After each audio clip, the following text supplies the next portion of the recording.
you! You're scared. And you should be. This is not your company anymore.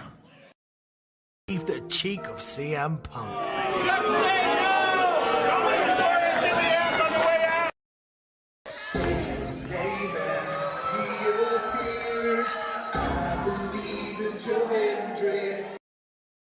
Out!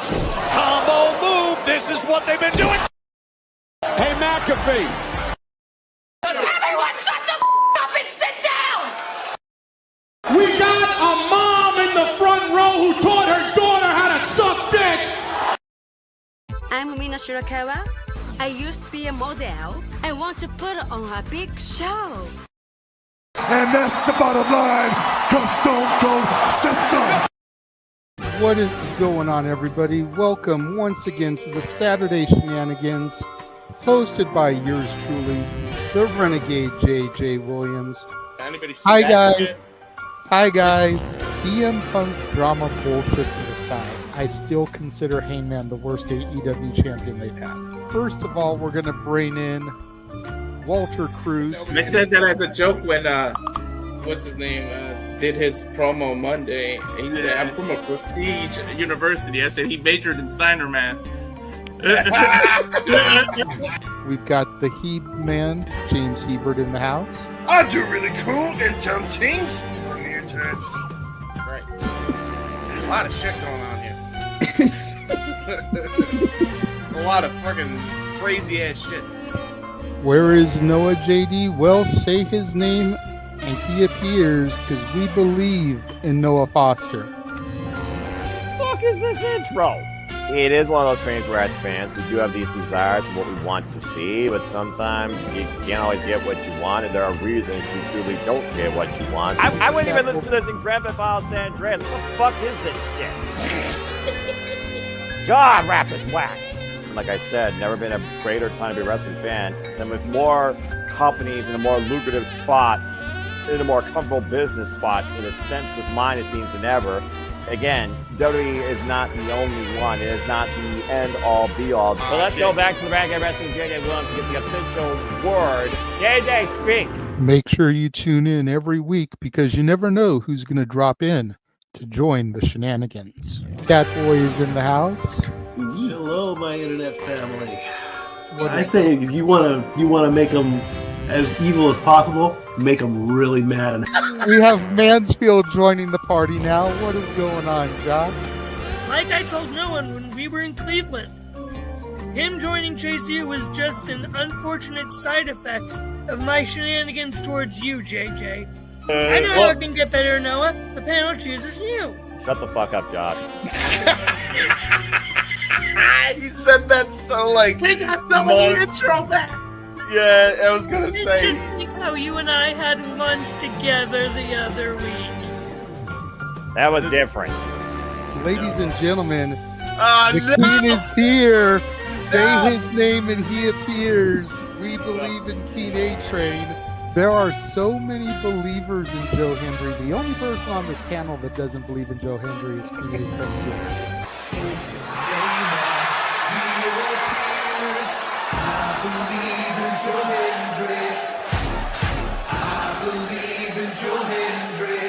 Tell the world why you do not believe in Joe Hendry. The reason I do not believe Joe Hendry is he is Fandango 2.0 in a entrance merchant. I rest my case, Your Honor. Hey! There's nothing wrong with being an entrance merchant. He has some of the best entrances of all time. Teleporting into the command center, all the way from Angel Grove High, Datilla. Oh, yeah. I went to the command center on Thursday. I went to Vasquez Rocks, which is where they filmed a lot of episodes. Somebody actually climbed to the very top of those rocks. I made it halfway. I was like, I'm not going up there. Definitely Toni Storm versus Mariah May. That's the one match I probably am looking forward to the most. I really like the story. I'm familiar with all about Eve, so if it plays out that way, I kind of know how this is gonna go. Say goodnight, Datilla. Good night. James, you did say his name. So he shall appear, ladies and gentlemen, the first time on the Shenanigans. Jeff Meacham is in the motherfucking house. Ah! All right, we're coming in hard with the botch. All right, fucking hell. It's good to be back. It's good to have an opportunity to talk to the crowd on a Saturday. If you want to have yourself stomach through it, you can go back and watch when the Main Event Mafia took over Impact. That's what James is talking about. So if everybody just joined us, we're talking about people sedating people, attempted murder, boys, and tips. Welcome to Saturday Shenanigans, everybody. Aren't you glad I'm back? Welcome back, Devin. Cool. What is going on, everybody, and welcome to another edition of the Saturday Shenanigans here across the Simply Reliable Studios brand of channels. I, of course, am your weekly host and moderator, the Renegade of Wrestling, JJ Williams. Thank you all for joining us today. We're going to get right into it, start bringing in the panel of guests, of voices, of talking heads. First of all, we're going to bring in a man who I usually make wait till the very end. Big Baller G is in the house. What's going on, G? Good to see you tonight. Nothing much. It's been a long week. I'm ready to talk some wrestling with you folks. So, how are you doing? Doing well. I'm looking forward to talk wrestling as well. You know, it seems to be what I do most these days between this, the review, the spaces, talking a lot more wrestling with people than I used to. It's fun. It's always cool to engage with different people and get different opinions. Yeah, it is. Yeah, me and the wife just watched oh my god, what did we just watch? Nosferatu earlier today on Peacock. Oh my god, that's a weird ass movie. Right on. I've actually been considering checking out the new version because I've seen the original. So might have to I give it a figured for you being a horror guy, like a classic horror guy, I figured that was up your alley. Definitely. All right, well, let's go ahead and bring in some of the rest of the people. Speaking of the spaces, this next man I'm going to bring in is going to be Avatar Man this evening, but he had a space today that was popping so much that he had to create 2 co-hosts, and he had the maximum amount of speakers with people waiting to jump in and speak. Our own James Hebert is in the house. It's me, Jay Heaps. Hi. Hi. Also, Nosferatu. But yeah, it has been a poppin' day. For some reason, anytime I host a space, for some reason, it just decides to pop off for some reason. So, yeah. I want to be like you when I grow up. Okay. Sure. Like, aren't you older, JJ? That's what makes it hilarious. That's what makes it hilarious. Is James your idol? Is James your childhood hero? Yep. I'm totally our that makes truth. sense. Right You're our truth, and I'm Jay Heaps. Got it. Oh, No, you gotta do it like Paul Heyman. Oh my god. All right. Well, let's not talk about how jumping your space was too much, or else this next guy will get jealous. The voice of Rockin' Ropes, DJ, is back with us tonight. What's up, DJ? Oh, I'm not going to be too jealous of James. Just listen, a father is never jealous when his child does great, okay? I'm the father of all the wrestling spaces out here, okay? I set the trends out here, okay? I make it known out here. So wait. It's all pride. I'm proud of you, James. I have to ask you, DJ. I don't even know how old you are. Are you younger than me or older? Because I'm 29. I am a year younger than you. What the hell? Okay, so JJ's saying I want to be like you when I grow up, and then you're saying, oh yeah, I'm proud of my son. I'm a year older than you. The fuck is this opposite day bullshit? That just means I was birthing people while I was still in the sack. This is as coherent as AEW booking. That's what it is. That's true. That's very much accurate.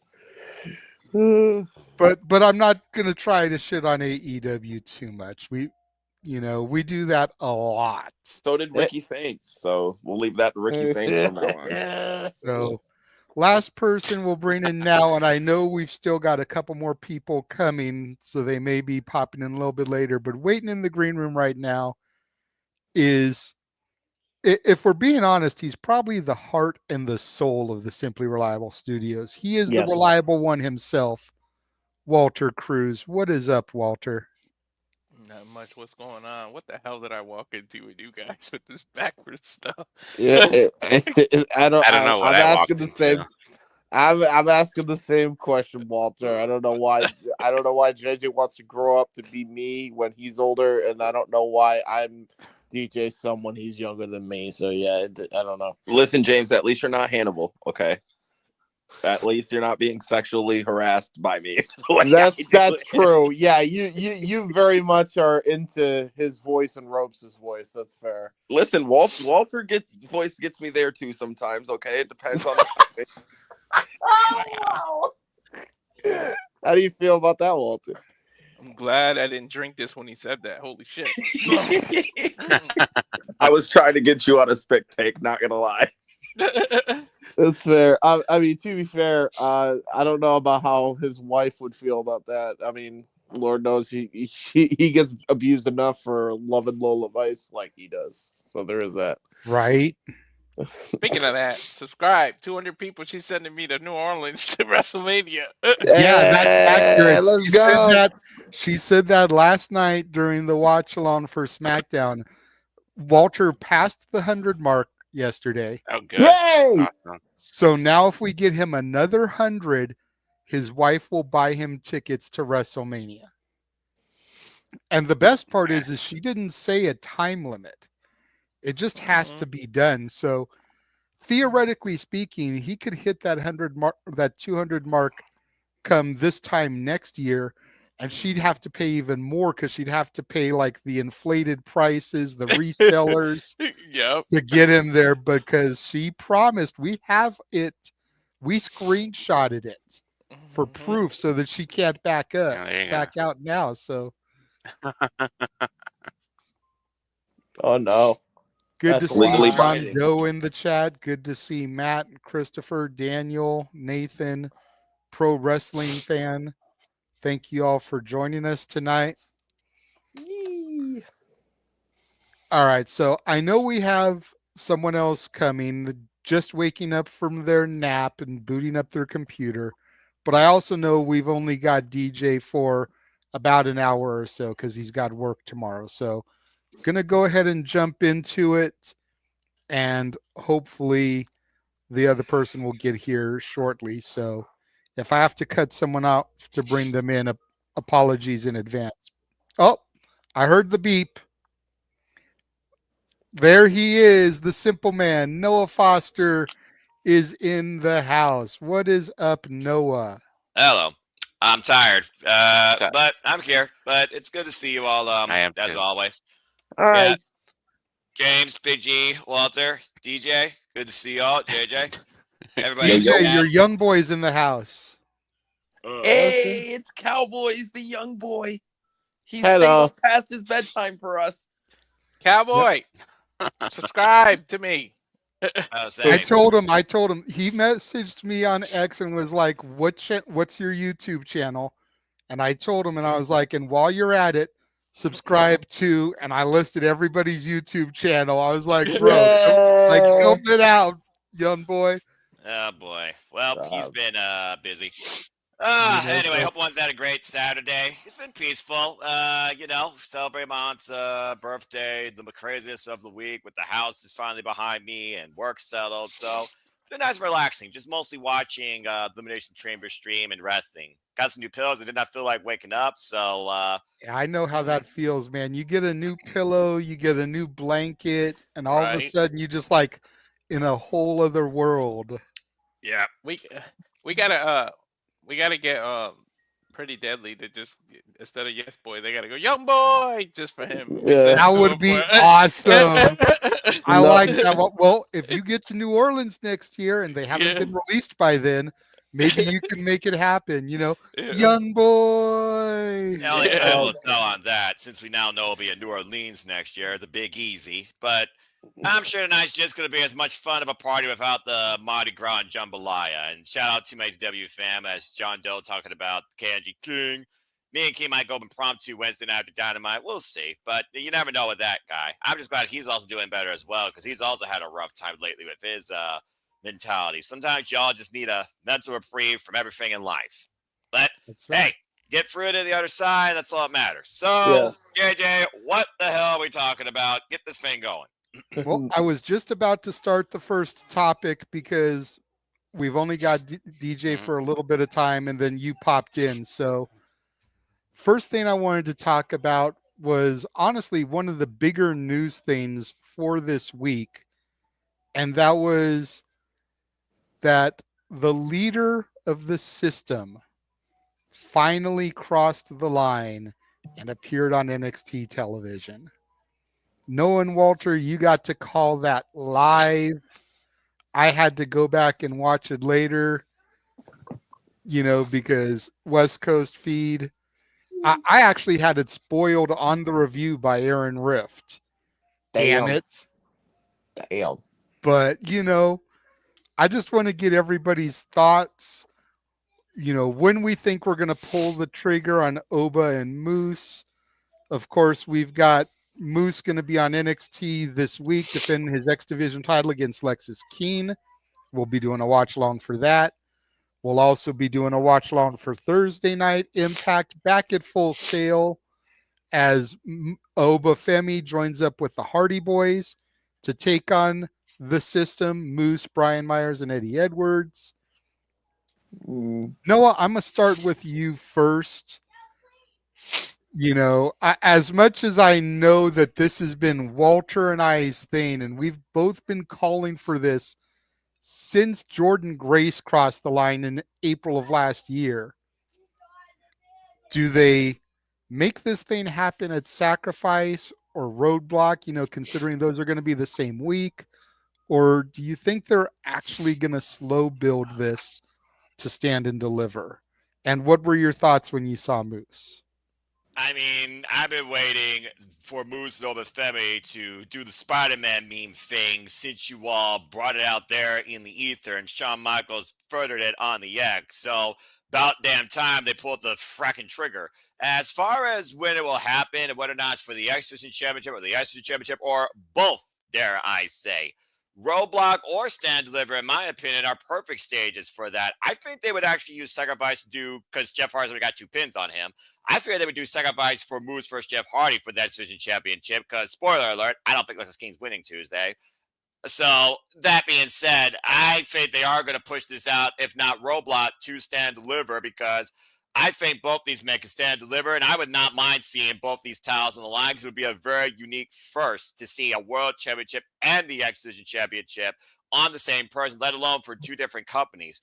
It certainly was a one-of-a-kind, incredible moment. And again, NXT TNA continues to be the most exciting, worthwhile thing going on weekly in professional wrestling. That's why NXT is the brand of watching WWE for me. And that's why TNA I'm always going to put over WWE. And at the end of the day, I'm always going to enjoy TNA more than WWE. And AEW is always fun too. But this is really fun right here to think that I could potentially see the X Division Championship and the NXT Championship on a person not from WWE and from TNA, or vice versa. Technically, I consider NXT separate from WWE, despite the fact they're trying to merge the two, which, thank Christ, NXT is not like Raw and SmackDown.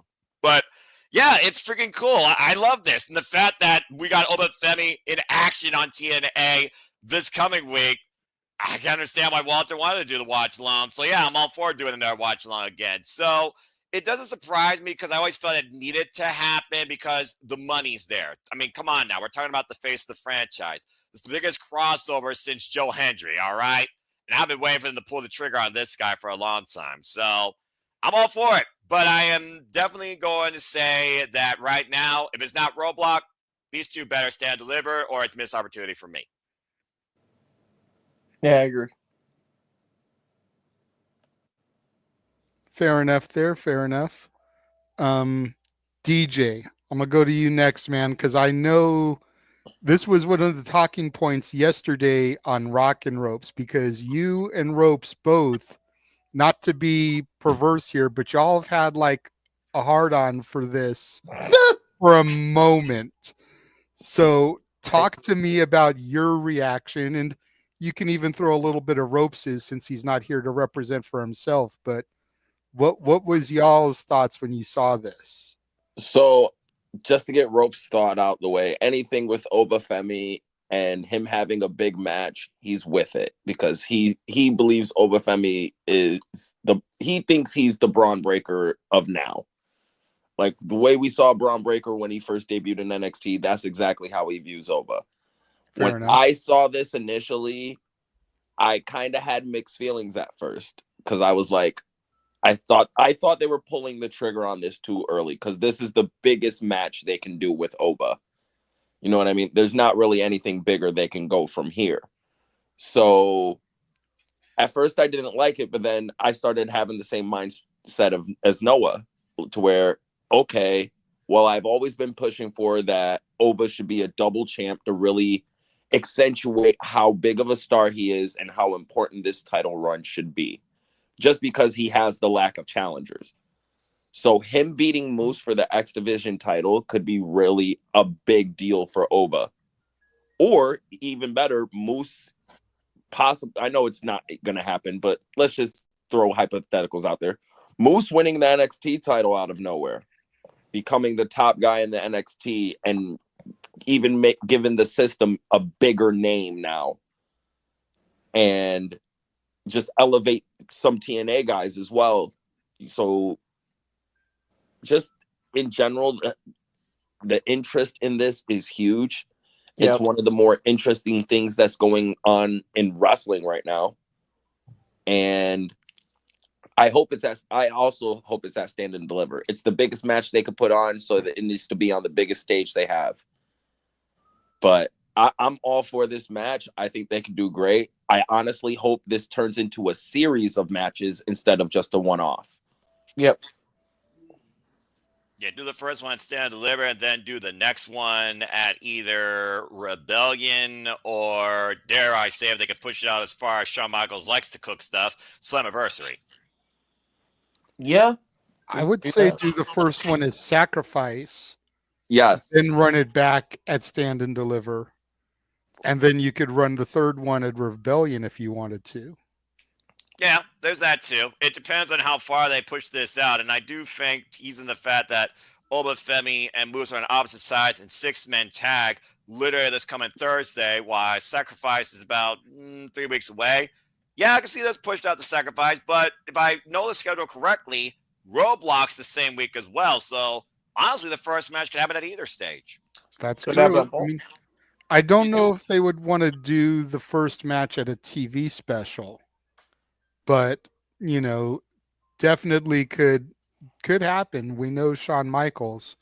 Big G had to drop out for a moment. He said he'd be right back. JJ, real quick. Like, I didn't even think about this until I pitched it. So say if we do turn this into a series of matches, the last match can even be a culmination of a bigger match. Have Joe Hendry versus Oba versus Moose to put all the titles together. That's even a bigger match. A triple threat between 3 champions. Holy shit. If you play your cards right, you can even open WrestleMania with it. Put NXT and TNA on WrestleMania. Show how big you letting this deal get. And you're having 3 champions fight each other. That's kind of like an old school territory type of match you'd have right there. 3 champions from different, or 3 different top champions, not 3 different promotions, because X Division and World Champion would be the same thing for TNA, but it would be 3 top champions. You know what I mean? It would be a spectacle. It'd still be in a promotion, though, because, again, at the end of the day, it's still TNA, and even if NXT is considered a third brand, WWE, it's still TNA, WWE. That's still in the promotional warfare, as far as I'm concerned, and showcasing. But, again, I love the aspect of it even being on WrestleMania. But, truth be told, this could be the main event of Stand and Deliver, Joe Hendry or not. if I'm being 100% honest, if TNA has anything on WrestleMania, give me an X Division match and have AJ Styles win that at Nah. WrestleMania. If they're gonna do anything at WrestleMania, it's gonna be with Joe Hendry. He was in the Rumble. Yeah. That's true. And then I would go as far as, and Noah's gonna hate me for putting this in the ether, but I would go as far as having Frankie Kazarian cash in his contract after the match so he can win the TNA Championship at WrestleMania. Dream on, Aerosmith. That being said, Jordan Grace talking about there will be an Ultimate X match at the WrestleMania. That's more realistic to happen than Kazarian cashing in at WrestleMania. Never say never, Noah. Never say never. Yeah, I've stopped saying never say never after the entirety that was 2023 and 2024. Right? So, yeah. So, G, what were your thoughts on it? So, Tony Khan, this is how you book a successful crossover. You dumb piece of shit. Damn, okay, we're going right there. Wow. Jesus. What the hell, Big G? What are you on tonight? I thought I was rude. The NXT thing is awesome. It's been awesome. You know, Jordan Grace was the first one technically to cross over, and then you know we had a little bit here and there with Joe Hendry for a while during the summertime and whatnot. And the Rascals angle, the Royal Rumble, and this week, you know, we had Moose show up, which was awesome. So him and Oba is going to be one hell of a match whenever they do it. Like you said, they could start it off at a TNA pay-per-view, do one at Roadblock or Stand and Deliver, and then end it like it's Slammiversary. Have a series of matches with the two. Oba's hot right now. You know, I've been kind of slacking on TNA lately, but I mean, I watch the highlights here and there on YouTube and X and Instagram. So, but this is how a successful crossover is done, and I'm sure eventually, we'll get a Worlds Collide PLE with the two brands and make it official. Yeah, I'm waiting on that. Very I interesting. I feel like they're trying to sow the seeds for that, but you already got Cora J versus Macho Slams for the TNA Knockouts World Championship at Sacrifice. You got NXTNA with the Rascals and Timu Rascals and six-man tag team action at Sacrifice. Did you call them the Timu Rascals? Oh my okay, God. Rejected Ballers from GTA. Shut up. I don't give a damn about those two. Anyway, it's one of those things right now that I'm really excited to see where this leads all the way to Stand and Deliver. And Sacrifice is starting to warm up. So we'll see what happens. But I don't see Obafemi versus Moose just being added right now to Sacrifice. And yeah, Roblox a TV special, but we're basically near the Garden. We're in the Garden. The feud, nonetheless, we're at the Garden. That is a huge stage in itself. So I don't know. I really think they are going to pull the trigger for Obafemi versus Moose 1 at Roadblock. And I really do hope it goes into a sequel at Stand and Deliver. That's my aspect on that. I mean, you could also go completely insane and book a 3 stages of hell deal where the first 2 happen at Sacrifice and Roadblock, and then you have the third and final one at Stand and Deliver. But that's if you want to get really crazy. Well, I'm not sure how crazy Shawn Michaels and Santino Marella are at this point. And right now, the only thing that's Santino Marella is... Think of the sentence you just said and the 2 names you just put together. That's fair. That's fair. I mean, we had that moment at Vengeance Day with Ava, Santino, and Ariana, where she started to pull the whole, are you guys... Never mind. Which is a wise move. I thought that was great. That was funny. I'm not gonna lie. That was. And then you got to figure, after that conversation, what's the first thing we got? Moose. Like, dude, that had to have been a fucking major conversation if you really think about it, kayfabe or not. I'll give you that. Yeah. I'll give you that. Yeah.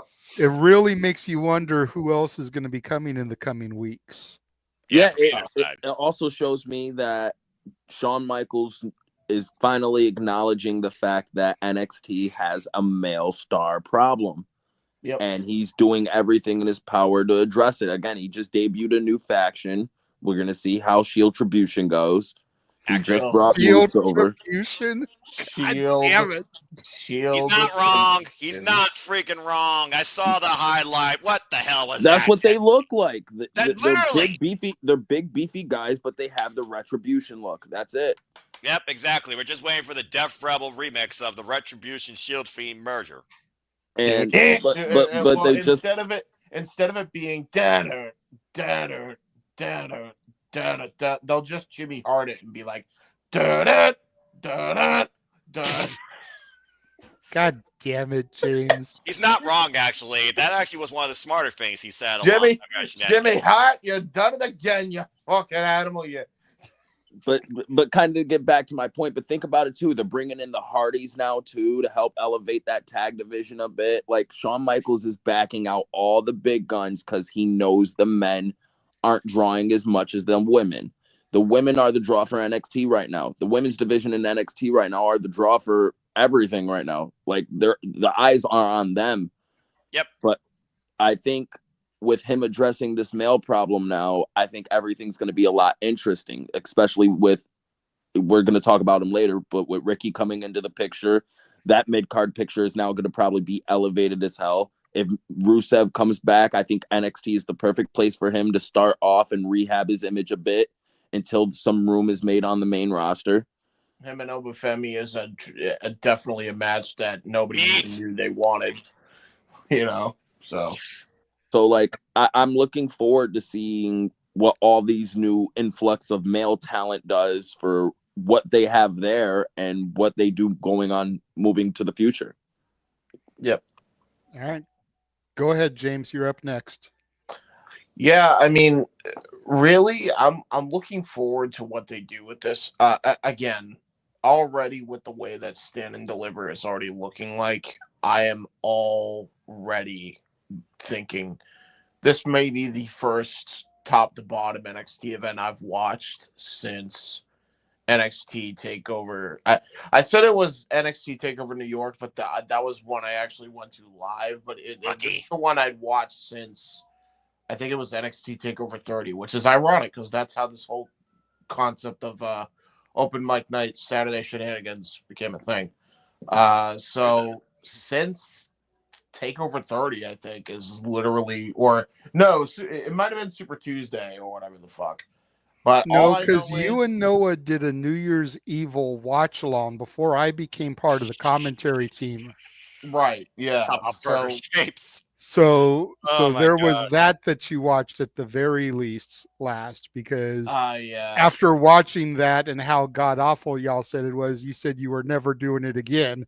Well, can you blame And me then after I and saw then fucking NXT started to get Ava better. Raine in goddamn overalls, part of the schism. I mean, Hey. come on. Don't get me started. I'm in a good mood tonight. Don't get me started, James. Don't bring up bad stuff. You started with the burgers. That Hey, was funny. and that then you was went there. funny. Hey, listen, that was funny, and I made that funny. The You comedy laughed is subjective. You make anything funny, but half the times you also are just an idiot by purity. That's true, but I mean, you can't tell me you didn't see Simone Johnson looking like female Mario in those overalls. It's to me, it's Simone. Let's go. Anyway, God damn it! You didn't have the one-up mushroom, but anyway, continue. Bling bling bling. And yeah, no, I'm looking forward to this. Right out of the gate, I'm going to be watching this event, like legitimately. I'm going to be watching it from top to bottom because I already can see the direction. The women's division's stacked no matter what, so that's set. Ricky Saint's probably going to fight Tony D'Angelo and take that fucking belt off him. God knows they fucking need it. So I'm looking forward to seeing the crowning of Ricky Starks. I'm going to call him Ricky Starks. I still can't get used to it, and I don't want to. Accurate. And then there is obviously the Obafemi Lucio, and then Rusev coming in. Like, yeah, like there's a lot of cool things coming in to NXT, and it really is back to that prestigious black and gold feel at this point.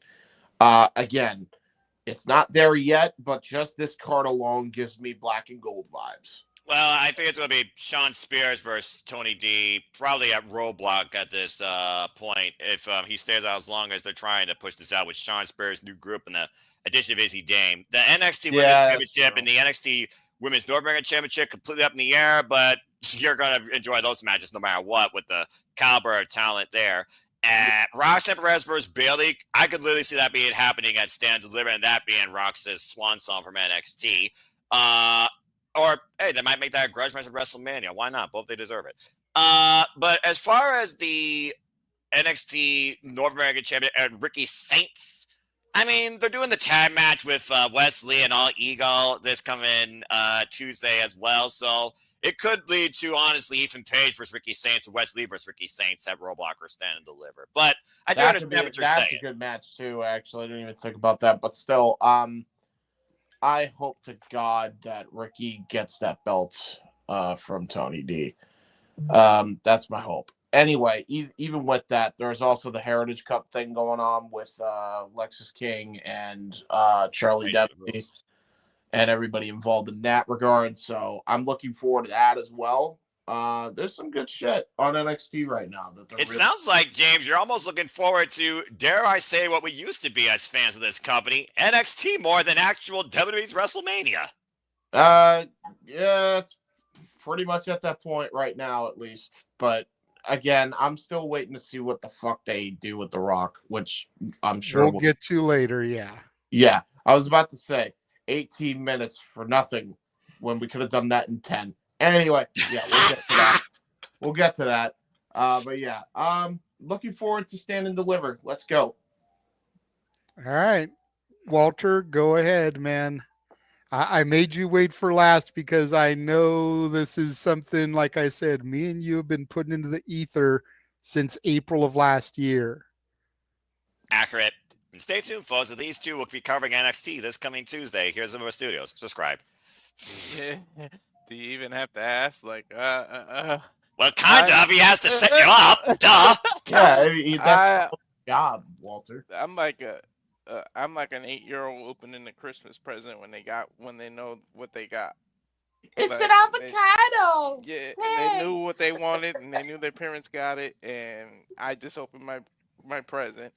Finally, they gave it to me. Like, I went crazy. I immediately took a screenshot of my TV, sent it to Noah, and I said, they did it. They finally did it. Noah was like, damn, dude, calm down. He can feel the way I was acting through the damn words. There's on a the reason, screen. as introverted, antisocial I am on social media, as I actually went to X and posted about it. Yes. Exactly. I saw that. And for y'all out there that are watching this, for Noah to willingly post anything about NXT and it has nothing to do with the women's division means he was impressed. Continue, Walter.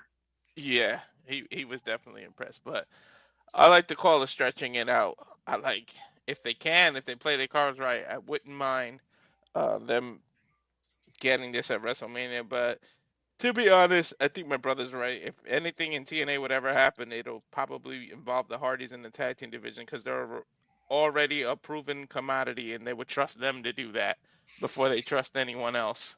Yeah, I wouldn't put trust in Jeff Hardy in the same sentence. Boo, the Hardys.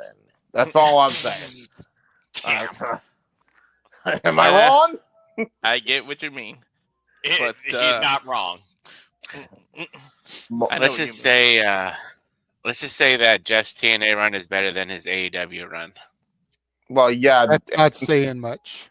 That's really not saying much. That's a low bar, bro. And by the way, Jeff's TNA run, when he came out there to fight scene coked up out of his mind, was better than his AEW run. Just saying. That's even lower bar. Just saying. Reby Sky playing the piano was better than Jeff's AEW run. This run is better than that one, but that run was better than his AEW run. So, all right, listen, I hear y'all. I raise you this point though of the only reason that this run is better than his AEW run is because Jeff fucked that for himself. I will stand by that. we give Tony Khan a lot of shit. I have to give Jeff all the shit for that one because he was supposed to win the tag titles there, and then he fucked it for him and his brother. So the only reason he's even getting this run is because it's basically a token award of, hey, yeah, you've been sober for months. Woohoo! So well, you're gonna that's hate really it what because it I is. feel like they're gonna be the first ones to actually cross the line and win a title from a different company. Sorry to tell you, James, but they No, might be the first I ones. know. You're more than likely right. But You're saying they're Fraxium's undoing? They're gonna unify them damn titles. If they are Fraxium's undoing, I will be so pissed. I got mixed feelings about that. DJ, join the club. Join the club of the fuck Jeff Hardy train. Although you No, probably it's not even about fuck the Hardys. It's just at this point in their careers, they're not fun to watch anymore for me. I'm sorry. I grew up loving the Hardys. They're not the Hardys I grew up watching. I will agree that they're not the Hardys we grew up on, but this, for lack of a better term, glory run they're having right now, I'm enjoying it. Me too. It's not even I cringe. It's just I groan and I worry every time I watch them either take a bump or watch Jeff climb the ropes to do a swanton. It like I said, it's just as a fan who watched them their entire lives and the amazing crazy shit they've done, for them to just be at the point they are. And let's be honest, Matt can barely walk. So it's just like at this point in their careers, I'm sorry, I don't want to see them having high level championship matches. Maybe, the occasional big, legends match, like how the Rock and Roll Express were doing until Robert retired. But you know what I mean? But like I said, I just don't see them in that upper echelon of tag team wrestling no more. I want to enjoy them as legends. Yeah. I just feel like as long as they feel like they can do it, let them go. So if I somebody think isn't training on them, let them do what they got to do. But I think DJ's point is they don't realize that they're hurting themselves still doing this. And then, like I said, as wrestlers, a lot of things you guys got to understand with wrestlers, they always think they can do this shit. They never don't think they can't do this shit until they're literally physically not able to do this shit. You literally had to Jericho, how the hell are you? You had to drag Undertaker out the fucking ring. You had to drag Flair out the ring. Hell, Foley, how many body parts did Foley leave until he finally called it a quits? Yeah. Have you looked at New Japan? Look at these Japanese wrestlers that trust me, we have that same energy in a lot of cases. You know what I mean? So it's hard for them to know when it's really their time to go, because in their mind, as long as they can move, they can still go. Yeah. I mean, look at Hardy, man. Just specifically Matt. It's the chicken. It's the egg. Nope, it's Duck Hardy. Like, look at that dude. He walks like a fucking duck. He can't walk as well anymore. Like, it does worry me, man. For real. Well, I mean, again, as JJ would say, that's fair. But again, as long as the company believes that they could still be used in such a capacity, they're going to do it. Yeah. It's mainly because they have name. You can't take away their name value. The Hardys still have name value. They're the fucking Hardys. Yeah. Yeah. Yeah, well. All right. I do see the Dean in the chat room. Whoa! But before I get to that, I do want to play this real quick. I do want to play this real quick because this was actually sent to me by the brother of the Super Chatter, Emmanuel Dominguez. So apparently he saw a gentleman post a video on YouTube of streamers reacting to the Obafemi debut. And let's just say that a couple people in this room were caught on camera. Yeah. Oh. No. Dragon Legault. Who else is coming out? Somebody else is coming out. Come on. Ah. Okay. Holy shit! Yeah, it was a moment. I mean, why did they not? Just wait for it, y'all. Ooh. Yeah. Oh, yeah. And now we're going to hear both teams at the same time. And we're going to see the difference finally. Oh Good my grief. god! I did not think Obafemi was going to show up in. The only reason that has because it's full sail. Oh my god! Because you have to drive so that much far. better than the 8. Oh wait, are we? Is our team coming in here? Is that what I'm getting at? I don't know. Holy fuck! Hey! Teenage Tag Team Champ, McMahon and Jeff Hardy. You want to talk about extremely beautiful when it comes to aerial offense? Here's the man that wrote the book on it. Yeah, now take out Myers, take out JDC, leave Booth alone. Still and 4-on-2. bring out Oba. It's still 4-on-2 at this point, though, Walter. Yeah, well, Oba's another 2 men. Bring him out. Wait, what? Oh, God. No. No way. The ruler! No way. Walter, I think you got your wish. NXT title and all. Oh, but Fatty has crossed the line. Oh, shit. The rulers in TNA. The business just picked up for real. You gotta be freaking kidding me.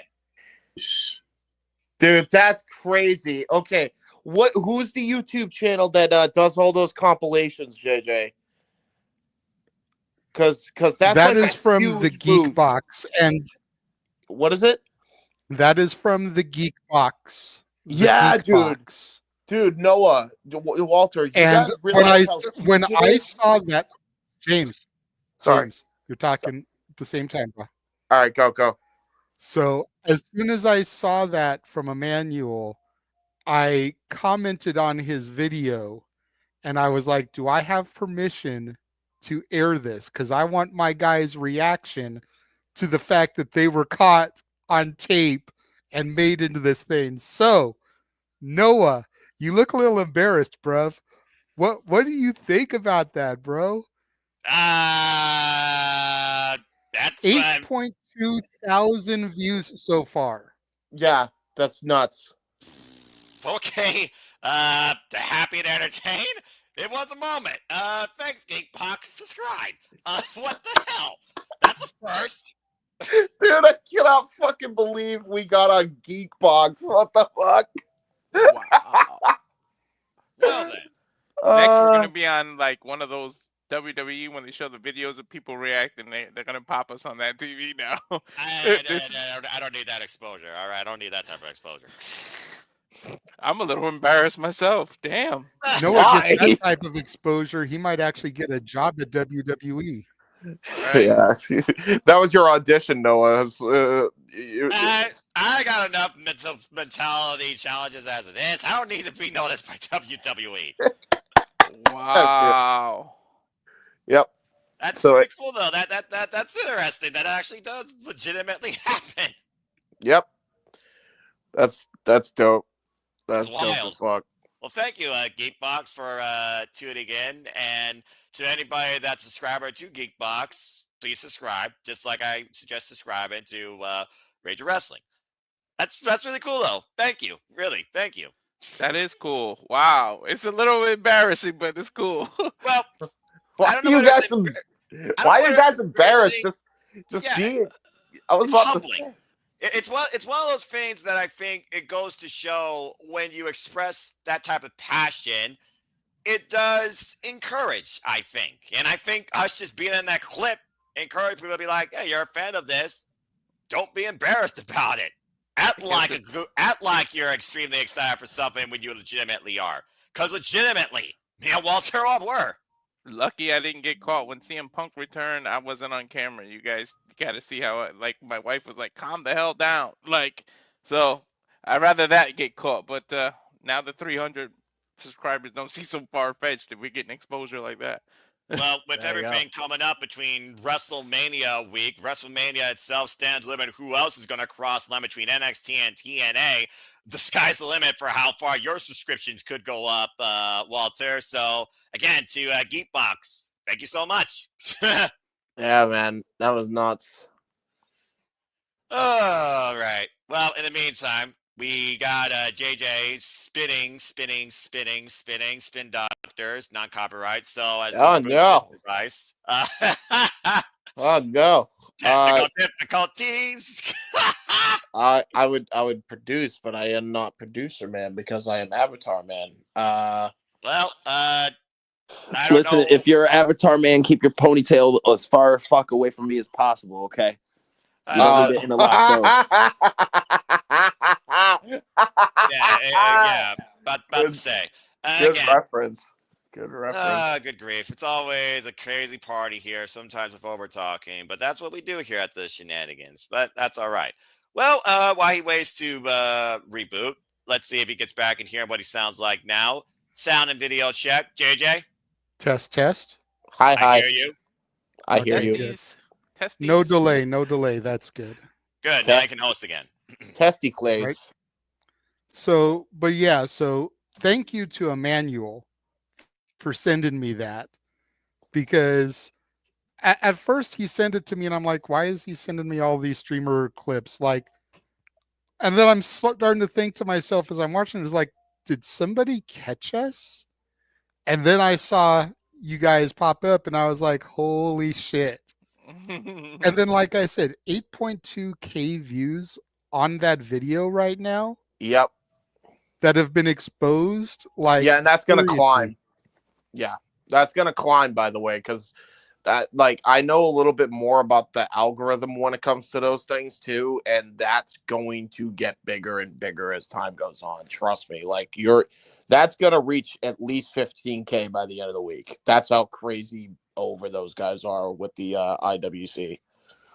And then all the guy asked for was for me to let him know if I did show it, so that he could see the video of it later.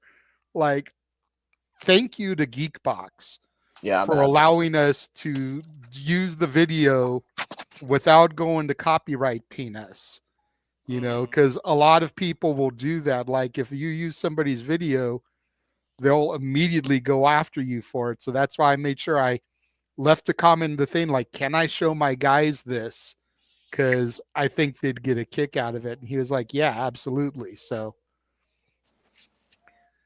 had to start the show with a happy note, man. Like, y'all got seen and I'm loving it. You know, going back to the joke of earlier about wanting to be like James when I grow up, and DJ feeling like a proud papa to James, even though he's a year younger. Like, I feel like a proud parent seeing the reaction y'all are getting to that. That is so cool for me. It shows how much we've grown in the last couple years since we really started doing watch-alongs. And who knows, maybe we'll surface on another one of their videos. Because now, if they didn't know, they now know we do watch-alongs for all big shows. Something else major like that happens, we may get clipped again, bro. If you don't know, now you know. So Again, congratulations, gentlemen. Thank you, JJ. And again, thank you, Geekbox. That's very humbling. And I hope that just continues to encourage more people to do this, because it's fun to react to what you truly love in pure excitement of unpredictability that is professional wrestling. So thank you. Yeah. All right. We're going to go ahead. We'll go to the super chat now, even though it kind of ties into the Rock thing that we're going to discuss later, but can't ignore the super chats. Thank you very much to Arlene for that. She says, make the case as to why Cody should turn heel and how you would book the story. Ooh, can I go first? Go for it, James. I know you're Mr. Fantasy Booker guy, so. I'm gonna have fun with this. Okay, so I can see it go either way. I will preface that either way. I can see them making this very interesting, whether he stays face or goes full heel. But what I think is gonna happen is it's not what we think is gonna happen. It's why should Cody go heel? Make a case for it. Oh, okay, fair enough. Well, I'll make a case right now. He's been showing tendencies of Homelander. And I think when you see how Homelander has been utilized in the boys universe, and then you look at how Cody's been utilized in this run as champion, the parallels are almost like eerily similar. And that heelish Cody that he first had when he, you know, was in WWE the first time, slowly creeping in. You know, there's a reason why he was the American Nightmare, and it wasn't because he was a fucking great guy. And I think they're really going to start tapping into that because of this corporate deal with The Rock. I can see him go. There was like an image of Cody in the jet black hair next to The Rock, and that alone would be very interesting to see. If a corporate Cody as the American Nightmare, where he just goes full scorched earth, would be insane. Like it would be. I could see it being very interesting television. So that's my argument for it. That it should happen, because there's been a lot of things that have happened that have kind of led to that point where I could see Cody turning. And I think you can make a case, just because of all the stuff he's done, how much of a hypocrite he has been, all the stuff that everybody's been saying is actually correct with Kevin Owens, with Drew McIntyre. There's like one other person involved in that. There's like 3 people, right? Who's the third? I forget. Say the names again. Drew McIntyre, Kevin Owens, Seth Rollins. Seth Rollins. They all would like say this is bad, right? And then they end up being correct. And like, how crazy is that? You know what I mean? Like, so it's going to be very interesting. And what's going to be hilarious about all this is Kevin Owens, Drew McIntyre, and Seth Rollins are all going to be right if they go this direction. But then Roman is also going to get the boot because of The Rock and his whole corporate takeover. And so is a lot of the bloodlines. So now all of a sudden it's like the enemy is my friend, and that's Cody Rhodes and whatever corporation. It can make for some seriously interesting television after Mania. Even in the build-up of Mania, it could be very interesting television. So that's my argument on why you should do it. Although there is also multiple ways to skin a cat. Yeah. So okay. And I feel like we'll get into some of the other directions it could go when we talk about The Rock a little bit later. But yes, I mean, a lot of people have been pulling for a heel turn from Cody for a minute. And I've always felt that the heel turn would come after he loses the title. You know, whether it's to Cena for number 17, whether it's to Punk, whether it's to Rock, whether it's back to Roman, whoever he loses to. I feel like that's when Cody would snap and turn heel. Yep. But the whole proposition from The Rock, which again we'll get into more when we talk about him later, I could definitely see Cody seriously contemplating it. You could tell by the look on his face that what The Rock was proposing, you know, setting him up for his kid and his kid's kids down the road, like that's to put it in mafia terms, it's an offer you can't refuse. And most people that do refuse those offers end up sleeping with the fishies. The fish, not James, but damn it, it's go to any mafia movie. Shit, it's the fishes, not the fishies. It's true. Go watch Godfather, and while you're watching that, go watch our YouTube review of the top 10 movie sequels that are better than the original. Shameless Catch plug. that on demand. Shameless plug. Yeah, but like, yeah. I love how he worked that plug in there. Damn it! That was brilliant, Walter. But yeah, also as someone who's got Italian in their blood, not related to the mafia, as far as you know, James is right. So yeah, JJ, botch. Yeah, I was okay. So I wasn't the only one. Yeah, you say fishies. I'm like, sleep with the fishies. No, it's fishes. Yeah, because when I think of mafioso, I think of, oh yeah, you go sleep with the fishies, like it's a fucking primary. To be fair, school I think he was just mafia. trying to be What's funny. going on here? I It is was funny. Walter. Thank you for getting that. Oh, Exactly. okay. He Damn it. wasn't being serious. He was being funny about it. But Okay, my bad. to get Well, to the question, that's as fair. a man, and JJ can attest to that, because him and I have children. All we want to do is build and make better future for our children. You can work this into a Yep. real life story. All Cody wants to do, and the real reason he would sell his soul and go there, is he wants to secure his child's future, his wife's future. He knows he cannot go on and do this forever. So the best thing can do is to have the corporation back you up. When you work for a company and they back you up this much to where you're financially secure, for your children are secure, you take that risk, because that is what you're taught as a man growing up, to raise for your child, and that's why you can do this. You can pull this off, and that's how you make a case. I'm only doing what I can. You talk about the bloodline. The Rhodes have their own bloodline, and it goes. They're wrestlers. There was a son. He's a son of a plumber. You keep this going. Eventually, in a few generations, when we're gone, the Rhodes will have a bloodline tree that is, no one's ever going to catch the Samoans, let's be honest, but they'll have their own tree one day, as long as it keeps going, and he wants to secure his future. And that's how you make a compelling argument as to why he should do this. It's for his family. He did it for the name Rhodes. Mm-hmm. I mean, you know that when he had that kid, he ended racism, right? That's what Cody said. Yeah. And then you also got to think about when The Rock turned heel and joined the corporation.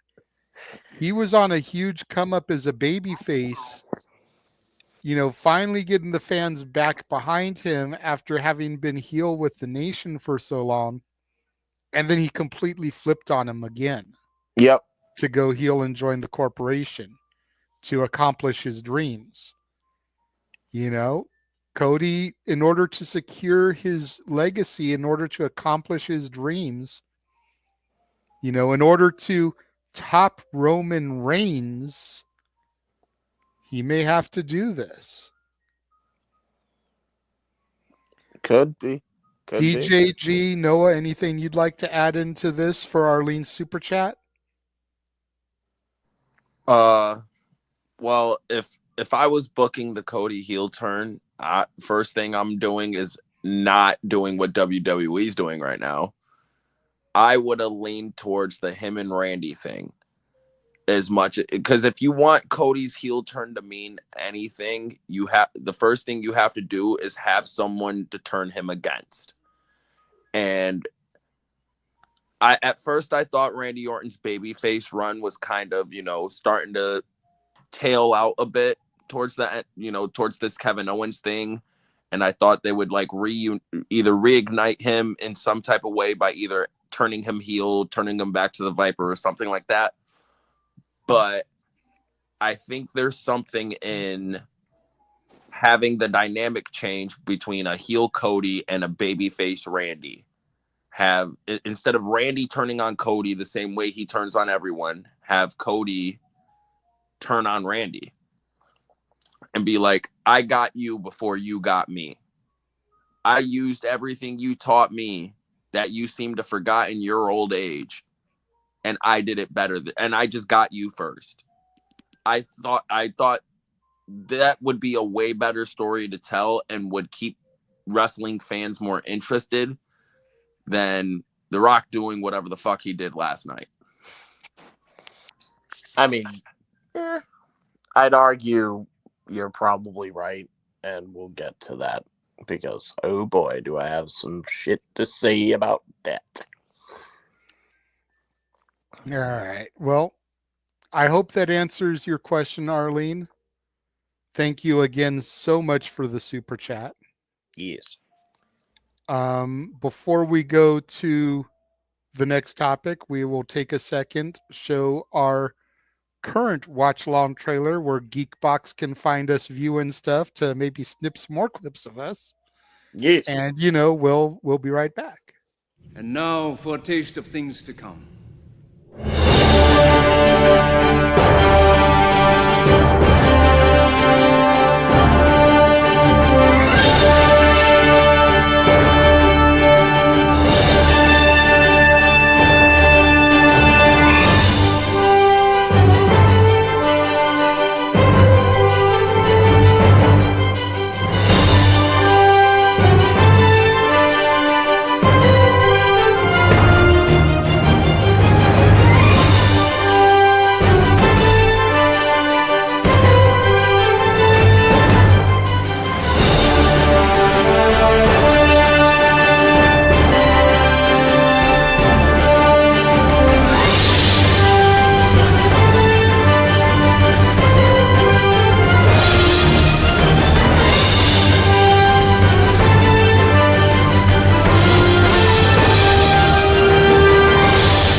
And again, if y'all haven't figured it out by now, if you're tuning in for the first time, truly here at the Simply Reliable Studios, we are about encompassing, embracing, celebrating, acknowledging, commentating, and reacting to all the wrestling.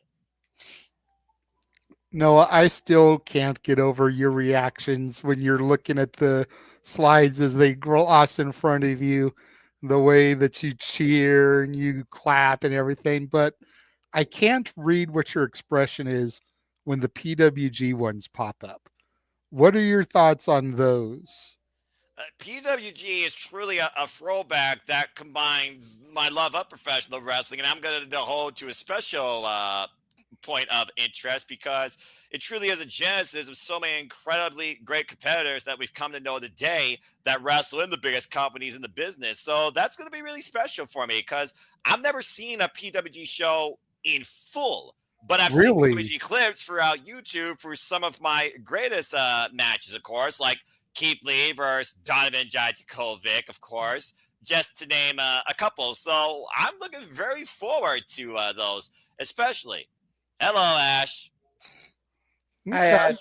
I didn't know that you had never seen a PWG show from start to finish. Nope. So, okay, I'm going to really enjoy that then because not only did I find those shows, but I found the follow-up from May in full, Jason Takes PWG, which was Friday the 13th, 2005. And that's where they had the Fallen Angel Christopher Daniels versus AJ Styles. Title for title, go to an hour-long draw. Oh, that was awesome. So we may have to do that show too on the 20th anniversary of that airing, just because, man, that one you see me all up in the video, especially during the main event. I'm for it. I'm always for calling a classic in professional wrestling. Doesn't matter where it's from or when it was happening. I mean, hell, I'm all for it. Shoot. And can you name a bad match between those two? That's what I thought. No. Can anybody in this room name a bad match between AJ Styles and Christopher Daniels? I can't really think of one. No. So, you know. I got nothing on that one.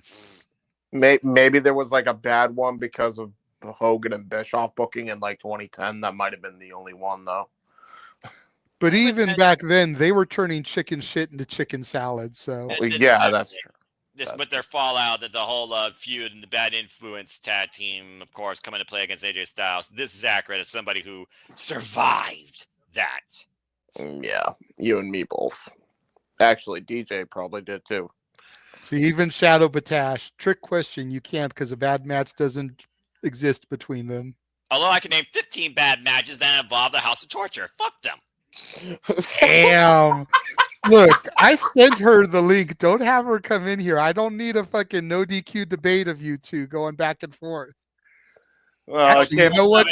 If you guys want a no DQ debate of these two going back and forth about House of Torture, maybe we should get. Oh, look, she's like time and place. Don't start something you can't fucking finish. Listen. Speaking of starting something that we weren't able to fucking finish. Hi. Okay. I don't want to go down a dark road of shit talking. I really don't. Yes. AEW has presented a bunch of shit lately that has been phenomenal to watch. I was in James's space earlier today that was popping off so much that he had to actually make 2 co-hosts to accommodate 10 additional speakers. And there were still people lining up to speak because you could only have that amount of people lined up. Yep. And I'm sitting here watching Collision while this is going on, thoroughly entertained from Mariah and Tony in the beginning to Jericho and Bandito for the main event. However, every time AEW seems to take 5 steps forward, they take 7 steps backwards. For as great as their run has been lately, people aren't talking about how fantastic the Grand Slam show is. They're talking about the fact that it was a small ring, the fact that they were using step stools as ring stairs, the fact that 4 out of the 5 home country talents had to job out in their home country. And now, as great as Dynamite was this week, no one's talking about how fantastic the episode of Dynamite was, with the exception of maybe the simple man Noah Foster and his cohort in crime, Keen A-Train. Everybody is talking about the Thunder Rosa segment at the end of the Megan Bain Chris Statlander match. Yep. To the point where there are some people with experience in the business, not necessarily working for AEW, but people that have worked within the business, like Stevie Richards, that are speculating that Megan Bain and Penelope Ford went into business for themselves based off of their reactions to Thunder Rosa when she came out. It's pointed out the fact that traditionally, when a babyface hits the ring, especially with a foreign object, the heel skedaddles. They run. Yeah. The heel's supposed to be chicken shits. They stood their ground. They just stayed there. If Thunder Rosa was supposed to swing a chair, they closed off space to the point where Thunder Rosa had to back up to give herself room to swing. Penelope Ford, the smaller of the two, got in front of the bigger of the two, Megan Bain, instead of Megan Bain getting in front of Penelope Ford to protect her. The expressions on their faces were like, "You're not going to do anything, bitch." To where Thunder Rosa, when she started to swing the chair, had to stop so that she didn't accidentally hurt somebody. Yep. So yeah. My question is twofold. One, what happened in this segment? At least to the best of our knowledge, having watched the segment and watching professional wrestling for as long as we have. Mm-hmm. And second of all, why does this always seem to happen with AEW? Every time they start cooking, every time they begin to present phenomenal products, there's always something that happens within the show, negative, that people end up talking about more than the positive. And I already can kind of guess where Noah's going to go on that one, because negative equals clicks, it equals traction on websites. You know, people can't just shut the fuck up and enjoy professional wrestling. Damn it. But on a serious note, and again, you rewind it back, the original All In Wembley, phenomenal show.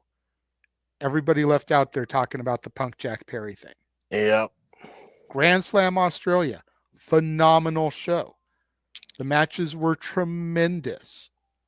I listed off all the things people are talking about still, and it's already been a week since that because we've had another collision there tonight. Yep. Dynamite this week. I don't hear anybody talking about the matches, the story advancements. All people are talking about are this segment. Walter has his hand up first, so I'll go to him first, and I'll go to Noah last. That way everybody can kind of get their thoughts in, and we can hopefully have him bring it back on a more positive tip, knowing how Noah is. But go ahead, Walter. And Big G, DJ, thank you guys for joining us. I understand G's been having technical difficulties. He said his internet's being stupid. It's past DJ's bedtime. He's got to work tomorrow. So thank y'all for joining us as long as you did. Go ahead, Walter.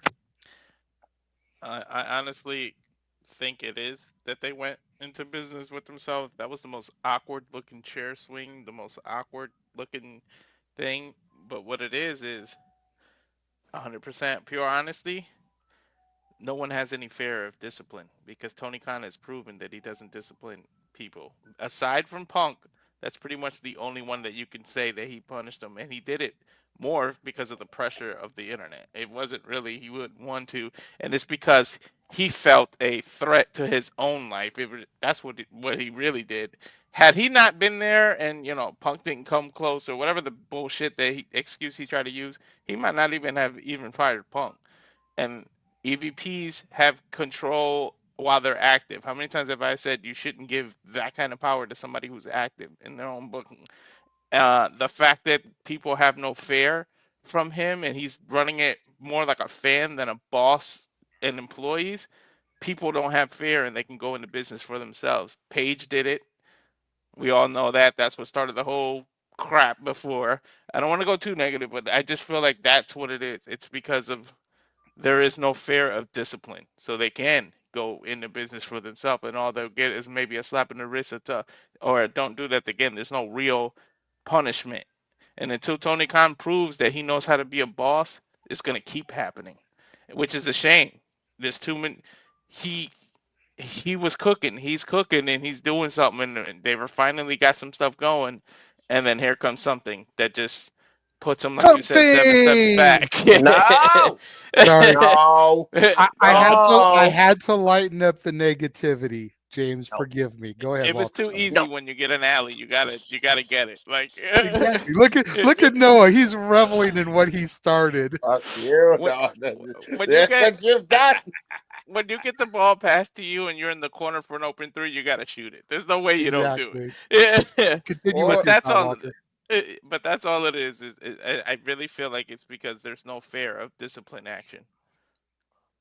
That's a sound point. And again, I want to reiterate, I'm not bringing this topic up because I want to harp on negativity.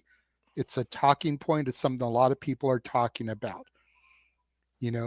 I've made no bones about the fact that AEW is my least favorite show to watch during the week.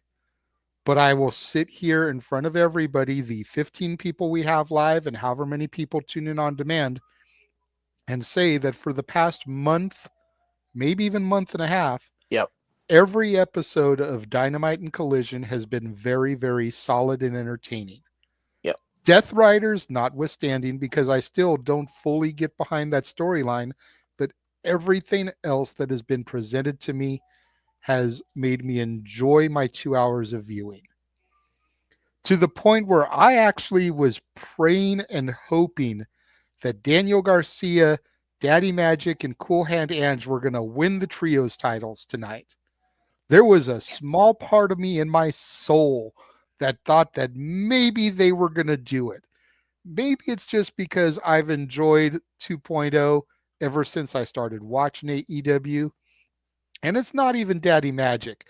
There's something about Cool Hand Ange that captivates me. And then the chemistry between him and Daddy Magic. They look like the people you would least expect to be champions. And I think that's why I champion for them, because they look abnormal, which was kind of the mission statement of AEW, to not give us everything that WWE would give us. WWE gave us the Hurt Business as tag champions. WWE would have given us the Young Bucks as tag champs if they ever worked there. You kidding me?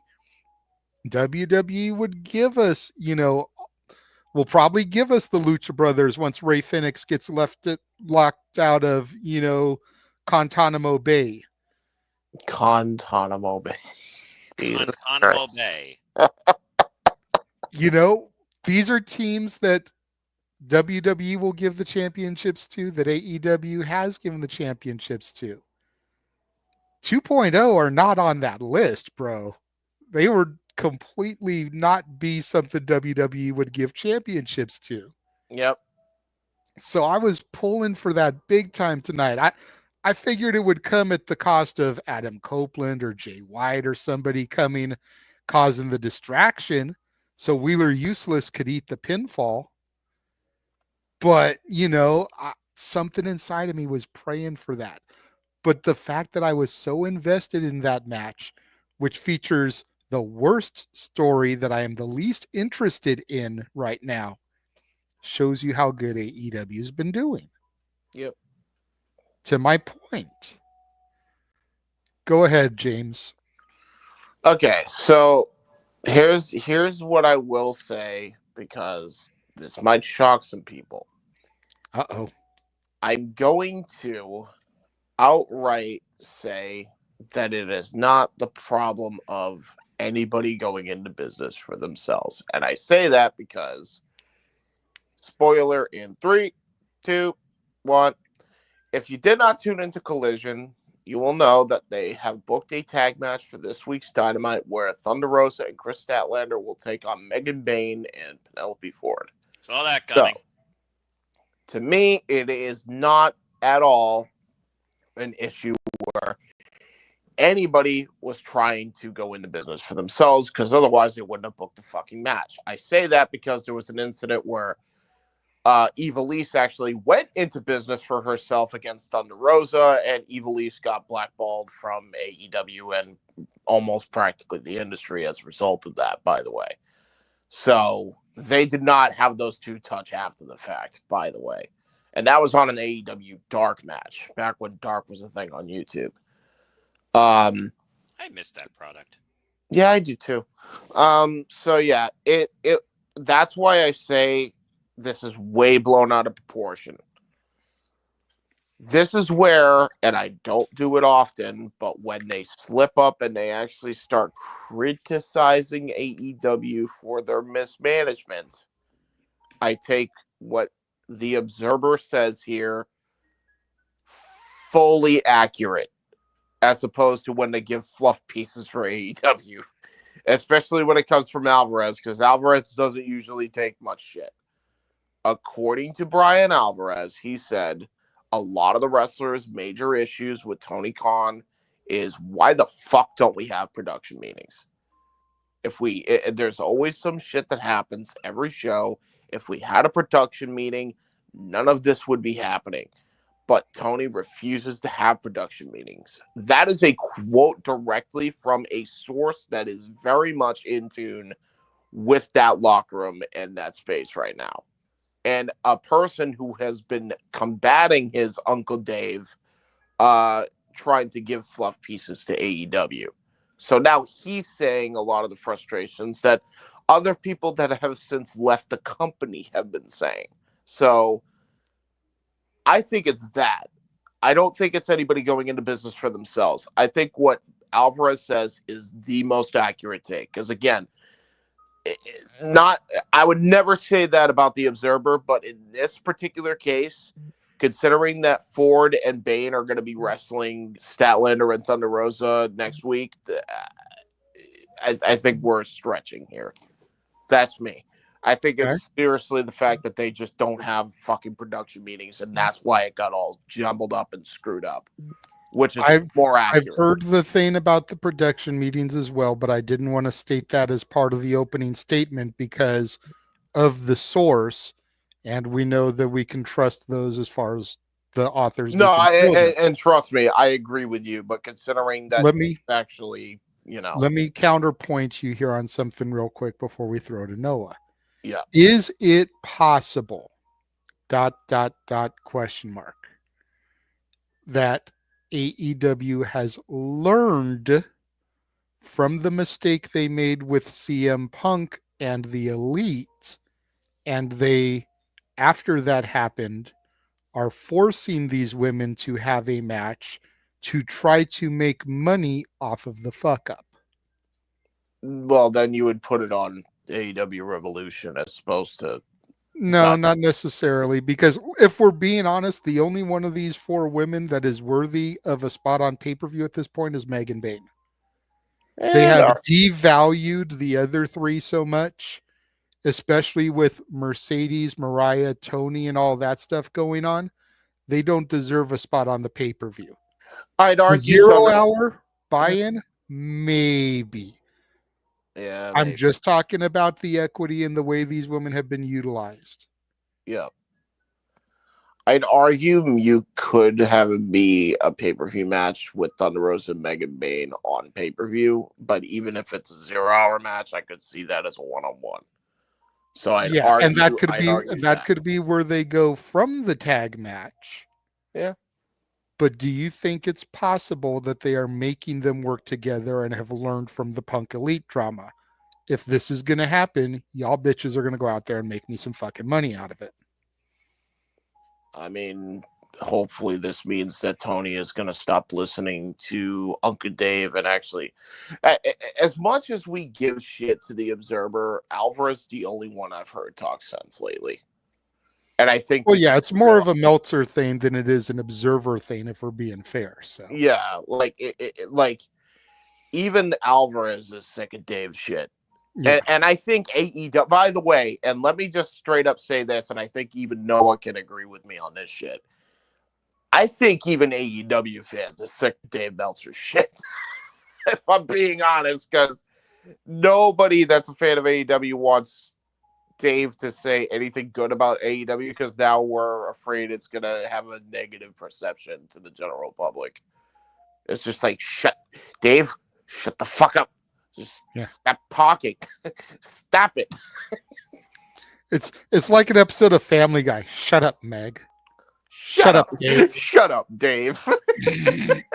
Yeah, true. All right. Really quickly before I pass things over to Noah to try to save some stuff here. And I appreciate the fact that the lights haven't gone out, the sunglasses haven't gone off. He hasn't turned into NAF. I think he realizes that we're trying to maintain a certain level of positivity about AEW. We're just questioning what happened here. But to Shadow Batash's question, Collision was fantastic, Ash. Do you not get the Max app? Because you can watch Collision back on Max. Remember, it's simulcast now. Yep. Between the broadcast and getting it on Max. The last couple weeks when I've missed it, since the Celine isn't set up to DVR Collision, I've gone back to Max and watched it later. And that's how I turned it on today, because I actually started it about 10 minutes late. And that was how I was able to rewind back and catch it from the beginning. So if you don't have Max in the Max app, that might be something to consider, especially since they're supposed to be uploading all pay-per-views there starting next month. So might want to consider that investment if you don't already have it. But I would give Collision an 8 out of 10. I thought it was a really damn good show tonight. And like I said, there were like 7 women on the show. We had Aminata versus Julia Hart. You had the Tony Mariah thing in the beginning. You had freaking Deonna Purrazzo and Taya Valkyrie cutting a promo. You had the thing backstage with Statlander and Thunder Rosa. There were a bunch of women on the show tonight. Too bad they can't do that on their A show. But again, not trying to get too negative here. Hey, I'm happy. Noah, bring us home here. Hi, Noah. Hello. Okay. Oh, people are bummer. looking- I guess Max is unavailable in Canada. That sucks. I'm sorry, Ash.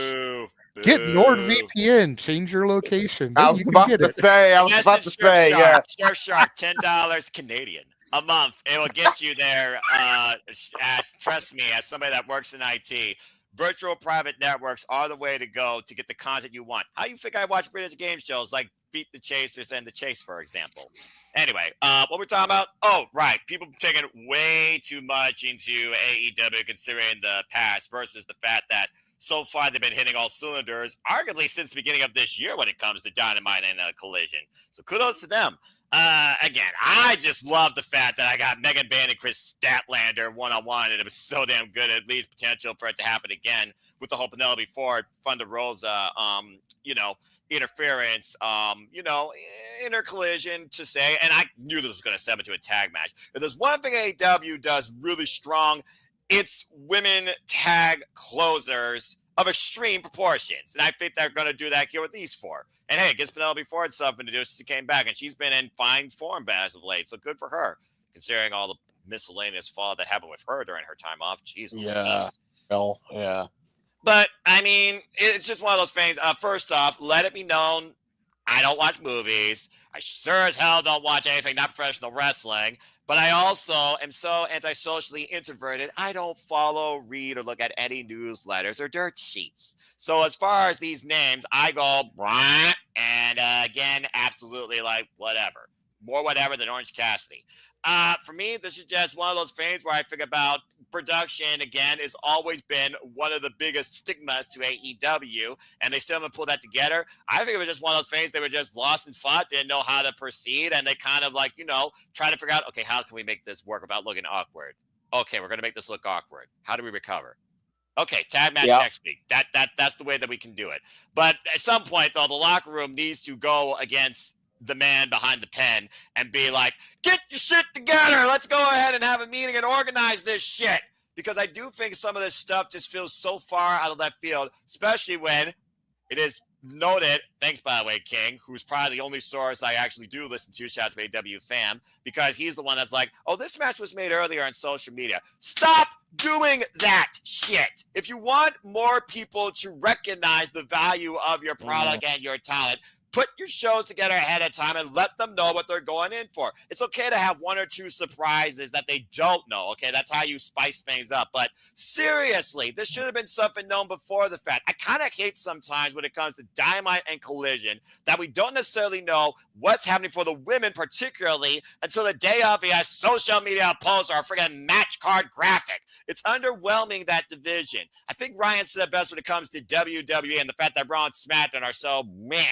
There's a difference between equality and equity. You even talked about equity when it comes to the value of the women that could be on pay-per-view with the fact we got Revolution and no women matches booked yet. And Revolution is literally in 2 weeks.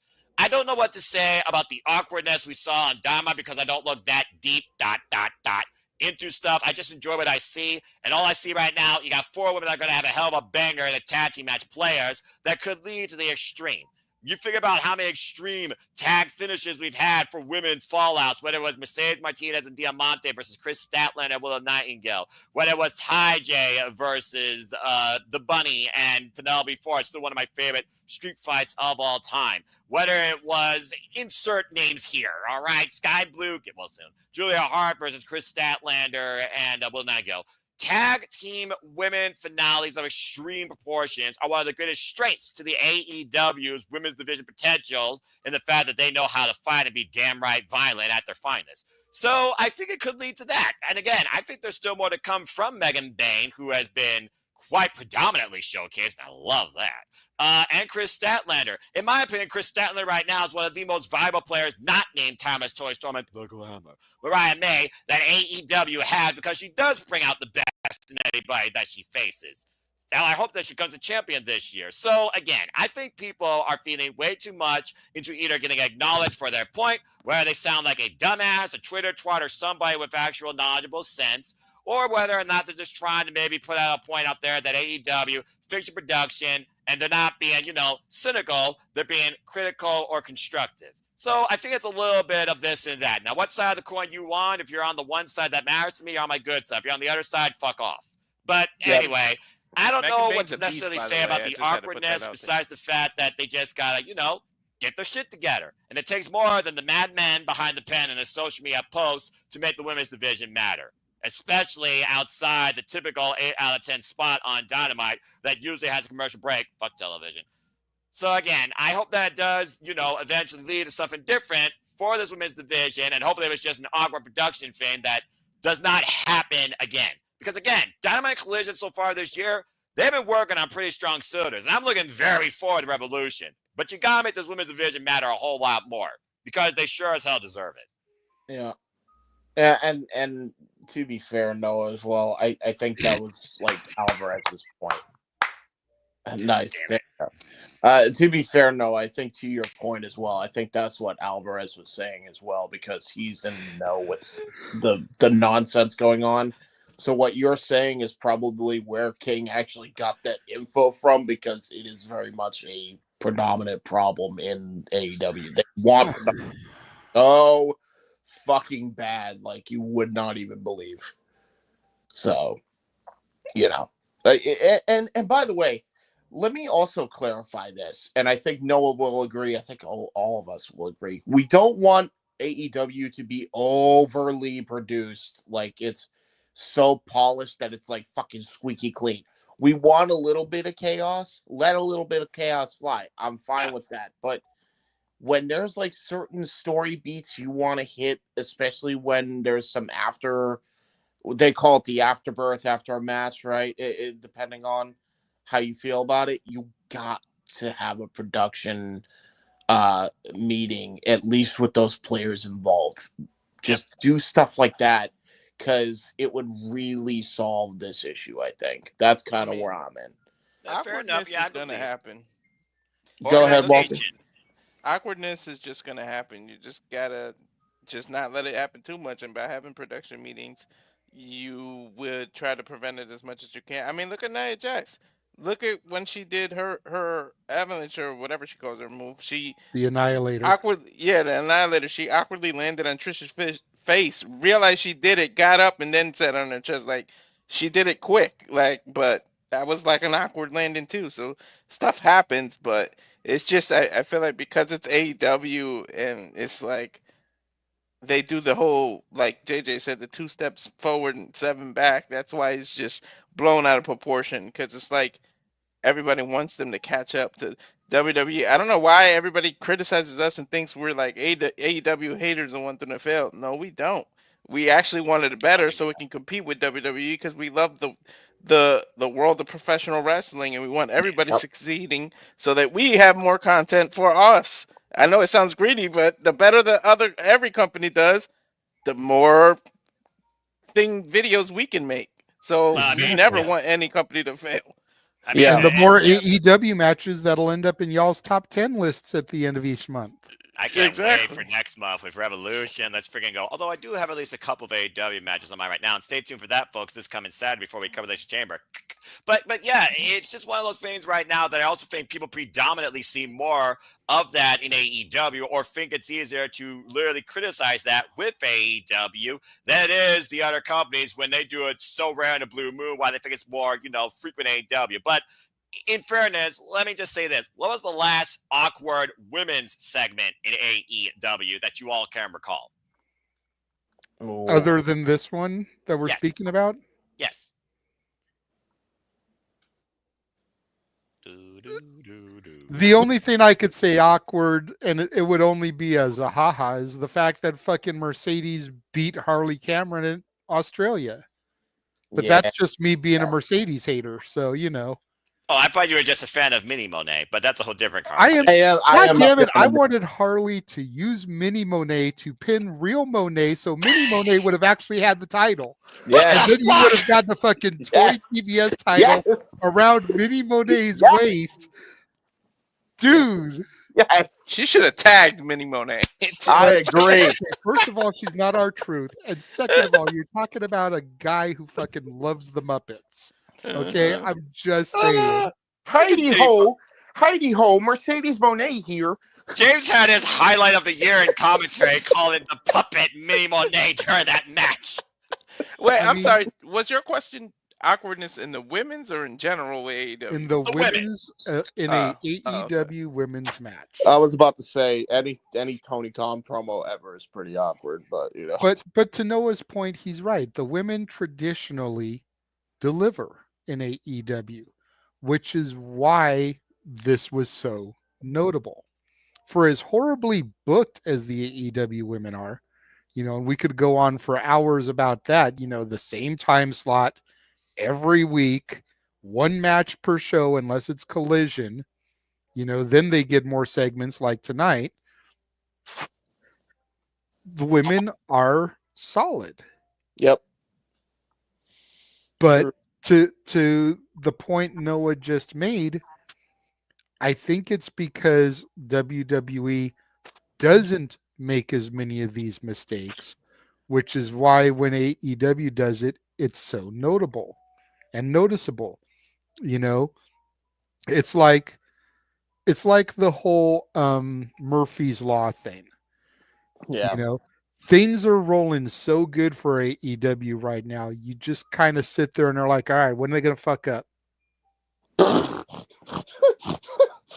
Things are going too good. When are they going to fuck up?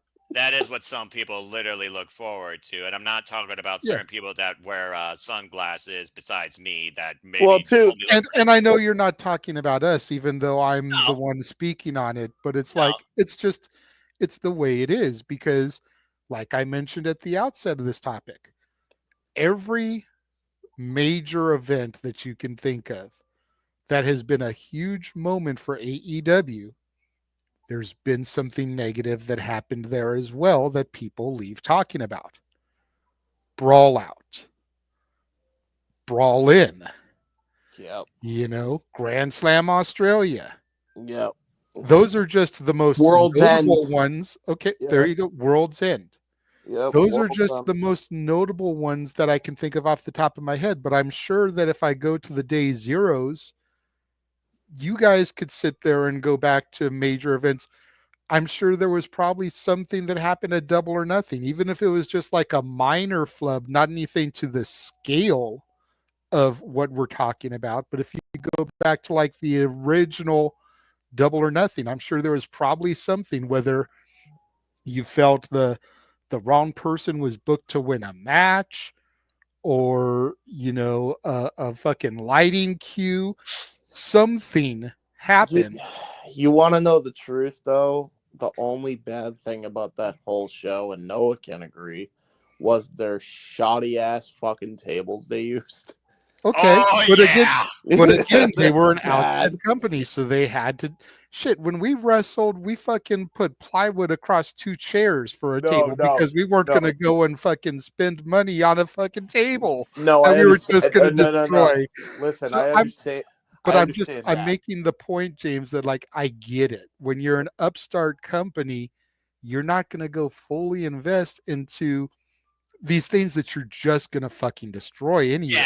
Yeah. So I can get something like that. But to your point, no, it was something bad that I'm sure people that have grown up watching like ECW and CZW and IWA Mid-South and all these hardcore things are like, ICW. the fuck is this bullshit? And I'm also one that only looks pretty much at the positive. So these minuscule negative things, to me, they don't necessarily affect me. I mean, hell, AEW was still one of my favorite shows of the year originally it was Revolution, and we all had a hell of a time calling that. It was the first time I think we did a 5-person booth, and it worked or 4-person, botch, and it worked flawlessly pretty much. And then Dynasty had my match of the year with Bryan Danielson and Will Ospreay, and arguably Walter and James and I had our call of the year with AEW All In, considering the culmination of the greatest women's story going in wrestling that year. So again, there's still a whole lot more good than the tiny little negative critiques that more people focus on. And again, that's what keeps me going. So again, it's just one of those things right now that what you more look at and how deep you look at what you look at. I think. Exactly. Yeah, I just want to add also with the tables thing. There you go. Yeah, the exploding barbed wire from that one revolution. Oh God! Yeah. I'm gonna be honest. I'd rather go back to those times because it was simpler times where it wasn't as bad. Like even that, I'd rather go back. No, I'm serious. I'd rather talk about the barbed wire fiasco than that fucking brawl out, brawl in again. I'll tell you. Yeah, because Don Callis and Kenny Omega actually turned it into a story plot following that. And Eddie Kingston did like a masterful job explaining why he still acted like he was dead in the middle of the ring, and yeah, they did a fucking great job booking themselves out of a corner there too. I appreciate how they booked themselves out of it, but to the whole point of the tables thing, the difference between your upstart, JJ, and Tony's upstart is Tony is a billionaire, and so is his father. I know, but the way a billionaire stays a billionaire is by not making stupid investments. Why am I going to drop hundreds of dollars into something I'm just going to destroy on purpose? When I could drop $15 on something I'm going to destroy on purpose. You know what I mean? Like that's why billionaires stay billionaires. He's not wrong. To be fair, when the ring size of the ring and the kind of tables you use are the only things you can really bitch about, that means you put on a good show. No, I agree. I agree. That's why I'm like, considering that was the only complaint I had from Double or Nothing 2019, I'd rather go back to those times, man. I mean, look at New Japan. They fucking use doors. No. Exactly. Oh, yeah, that's true. Okay, so That's too. we have 3 super chats that have come in. Okay. I'm going to get to the second one that came in first because it's actually on AEW. The other 2 I'll hold off a little bit because I want to wait till we get to The Rock and they kind of tie into that whole conversation piece. Go Rock. So Emmanuel and Arlene, I appreciate you guys being patient. Welcome to the chat, Emmanuel, just popping in here now. The Dominguez sisters. But we will get to your other super chats when we get to our main event topic about The Rock. But Shadow Batash submitted $5 Canadian. Are there enough tag teams ready for AEW to create tag titles for the women's division? And who would you have as the inaugural champions? Now, I don't watch as often as Noah does, but I will say right off the gate, you've got the Vendetta, Deonna Purrazzo, and Taya Valkyrie. You've got whatever this is with Penelope Ford and Megan Bayne, if they're going to stay a unit. Yep. You've got the reforming Stat and Willow. Yep. You've got Julia Hart and Sky Blue when Sky Blue comes back from injury. Yep. So there's at least 4 teams right there. I don't know if there's any others. Noah, you may be able to brain up, even going to like Reign of Honor. Well, you've got Billy Starks and Athena. Yep. So there's 5 minimum. Let's see here. Harley Cameron, Rachel Ellering, Red Velvet, Queen Aminata, Diamante, Mercedes Martinez, Lady Frost, and who could I put with Lady Frost? Lady Frost, and I believe she was teaming with why am I blanking? Was it Abaddon? No, it wasn't. No, Abaddon. Fuck no, that it wasn't was a trios Abaddon. match. It was Lady Frost and Serena Deeb, I believe. Deeb. Thank you, Deeb. So yeah, I could You've definitely got about 9 right there. AEW ROH, which ironically enough really made me think about what ROH could be this year. Notice the words Global Wars. It was AEW ROH, not just ROH, which does make me wonder if that's going to be more of a standard for the ROH brand. And it did allow a lot of that crossover. So if we count the ROH women's division, what we just said, you nearly got 9 teams right there. So yeah, I could definitely see that. As far as the first champs, I really think at this point, looking at the longevity of the relationship, the friendship, the rivalry, arguably our most violent women's match ever in AEW history, also one of my women's matches last year, I'd probably give it to Willow and Chris. The first And champ if you should be really- the Muppet and Harley. And if you really want to send people for a loop, put Britt and Thunder Rosa together after the heat they had. You know, the 2 day 1 bitches. I like that. Yeah, I like that. Yeah, Hikaru Riho! Oh, There you well, go. I was about to say, well, I'm scared now because you just brought that into the ether. They'll, knowing how they book this shit, they'll give the first inaugural women's tag titles to Riho and Yuka Sakazaki. Oh, Dude, God. put Harley and Tony together. Yes. Oh, God. Yes. Yeah, actually. They are by and far the 2 most entertaining women on the roster. You cannot deny that, Noah. Damn it. I hate when you're right. I know you do. So there you go, Shadow Batash. Hopefully that answers your question. We are going to take another commercial break. Then we will come back and move on to the next topic. We showed you all the watch-alongs, and it wasn't even all the watch-alongs, but a lot of the watch-alongs we've got coming up here in the Simply Reliable Studios. This trailer shows you just WrestleMania month, April 1st through April 21st. We will be right back. And now for a taste of things to come.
WrestleMania. WrestleMania month, truly the craziest month that truly dedicates our time now to all the wrestling across every damn company on the planet.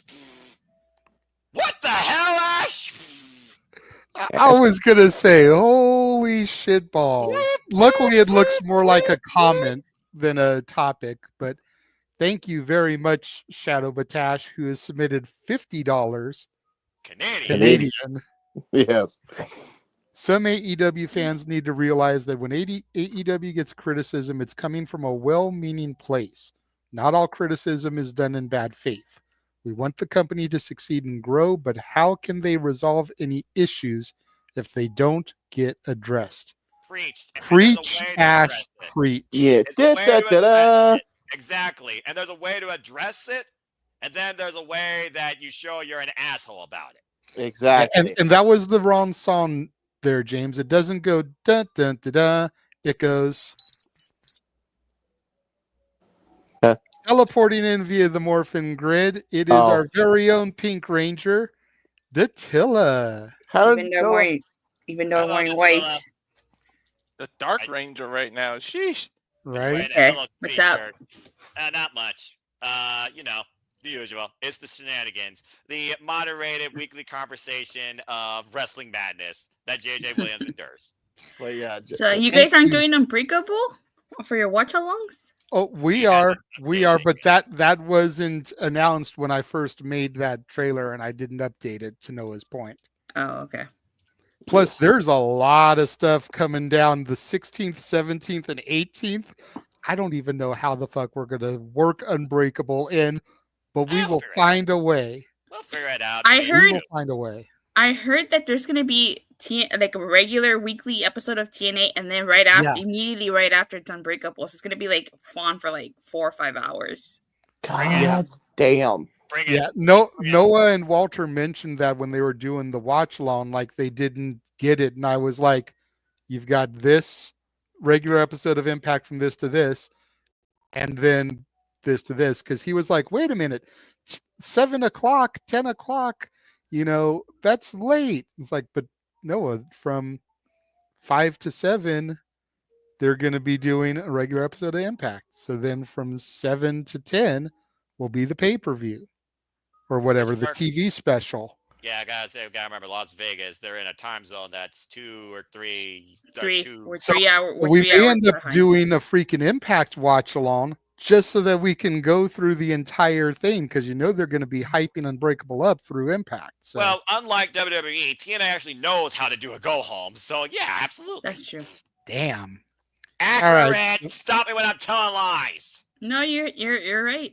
I notice I didn't stop you. I just said, damn. So I'm going to bring up the next topic. I'm going to introduce it.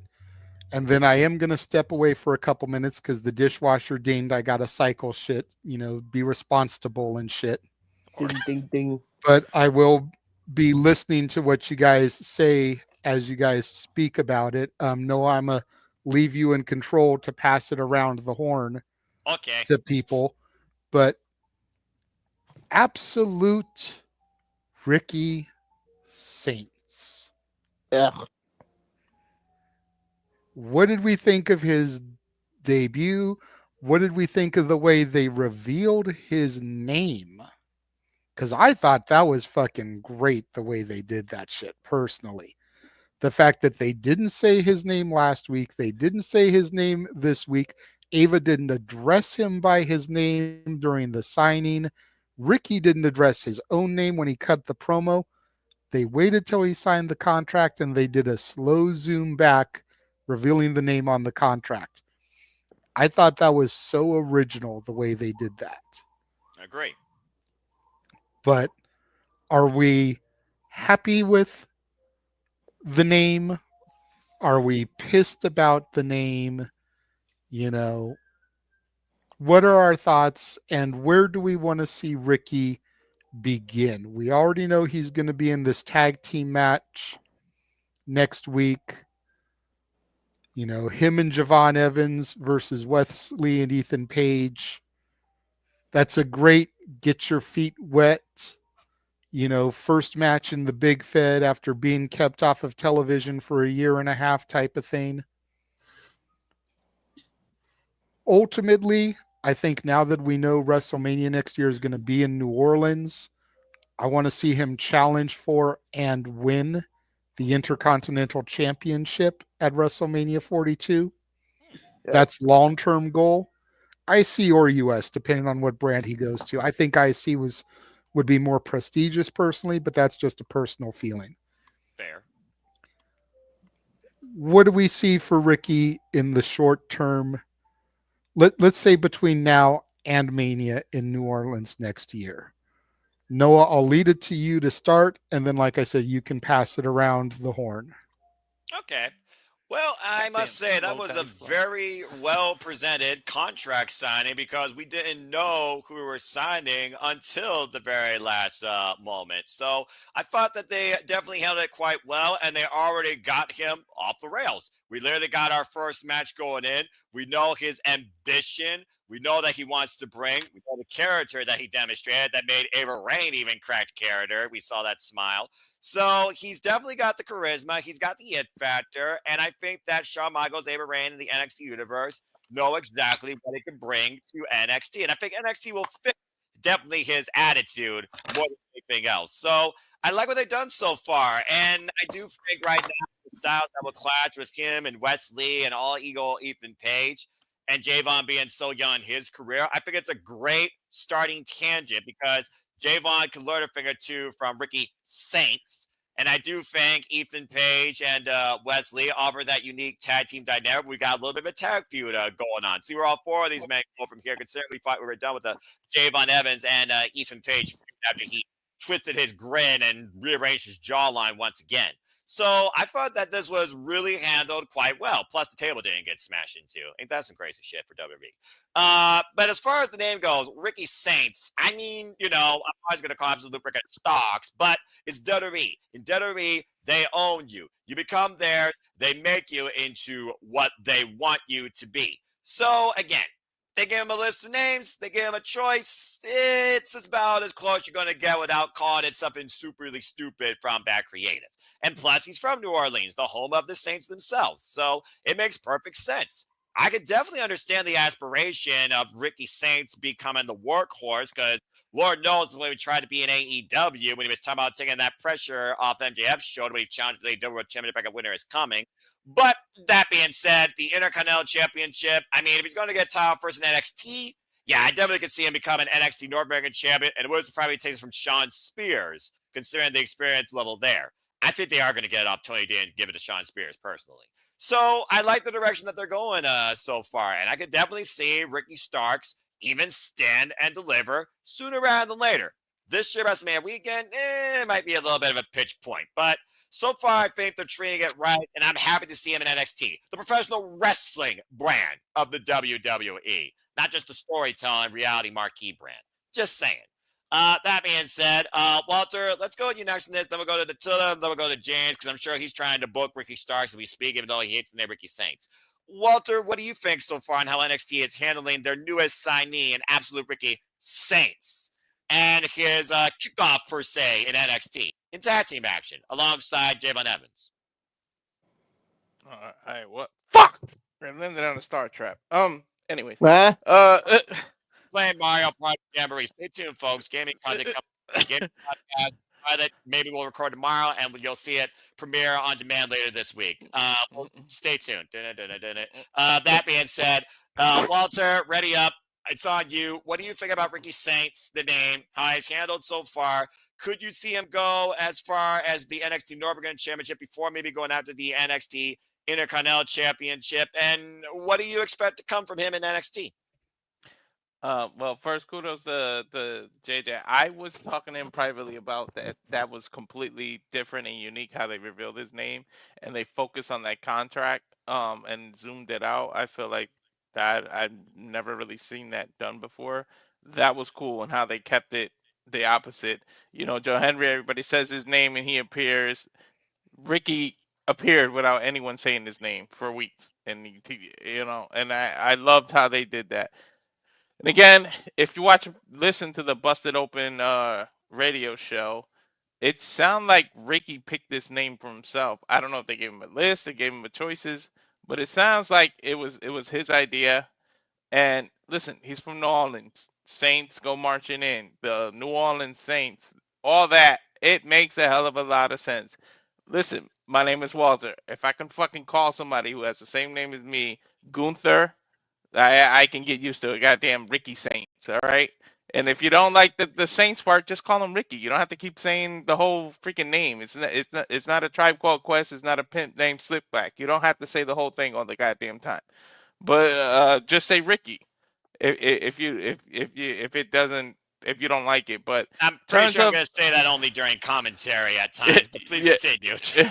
If I do want to see him win a couple of titles in NXT before he just jumps to the main roster, but I do think that they pretty much put him in NXT because the male talent is lacking right now. But I give it 6 months to a year, and he's gonna make the main roster that quick. I just feel like he's got to get used to the WWE style, and because it is a little different, and the ring could be different, so he's just got to get used to that. That's why they put him in NXT first. But I can see him getting that North American title, maybe even breaking Obafemi's record with it if he does stay long enough. But then, yeah, by what was it, WrestleMania in New Orleans?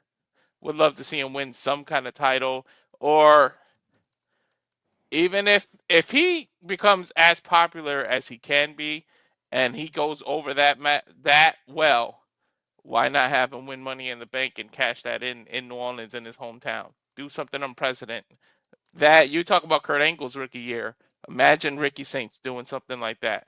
Have him win the Money in the Bank, hold on to it, cash it in his hometown, and even announce it ahead of time. That alone will shoot so many last-minute sales to that WrestleMania that that place will sell out in like moments. If he says it ahead of time after he wins the Money in the Bank, I'm holding on to this until WrestleMania in my hometown. So whoever's the champ, you better watch your ass. I'm cashing in that then and there. I'm calling it now.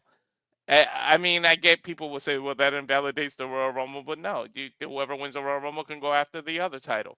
So you can make it fit, but you have to prove there's a reason you signed him, and he's that big of a deal. So you got to do things like that, and unprecedented, and you can make it. Plus, that kind of sticks the middle finger up to Tony Khan, like, look what you lost. So you might as, if you're gonna do it, do it. Go all the way with it. Show why you spent this amount of money, because I'm sure he's making a lot of money right now. All right, that's fair. To be unprecedented to see an NXT superstar in the the Money in the Bank match as well. Truly, WWE recognizing all three brands. So I like what you did there. Of course, Royal Rumble. I could definitely see him showing up in the Royal Rumble also next year. Dattila, what do you guys say regarding the newest signing to WWE, Absolute Ricky Saints? And what do you see going for him in NXT, at least for the short going? I don't mind the name change. I don't hate it. You know, could have been worse. It could have not even been Ricky. You know? So. That's true. Yeah. And like everybody mentioned, he is from New Orleans, home of the Saints. So why not pay homage to the Saints? I don't know how good their record is, but you know. It's not great. I wouldn't know either. That's a stat boy question. But Stat Boy Sports Bar. I think he'll do really great things in NXT. I don't know how soon they would want to call up Obafemi to the main roster, but I think that if they take Obafemi from NXT, you're definitely gonna need someone they can build NXT around. And I think that Ricky Saints takes some time. It's gonna take a moment to get used to it. I know. Yeah, it's gonna take some time. I'm not gonna botch you on that. It's gonna take some time to get used to, and I think they can build the show around Ricky Saints. You know, I definitely do see him playing a massive role next year. Whether if he goes onto the main roster, if he's still in NXT, I definitely see him headlining Stand and Deliver next year in his home city of New Orleans. All right. You know? Yeah, but he's gonna do great things. The name reveal I think was clever. I think it was really clever, and it was smart because I felt like if had WWE put that out ahead of time, I think some people would have reacted negatively to it. So the way they did it was really clever. I liked it. That's fair. James, I mean, again, New Orleans is hosting not only WrestleMania, very like Jatila said, it will host Stand and Deliver. Do you think Ricky Saints could be the man that could become the new face of NXT, considering the NXT's men's division is so lacking? Can he be Obafemi's undoing, or could they shift gears a different way? We know always a lot of stuff is set up outside of Deadline. It was Deadline that catapulted Obafemi into the world title picture in the first place. So what's your thoughts on this and the execution so far on the signing of Absolute Ricky Saints? I think there's going to be a lot more releases on AEW's roster. I think Wardlow is one of them. Miro already has been. I think they're both NXT bound, and I think they're going to be in line to challenge for Obafemi's NXT title, because I think it's very much going to be Big Hoss centric. Every once in a while, you might get your David versus Goliath match, but I truly don't believe it's going to be. I think it's going to be a lot more of the TNA Big Hosses and the NXT Big Hosses and former WWE Big Hosses than there is going to be a lot of the David and Goliath ones. And if they do eventually do them, I don't think Ricky's going to be one of them. I think Ricky is going for the North American title division. I think he's going to win it off, whether it's Tony D or Sean Spears outright, who knows? But I think he's getting that belt right out of the gate. I think he's going to make that division. I think it's going to be his to make. So I'm looking forward to that. And then I love the ideas that everybody was pitching. Personally, I would go with the Money in the Bank idea and then have him win the world title at New Orleans outright, just clean as a whistle, cash in, announce he's cashing in then advance. Rob Van Dam that shit, have him fight.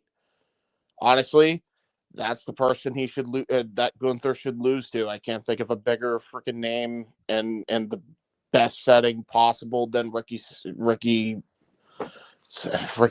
I'm just gonna call him that because fucking Ricky Starks in New Orleans. I feel like that's the best way they could go about it.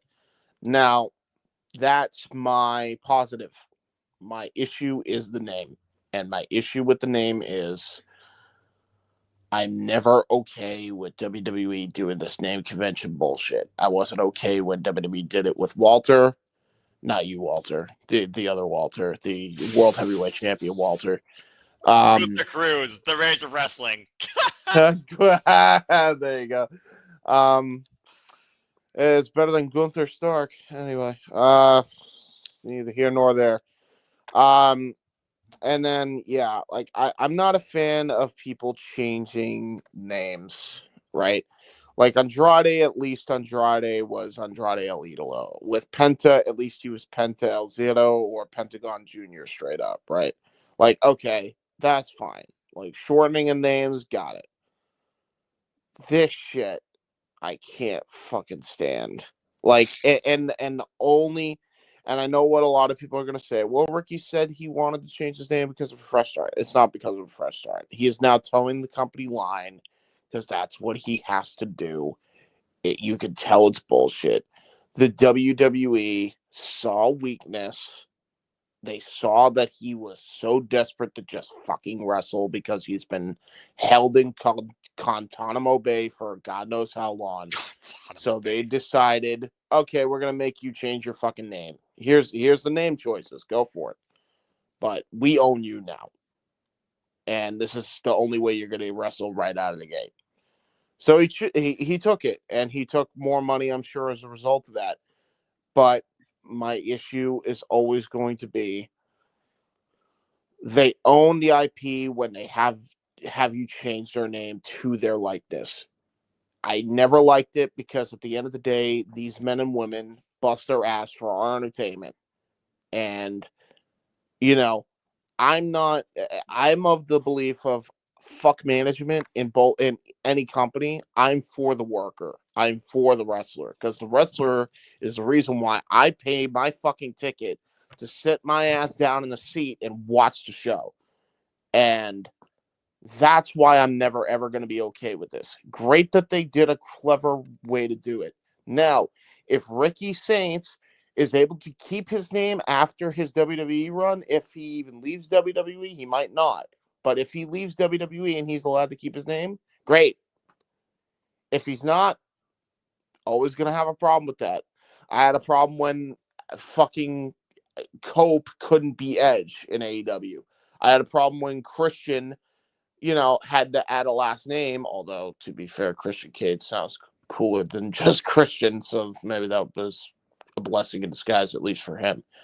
But it still comes down to the point of, these people should be allowed to hold on to their name, right? Especially if they have equity within the company. If they made a lot of money with WWE and they had a longevity of legendary status within WWE, they should be allowed to have that IP. Like, if you're a Bryan Danielson, if you're an Adam Copeland, if you're a fucking, if you're God knows who else, right? You should be allowed to fucking keep your name at that point. That's my deal. And I'm pissed. I'm pissed that he wasn't allowed to. I was pissed when they wouldn't allow Cody Rhodes to be Cody Rhodes. And that's where a lot of this problem stirs for me, is because I remember how much Cody had to give and how much he had to fight while he was still in the Indies and while he was in AEW just to finally get his name back. And truly, he didn't even get his name back until like the tail end of 2020. It took that fucking long for him to get his full fucking name back. And it's bullshit because it never should have gotten to that point. So, Ricky Saints is still a better name than Cope. No, I agree. Trust me, you're not that much. I agree with you on, but There's been worse name conventions, WWE, AEW, insert wrestling company here aside, than Ricky Saints. That I agree with. I just don't like that they kind of took advantage of his desperation to just fucking wrestle finally. That was a little shady and scummy to me. I don't care how great they disguised it. That's shitty and scummy work to me. And typical of WWE, the corporate entity they are, to pull a shady business practice. What else is old? It could have been worse. He could have not have been Ricky. That's true, but he could have been Trill London. Yeah, somebody. Yeah, somebody. That's one of the names. That's one of the names that WWE trademarked prior to Ricky showing up. So, out of all the names on the list, everybody swore he was going to become Trill London. I thought I was going to be Jordan Grace because I actually do recognize that post, and I remember Jordan Grace showed that off. But also, I mean, there's been people that kept their names, like Adam Cole, baby. But I do like the fact that everyone has Yep. I do like the fact that everyone's looking at the North American Championship first being the catapult to Ricky Saints, whether or not he becomes the NXT champion and stands to deliver, or does the unthinkable and catches in at WrestleMania. But considering I look at Adam Cole and how much he became the guy in my NXT after it was no longer glorious. Boom. He started off becoming the NXT North American champion. He had a great run from there. Then he became the NXT champion, and that title got predominantly featured on Raw, SmackDown, and kicked everyone else's ass in one of my favorite Survivor Series of all time. Still to this day, 2019, I think Ricky Saints can absolutely do the same thing, if not surpass that, in this era of WWE through your NXT, JJ, because I do think he has that potential in him. It's just a matter of Shawn Michaels able to reign in. Let's be honest here, because you see the end credits all the time. Paul Levesque see the exact same thing. But everyone pretty much got their thoughts in. So to the man of his brand, JJ, what do you guys say to your newest signing now in Absolute Ricky Saints? What do you see in his potential? Do you think he could be the guy that upsets the ruler, or could be the next one to take the throne after the ruler?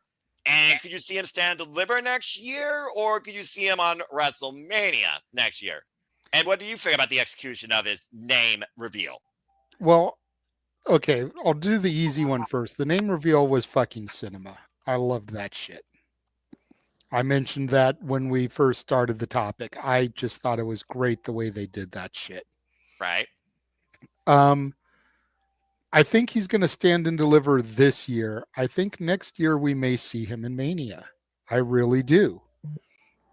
You know, I think he could very much have the Roxanne Perez method from this year. Rumble debut, qualify for the Chamber, something built at the Chamber, WrestleMania match. You know, we talked briefly when we were speaking about the Moose thing about how the men's division is lacking. Yep. I feel like they've got a year to really build it up. They've got a lot of decent guys in the mid card. They just need to be elevated up. You know, as much as I still hate that it happened, and I do want to go to this comment real quick because Emmanuel put an update. They may get to go to Stand and Deliver. I need y'all to go representing Chase U for me. No, it's dead. I know Arlene won't do it, but Emmanuel, bro, No. I need you to do it. Go to Temu, get you a Chase U shirt Chase for U's dead. cheap. Represent for Don't me do at it. Stand and Deliver. Wear a Trick Even Williams if you shirt. Noah, hush for a minute. Even if you don't wear the shirt inside, wear the shirt at the venue outside with the U's up for me, and then take it off and go inside wearing whatever you're going to wear. But God damn it, I need somebody representing my Chase U there. But to the point I was going to make with the dissolving at Chase U, I thought Duke Hudson was a guy that they could have elevated up to the main event scene for NXT. Was he going to be a main eventer on the main roster? No, not going to happen. No. Solid mid-carder at best. But Duke Hudson had the build, the ability, and the charisma to be a main eventer in the main event division of NXT. Unfortunately, they released him. I feel like that kind of hurt them because that could have been a body for the main event picture. You know, we've got I feel like the main event picture for the men has been hurting ever since last year's draft when we lost Mello and Ilya. Oh, yeah. You know, we're slowly starting to recover, but I feel like Ricky Starks and Obafemi are doing a good job, but I don't think they're going to last down there. I'm actually starting to wonder if Oba isn't going to get called up with this draft, and that's why he's working Moose now. Test him against somebody his size, his build, that has been a world champion for the other company. Traditionally, WWE sends their main event players down to test the champion.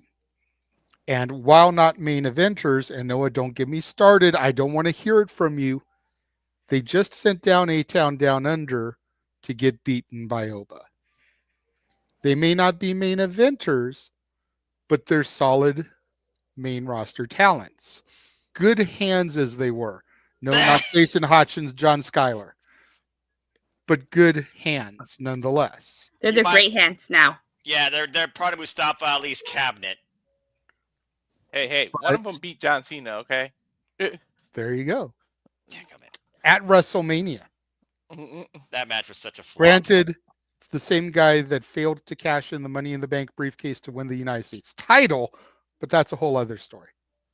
But I think that's why they're giving him Moose now. They don't want to jeopardize a Braun Breaker. They don't want to jeopardize a Braun Strowman. Somebody that's a similar size, build, meaty men slapping meat type of guy from the main roster to sacrifice to Oba. So they're using Moose. And if he can prove his merit against Moose, a former 2-time TNA champion, or 3-time? Technically 3, even though 1 wasn't really recognized. Okay.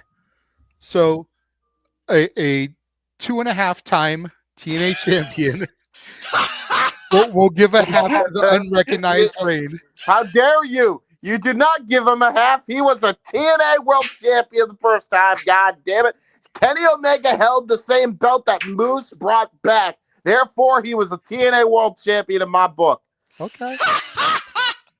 It's kind of like Ric Flair being a 21, but he's only 16. Okay. my So Lord. Yes, he's a yes. 3-time champion, but we only acknowledge 2. Got it. He is not a 2.5 champion. I think that's why they're giving Oba to Moose. I think Oba may move in the draft. Maybe. You know, the draft will be after Mania, which will be after Stand and Deliver, so he can put over whoever he's going to put over at Stand and Deliver, or Spring Break-In, which usually comes after Stand and Deliver. That's where Trick Williams got the title for Ilya Dragunov, to your point, and then Ilya was off to the main roster.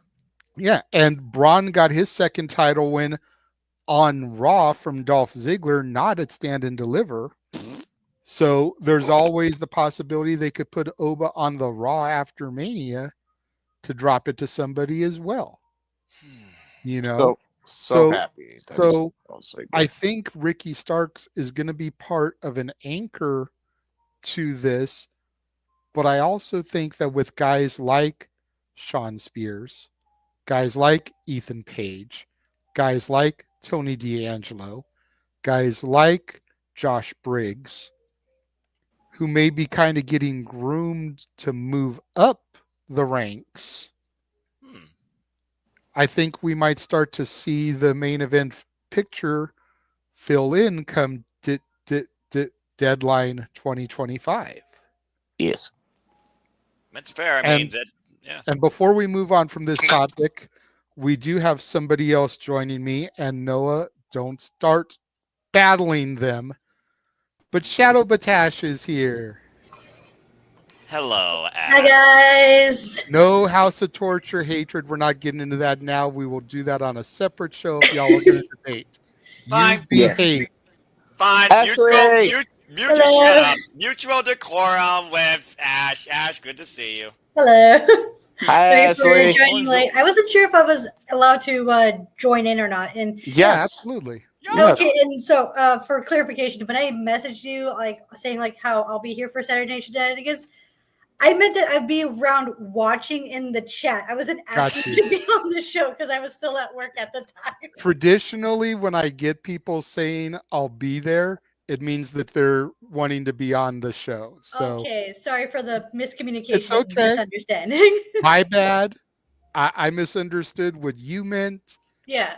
But yeah, I mean, anytime you are sent the link, you are free to pop in whenever you are available. Look at Datilla. Okay, cool. There have been times she's popped in when we've been saying our goodbyes. She was Literally, there. that is a part of the intro video. Yeah, she was there. literally popped in as we were signing off. So that clip is say goodnight, Datilla, because we literally were saying goodnight at that moment. Okay, fair enough. I wasn't sure. That's why I wanted to get reconfirmation. That's also that's good to know for future reference. Yeah, anytime you are sent the link, you are more than welcome to pop in at your earliest convenience. You're always welcome because you're now my new best friend. So that's yeah. Kid's got a new best friend. Isn't that nice? All right. Hey, fuck you, Noah.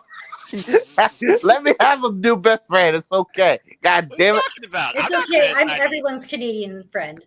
Yes, you Canadians are. are nice. I like Canadians. It's all good. You know, I got no problem against Canadians, and I got no Yes, problem against we Ash. we know a particular Canadian you love, Noah. Stop! Don't go there. Don't Wow. Go there. Don't go there. I'm warning you. Don't go there. Speaking of Canadians, Mike Bailey's coming to AEW. Yeah, I saw that. I It's saw so that. cool.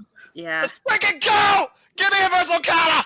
Yes, Sorry. to be honest, joining. I mean, Mike Bailey's joining. I was about 10 minutes behind the live feed, so of course, Datilla posting it in the chat was a spoiler for me, but it's all good. Sorry. You didn't know I was behind. It's all good. To be fair, I kind of want to see Speedball versus Hologram first before anything because Oh that my match gosh. sounds like it could be That's fucking gonna phenomenal. be so damn dynamic. Freaking Hologram. I'm so damn glad he's back. I'm glad they ran that with Beast Mortal. Anyway, we're going off topic and we're taking the show. I was about to say if this match could happen, Nick Jackson versus Speedball Mike Bailey. No, Jackson has no. incredible potential in singles matches. He's the only butt that's had singles matches in AEW history, like with Ray Phoenix and stuff. So I kind of can get behind that. Again, it's that different dichotomy of attacks. All right, this is going a different topic. But bottom line, Fuck both Jacksons. Speedball I agree. early to AEW. That's gonna be freaking awesome. Now let's go ahead. Get the show back to JJ so we can continue where we left off. First off, Ash, again, welcome back, but you leave the bunny out of this. JJ, I think you wanted to give it to her for your Ricky Saints topic while we continue the shenanigans here. So go ahead. Since she popped in, I was going to go ahead and throw it over to her for her opinion on Ricky Saints, and then we will move on. Oh, yeah, I'm not bothered by the name change. I'm not sure why he had to change it. That's the thing, because is it a rights issue? And is Ricky Starks his birth name?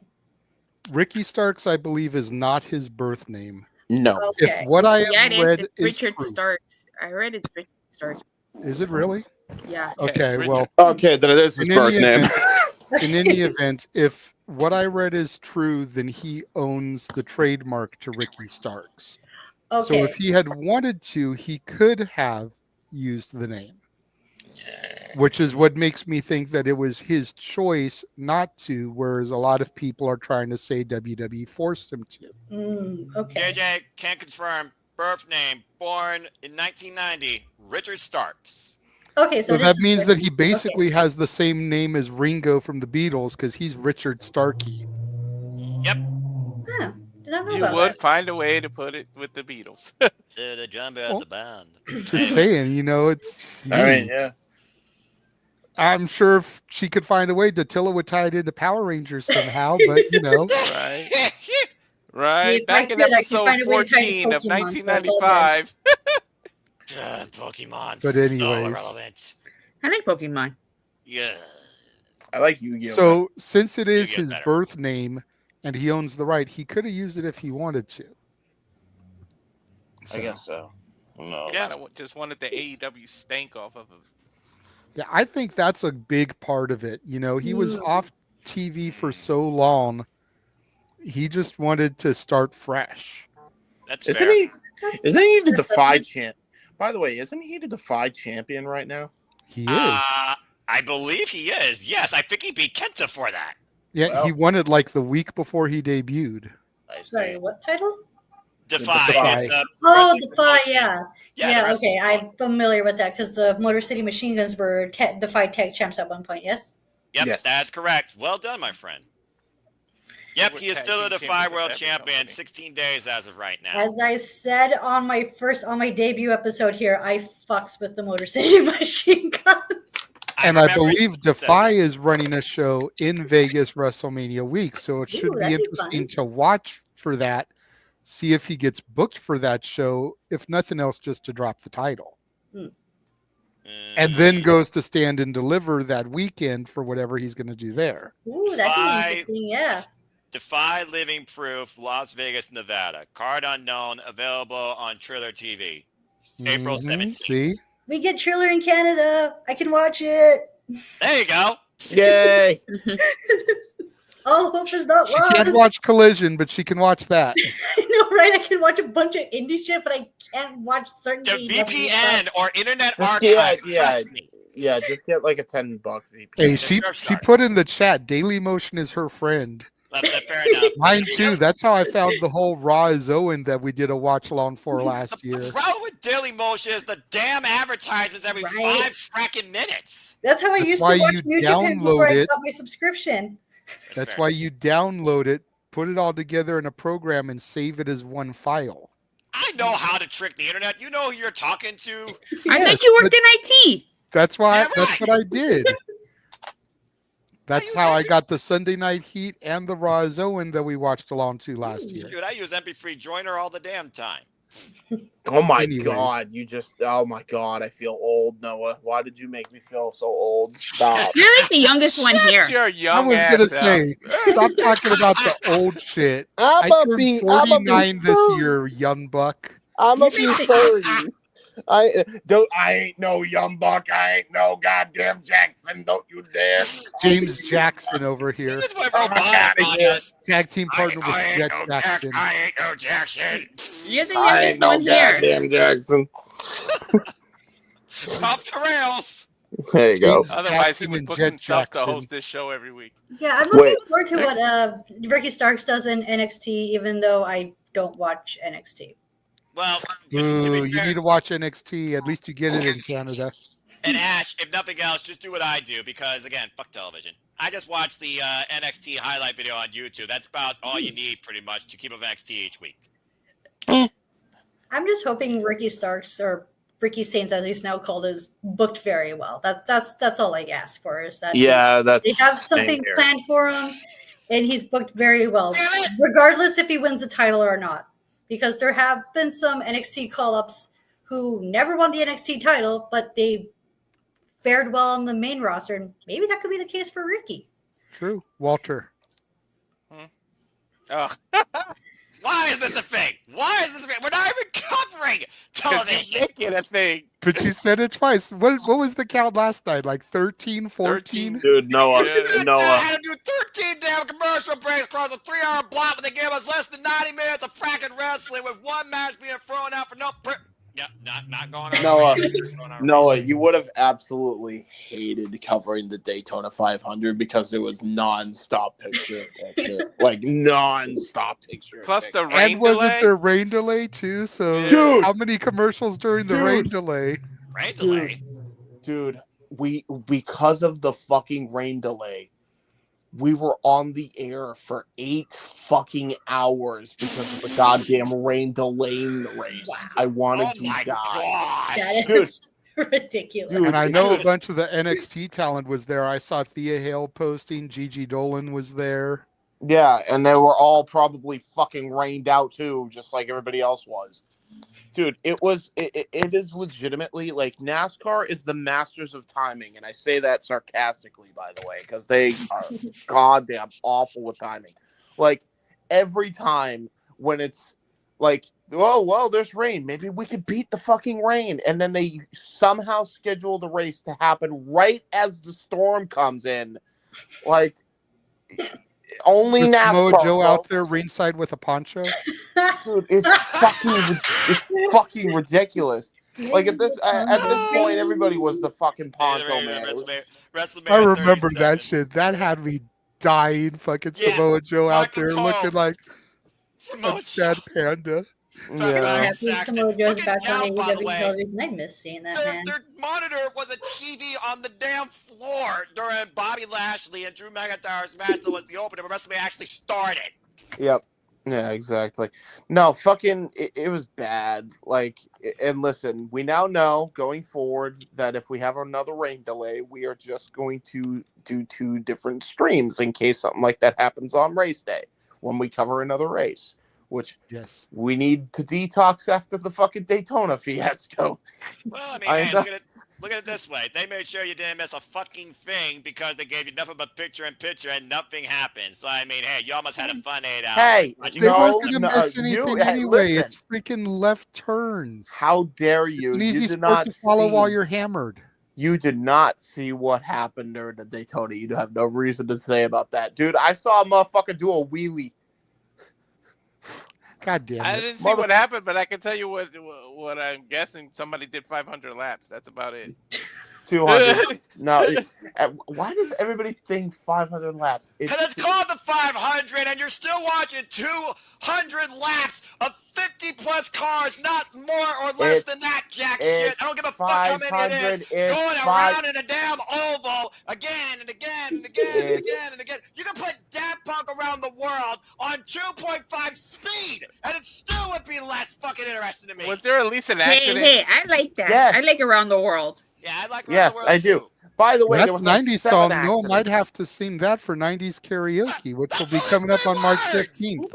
By the, for the record, there was like 7 accidents, by the way, so there was some excitement. First of all, That's right. That's coming up soon. It's This is not- like karaoke. Yep, March 15th. But I gotta say, JJ, I really love the fact that he included Selena Quintanilla on the thumbnail. okay, Of course. it is not 500 laps. It is 500 miles. That's why. 500 miles. I will walk 500 Non-copyright. Da-da-da. Okay. Da-da-da.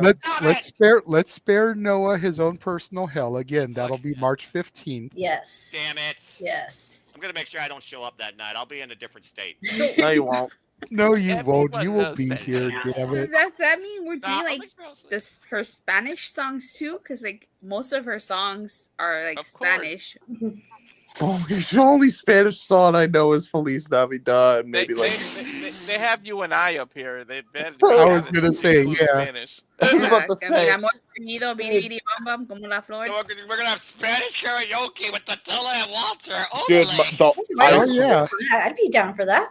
legitimately, I have bangers, bro. the only three songs I know are Feliz Navidad, freaking Despacito, and the Dora theme.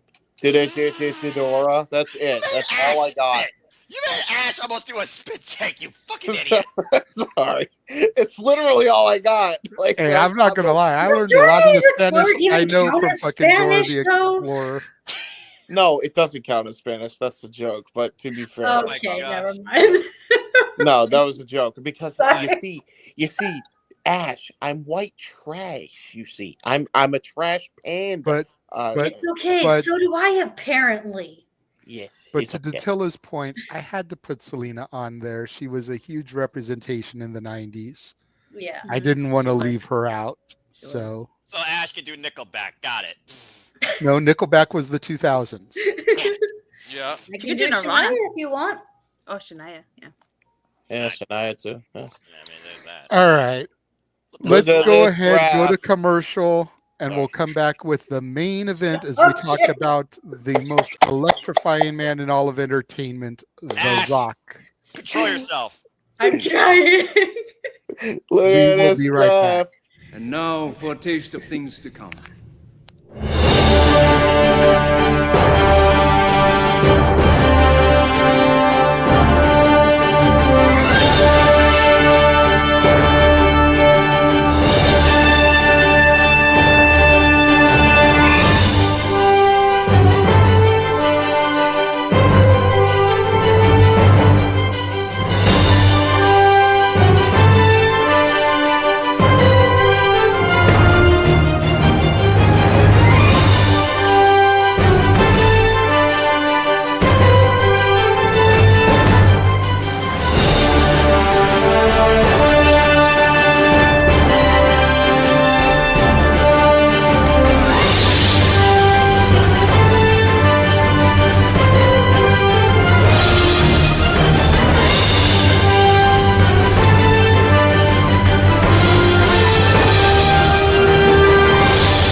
Truly, we are about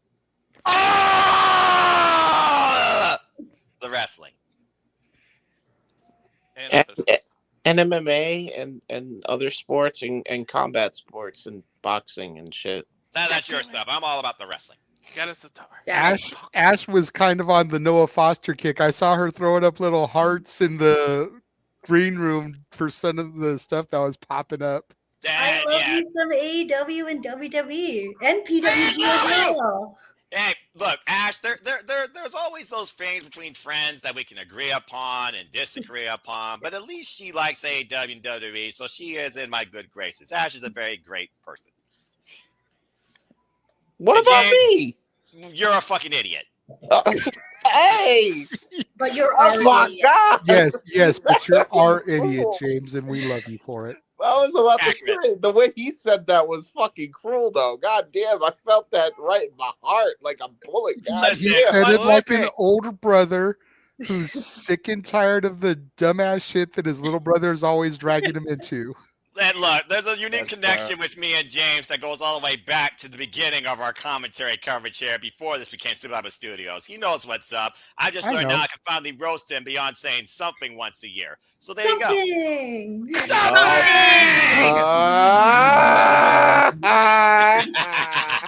I also was like looking through on things because I wanted to make sure to double check, and New Japan does have Sakura Genesis. Yeah, Walter and I are going to get back to covering Japanese wrestling at some point between Star Navigation, Sunny Voyage, Sakura Genesis, Dominion, Stardom, of course, as their big April. No! Yes! Everybody bring it back! Everyone say something! No! Anyway. Ready? Somebody learn to say something in Japanese. Ooh, something! Something! No, it's more like something. No, okay, no. You gotta do it right. It's like this. It's something. There you go. Nah, you got to get the mouth moving, and then the dialogue comes, like the season 1 Rita Repulsa shit. The mouth would move, and then like 3 seconds later, you'd get her dialogue. So you mean? Was smiling. She knows what Wait. I'm talking about. So you mean Takamichinoku Shane McMahon?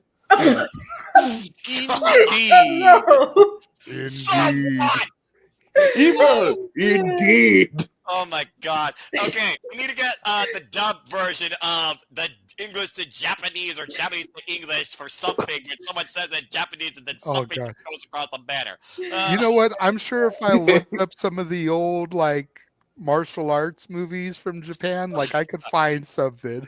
I mean, listen, if you no, fuck out of here. If you listen, if you listen to some of the Japanese pronunciation and shit, you should hear how they pronounce SpongeBob, man. Like it's Spongy Bubble. Spongy Bubble. So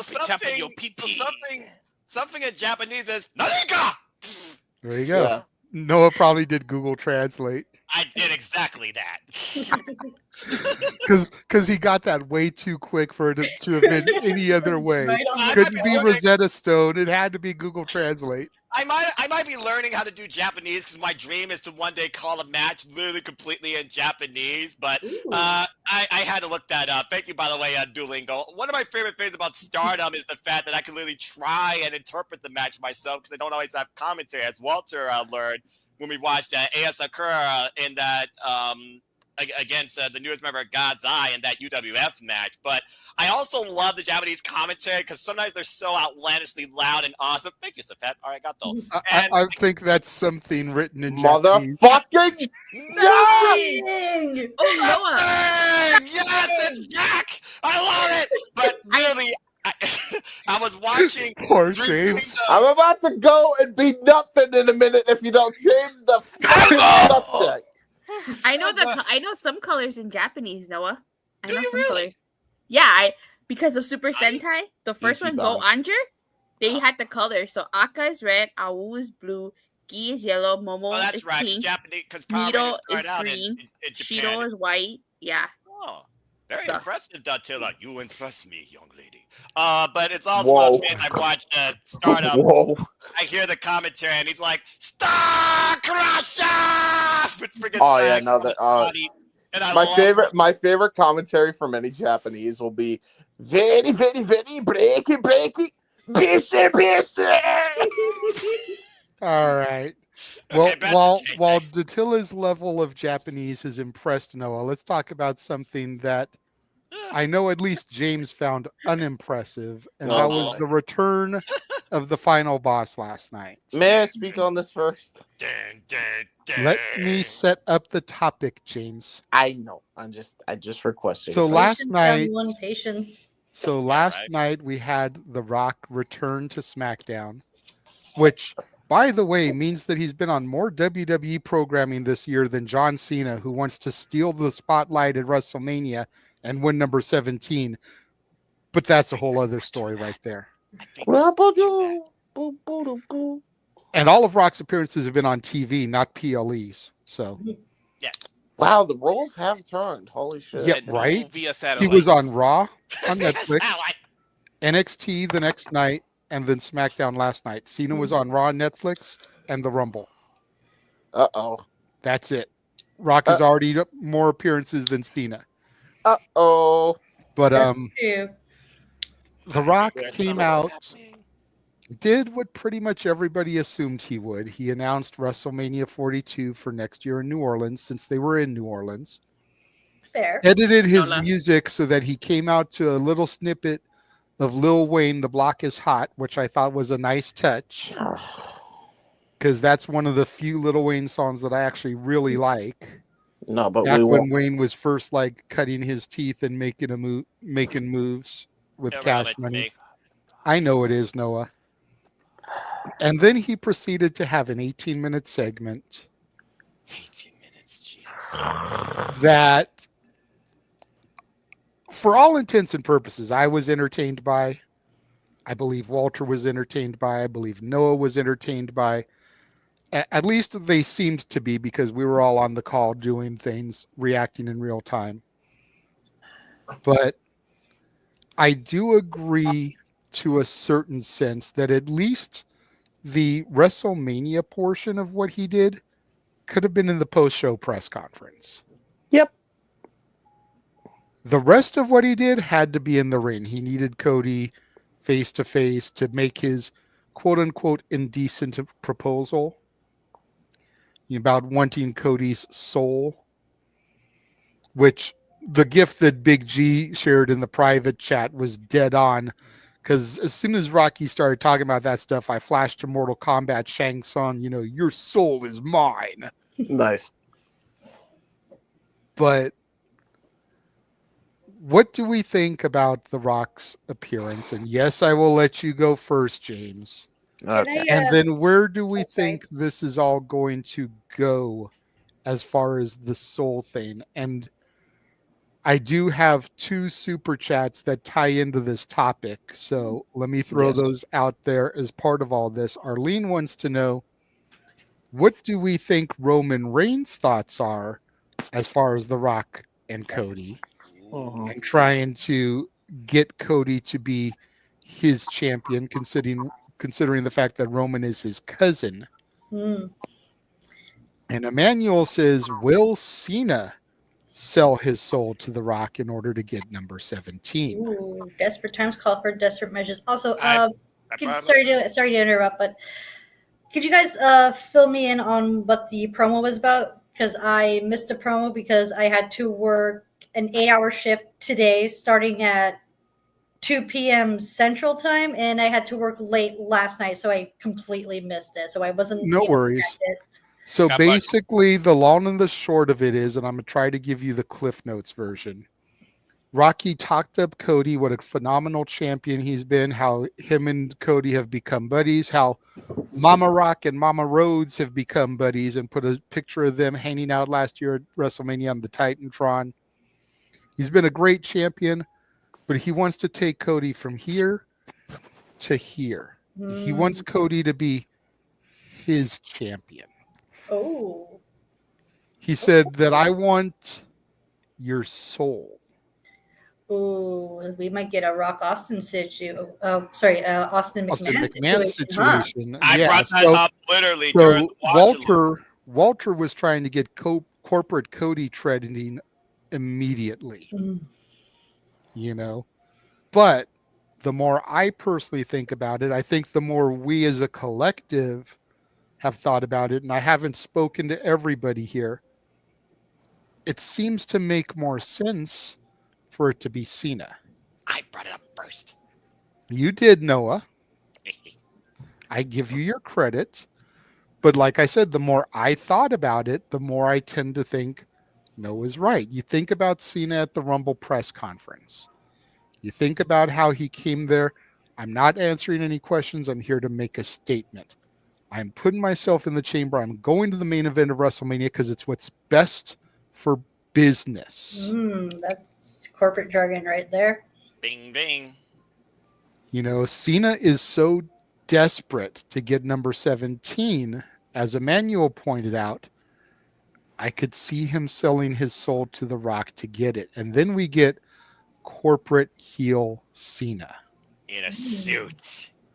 We've seen Cena in suits before when he's done Hall of Fame. We've seen him in suits when he's done his Hollywood stuff. So it would essentially be Hollywood Cena like we had Hollywood Rock. Ooh. You know, it would be kind of a mix of Hollywood Rock and corporate Rock, I Eddie think. Rock wants a brother, not a Mhm. cousin. And again, I believe we wanted Cena to go heel so bad back in 2011, 2012 during the summer of Punk and Money in the Bank and everything. And we didn't get that because Vince wouldn't let him. Cena's winding down his career. What does he have to lose at this point? Nothing. So that's basically what it was about, is him wanting Cody to essentially be the Rock's champion. And the Rock sits on the board of TKO, so a corporate champion.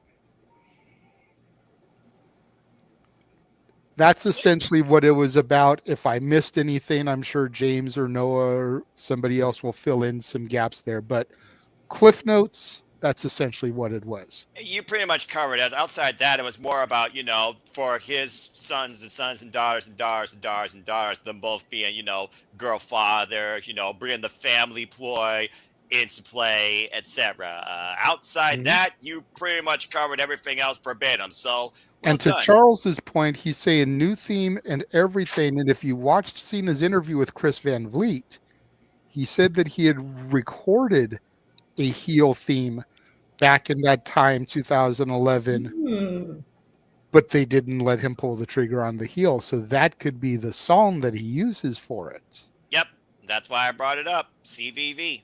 Chris Van Vliet, by the way. Go check out the interviews with him. Seriously, he's got some of the best interviews out there. Him, and I've been really loving the No Contest Wrestling podcast lately with TJ Jefferson and O'Shea Jackson Jr., son of Ice Cube. Even Datilla pointed out on a Giga Chat. Go subscribe to Giga Chat. Yeah, even Datilla pointed out in the clip that I sent her how much he looks like his daddy. It's like, there's a reason why he was cast to play his daddy in the Straight Outta Compton movie. I'm just saying. Yeah, he's not wrong. Also, Denise Salcedo always has great fun interviews, too. Hers is more like peeling back the curtain things, though. And yeah, I think, what are you laughing about so much? It's Never thought I'd distracting, hear bro. it in my wildest dreams. I never thought I'd hear the phrase "subscribe to Giga Chat." James has been broken. I appreciate Isn't that what okay, am I allowed to name drop other podcasts here? No. I know what you're talking about. Okay, so you get it. Okay. So. I just thought I forgot that was a podcast, and it started from a meme. Okay. Don't worry about James. me. I'm okay. I think what I like the most about No Contest Wrestling right now is they've been doing a lot of interviews with NXT talent. Yes. Oba Femi, Braun Breaker, which I know he's main roster, but he was my NXT champion for 2 runs. Roxanne Perez. A lot of those people have been getting interviewed. So yay. I think that's what I really like about them is he's been giving them exposure as opposed to just the main roster talent. Fair enough. Go ahead, James. Okay. So what I will say is there is the Cena element. There is a valid argument. However, I raise you Cena and I give you Drew McIntyre. Because Drew was hired and given a huge money deal from who? The Rock. The Rock gave him that deal I think it was like in a suitcase or something freaking bougie. And he signed that contract. And he's making a lot of money since. And that went over Triple H's head. Right there. Right? So he could be kind of like almost a headhunter to, Dwayne. And he gets the title from Cody. Getting the moment that he was owed at WrestleMania. That he's been chasing. A win in front of a crowd for a world championship. You could easily tell that story where he is the Scottish mercenary of TKO. Didn't Drew get that moment last year at WrestleMania? Yes, he did. Winning the world title. He got robbed. From Seth Rollins in front of people. He still had the moment. He just had it for only 5 minutes and 46 seconds. He still Yeah, had the moment. it's not our fault that he was a dipshit about it and didn't take the title, go up the ramp, went over to CM Punk and tried to gloat in his face. That's not our fault. No, it's not. That's the booking, and that's on Drew, you know. That's right. Well, I mean, listen. He might have held it for 24 hours if he had gone up the ramp. Listen. I agree. How did he cashed in on the Raw after Mania? My point still stands is that he got a big ass fat contract from Dwayne, so there is that. Fair. So that's my but argument. Drew is going to be here after December. Cena won't. Yes, so that's kind of my argument as to why it should be Drew as opposed to Cena. Now, that's just me. Everything else I agree with, but hence why I think they're going to keep Cody babyface and have him defy being that corporate type of person, because I think he already was that once and he hated it. Hi AEW, how you doing? So you know he ain't gonna want to go back to that. So I think he's going to stay true to that, and I think that there's going to be some fucker who's going to be afoot, and they're going to be the one to challenge Cody for the championship, which is going to be a very odd and weird deal when it comes to the world title picture, because that means whoever wins the Elimination Chamber is also going to be in the Jay Gunther match. So that's kind of odd, but yeah. What? No, whoever wins the chamber is facing Cody Rhodes. He's figuring that whoever wins the chamber is going to turn that Gunther match to a triple threat. Oh, wait, yeah, no, you're right. I'm stupid. Yeah, don't forget, Drew is in that match. Never mind. Cena is in that match. Yep. Punk is in. Whoever wins that match, I think, is essentially going to end up being The Rock's corporate guy. Yes. And as much as I wanted Punk to win that match, I think now it's going to be more than obvious that it's Cena. Yes. Even though a corporate Punk would be hilarious, and I flash back to the Punk we see in our intro when he came out in a suit and tie and signed his WWE contract on the Ring of Honor Championship belt. Right? Yeah, but The original Summer of Punk. Yeah. So I think it would be kind of funny for Punk to go back to that, because again, Punk is desperate to get that WrestleMania main event.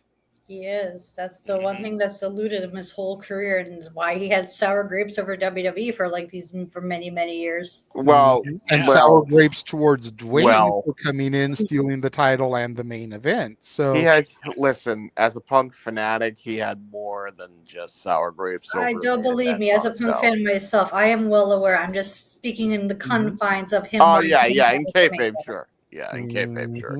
Yeah. Because that's what would make it even more ironic if he sold his soul to The Rock. Which is Wouldn't be your first time a Punk sold out. Let's be real here. Exactly. Yeah. So that's fine. That's all well and dandy, and the booking is looking like it's going to be very interesting. Here's my only bitch about the whole damn thing.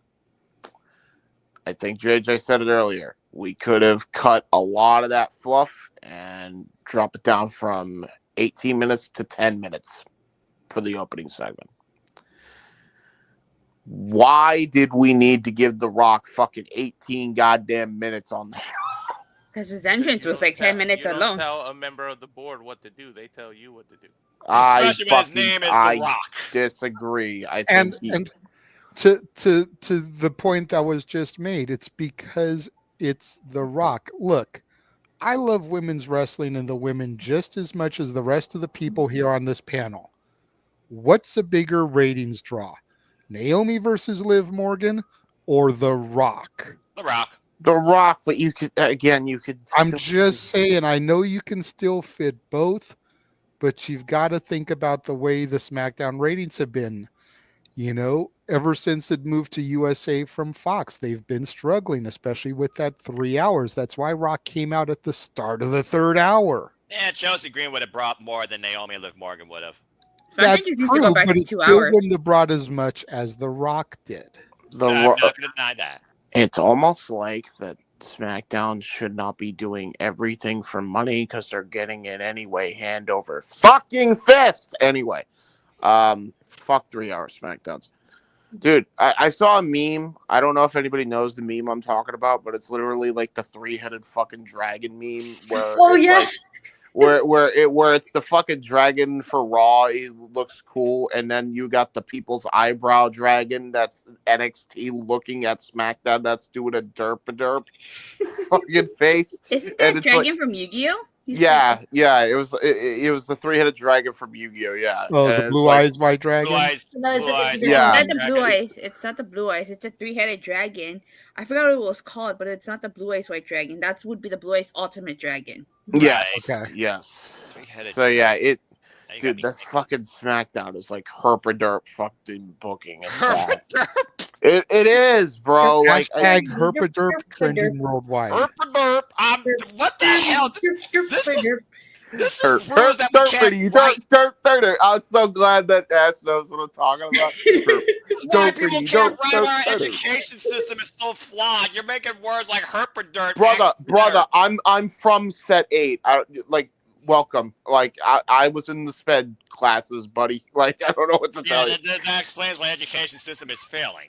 I agree. Anyway, what was I saying? Oh yeah, fucking dude. 18 minutes is, I don't care.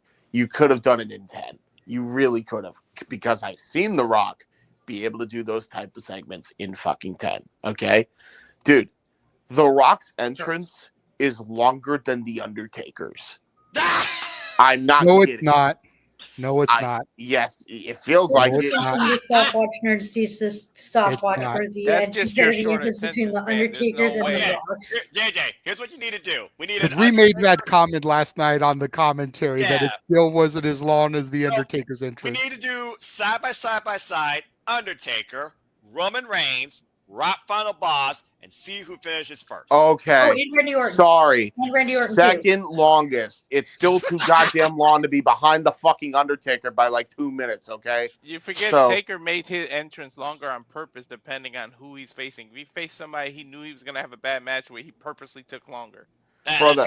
And his entrance takes longer if it's at Mania, because don't forget he'll sometimes have the Druids come up and form a line before he even starts coming out. Yeah. Bro, Well, WrestleMania is supposed to be the longest entrances for the biggest stars, for the biggest matches. So I put an asterisk next to that caveat. But when it comes to TV, I understand. Listen, I understand that people love the segment. Great. I don't, because I feel like you could have fit more. I really do. I feel like you could have at least fit one. That's my issue. You could have done what he did in 18 minutes and narrowed it down to fucking 10. That's what annoys me about Rock segments. Dude, I remember that a lot of people complained at the height of the build last year because he fucking went overtime on one of the fucking shows. And then they had to fucking release the rest on YouTube because he went overtime. It was the same bullshit. Because he just does whatever he wants because he's the fucking Rock. This is what a lot of people are starting to slowly but surely, and you're hearing the chatter about it. That's what a lot of people are having fucking problem with. Even in Hollywood, they're having problem with it. And now it's creeping into fucking wrestling. And I'm sorry. I can only allow him to fucking talk his shit for so goddamn long, but at some point it just goes on for far too fucking long. Just get to the fucking point already. Dude, 95% of it was glazing Cody, glazing the crowd, and glazing the fact that Mania is going to be in New Orleans next year. And then 5% was actually, finalizing some story beats for this year's Mania. That's my issue. And it's always going to be my issue. All that was missing that would have chapped my ass is if he lied about having fucking In-N-Out for the upteenth fucking time in a row, like he did the last 3 times. I had In-N-Out. This is my first time having In-N-Out. You never taken a bite of an In-N-Out burger in your fucking life, Dwayne. Don't lie. Neither have I, because we don't get that in Canada. That's true. Listen, look up Moist Critical's whole deal on Dwayne lying about having In-N-Out 3 times. It's actually fucking wild. It's legitimately unbelievable. But yeah. Point being, just fucking shorten the segments down a little bit, because there's no reason why we couldn't have had at least one women's segment right after that. I agree Rock brings in ratings. He still would have gotten the same ratings if it was 10 minutes as opposed to fucking 18. So, that's my thoughts. That's my only fucking gripe to it. Fair enough. Welcome, Jeff. And Hi, Jeff. second of all, Safed commented, if Liv and Naomi's match got cut, they should have cut Candice and Tiffany as well. I disagree there, because that match was used to set up the tag team match that's going to be happening at the Chamber. Exactly. So As couldn't was made cut that match. That actually was building towards something at the pay-per-view, whereas Liv and Naomi is building to something that's going to happen on Raw. Yeah. It's not that huge of a deal. Well, since you just let's go ahead and get to Tilla first, because she was commenting in the chat that she's getting tired and wants to go Mimi's. So she can say her piece and then dip out, and then we'll go to Jeff, who just joined us from the happiest workplace on earth. I don't see what it says. Undisclosed Gotta go. location. You can't see where Okay. he is. Got you. Okay. He's off Never the mind. grid. Go ahead, Datilla. You know, I kind of echo the same sentiments as James. I actually was not a huge fan of this. I really disliked it. I felt like it went on way too long. It dragged. I kind of wondered if maybe The Rock had one too many drinks, because I had a hard time decoding what he was trying to say. Took me a while to realize he was trying to tell Cody Rhodes to be his corporate champion. So this was completely pointless. It was just too long. Like, it could have been nice, short, and sweet to the point. I just was not a huge fan of this segment at all. Thank you. Somebody sees it my way. Yeah, it was just way too long. And like I said, it felt like, what are you trying to say? Like, just, become corporate champion. Okay, like, you could have just been like, Cody, I want your soul. That's it, and be done. Like, it just went on way too long, and it dragged. Having too much of his own branded tequila to give a fuck about timing, apparently, lately. Yeah, and as far As Jeff as drinks from the Zoa energy drink made by The Rock, so yeah. I got water. I'm going to keep doing the do until I no longer can. Zoa water. Hi, Penta. Sorry. What you got there, Ash? Root beer. I got Barks root beer from my work. I think AEW is better than Barks, but that's just me. It is, but my workplace only sells Coke products. We don't have Pepsi products, sadly. IBC root beer or die. IBC root beer or die. Accurate, but it's hard to find that shit when you only can find it in a 6-pack of glass. What root beer? IBC. What's that? IBC. So, okay, mate. It might be a Canadian thing that she doesn't get it. That's So. fair. No. So, long story short, when I was in high school in my U.S. history class, we had a Western saloon day. So we had like a whole like they had like poker set up, and it was like a bar area. And one of the guys bought a 6-pack of IBC because it looks like the old-fashioned glass beer bottles. I have never touched another thing of root beer since, and that was 25 years ago. Damn, not even A&W? Nope. Not even once you have IBC, it's the best root beer. Yeah. Like even diet IBC is better than regular anything else. Swear to God. That's a hell of an acknowledgement there for anything. Yeah, that's quite a statement. Yeah. Anyway, I hate diet soda. It's a bigger statement. Anyway, Rocky and how Datilla doesn't like it. Continue, Datilla. Yeah, well, that's just pretty much it. I did not like the segment. I felt like it went on way too long. Could have been shorter. As other people have said, that WrestleMania announcement, he could have been done at the post-conference. Hell, WWE could have done a whole press conference in the city of New Orleans before SmackDown even started to announce that. They didn't need The Rock to announce that. Yeah. And that would have shortened the segment a lot better. As far as who I think will be corporate champion, I was actually thinking CM Punk. Because as he's always said, he's not there to make friends. He's there to make money. That's right. Yeah, he did say that. Yeah. That's a nice catch. Yeah. So I feel like it could be CM Punk just because I feel like, I I don't know, like if Cena's gonna win the title, I would think they would be more towards the end of his run because I think the question would be, do they want him retire as champion or do they want him to put someone over on the way out with the title?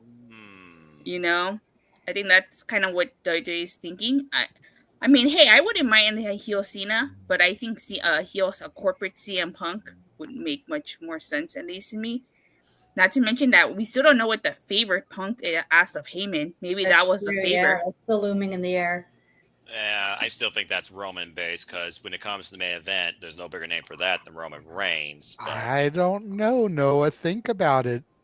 Last year, this time, the final boss was a part of the bloodline. You're no longer. So the favor to Heyman could have been for Heyman to get in touch with the final boss to guarantee his spot at WrestleMania. I can do that. Loose ends tied up. Could be. Yeah, could be. And we still don't know what inning we're in. Keep that in mind too. For the whole or even what game we're in. Or even what game we're in, because if you listen to Roman when he did the thing with the no contest podcast, he was saying that this is a multi-game series. This isn't just I forgot about that. The bloodline could go for another 2 years if Roman had his way. There's enough meat and story to tell. Because as long as Anawakis and Fatus keep popping out Spawn, there's more to come up in this industry and be part of the bloodline. I'm just going to say birth control actually is a thing, but I do understand what you're And he's not wrong. Whoa. He's out of line, but he's not wrong. No. He's not out of line or wrong. But JJ, you're right. As long as the Fatus keep fucking, we're gonna have the storyline going for years. So I mean, there's also the Fatus fucking and the Anawakis can get down too. That's what I said. Same family. So but yeah, he said that on the No Contest Wrestling podcast. Like this, y'all assumed that this was just game one. This is a multi-game series. You think about like the World Series, that's a best of 7. If that was third inning, game 1, we still got how many games? I don't know. I don't watch baseball. But you understand what I'm saying, Noah. Damn, we're not even at the 7th inning stretch yet. Damn. Good grief. It's like okay. It's February. Last year, WrestleMania could have been the end of game 1. I scared. And to be fair, it's February. Nobody should be watching baseball right now. It doesn't count. Jesus Christ. No.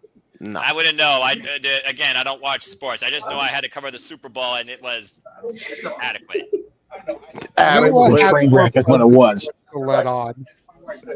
It was a train wreck, but you know what? But Noah had more fun than he wants to let on. I can see it on his face. He enjoyed it. Oh, yeah. Except the commercials just make me question. So this is what happens to money. Oh, okay, fuck television. Anyway. If you are not a fan of television, the Super Bowl commercials are the worst day of your life, to be fair. So that's fair. Damn it, JJ! And thus it returns. I hope this never leaves. Let this bit continue, please. You are late to the game as far as bits. It definitely will on the watch logs. The only reason I brought it here tonight was because Noah said it the first time and I wasn't expecting it. It was like, hold on, I'm going to pop Walter real quick. Because every time I throw it up there, Walter fucking loses his shit. I feel like... No joke, Jeff. Last night for the SmackDown watch along, 13 fuck televisions out of Noah. Jesus. Over a 3 hour... Whoa. Will that record ever be broken? We'll find out on Thursday. Impact is not nearly as bad as WWE. They'll bring it more likely on Saturday with the freaking Elimination Chamber knowing they're dumbasses.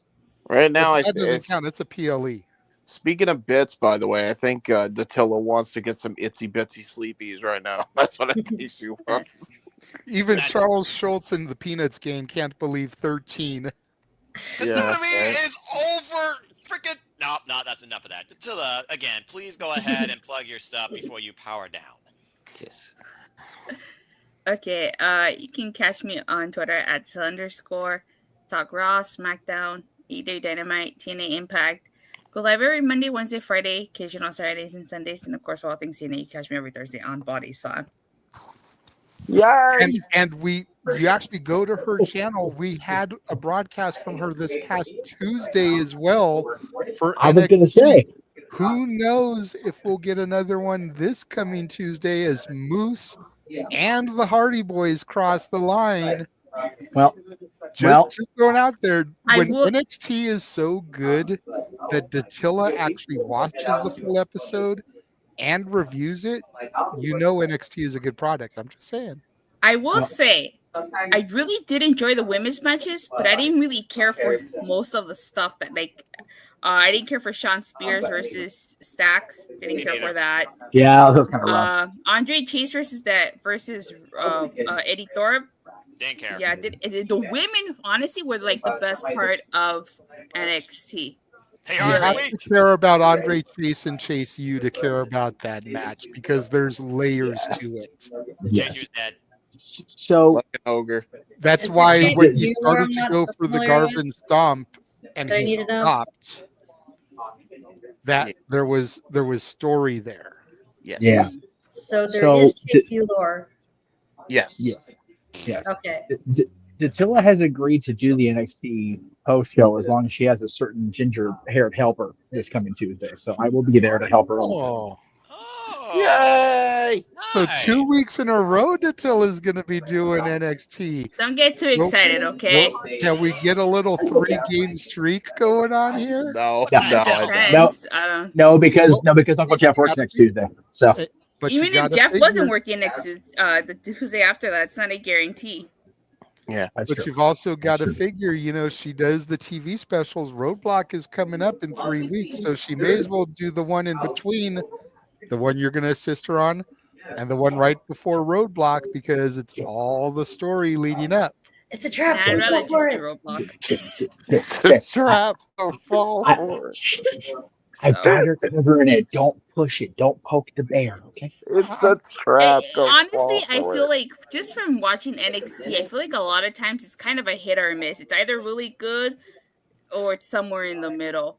Hit or miss. But it's I never guess. really That's just Hit or miss. no. It's never really They bad. never And missed, huh? Just like the PLEs. Just like the PLEs. Like I liked Vengeance Day a lot better than I did New Year's Evil. I was not a huge fan of New Year's New Evil. Year's Evil wasn't a PLE either. It was a TV special. Okay, fine. Between Vengeance Day and New Year's Evil, I didn't really like New Year's Evil. I liked Vengeance Day a lot better than I did New Year's Evil. I think we're like New Year's Evil more had you been there with me. To be fair, that was a fun show.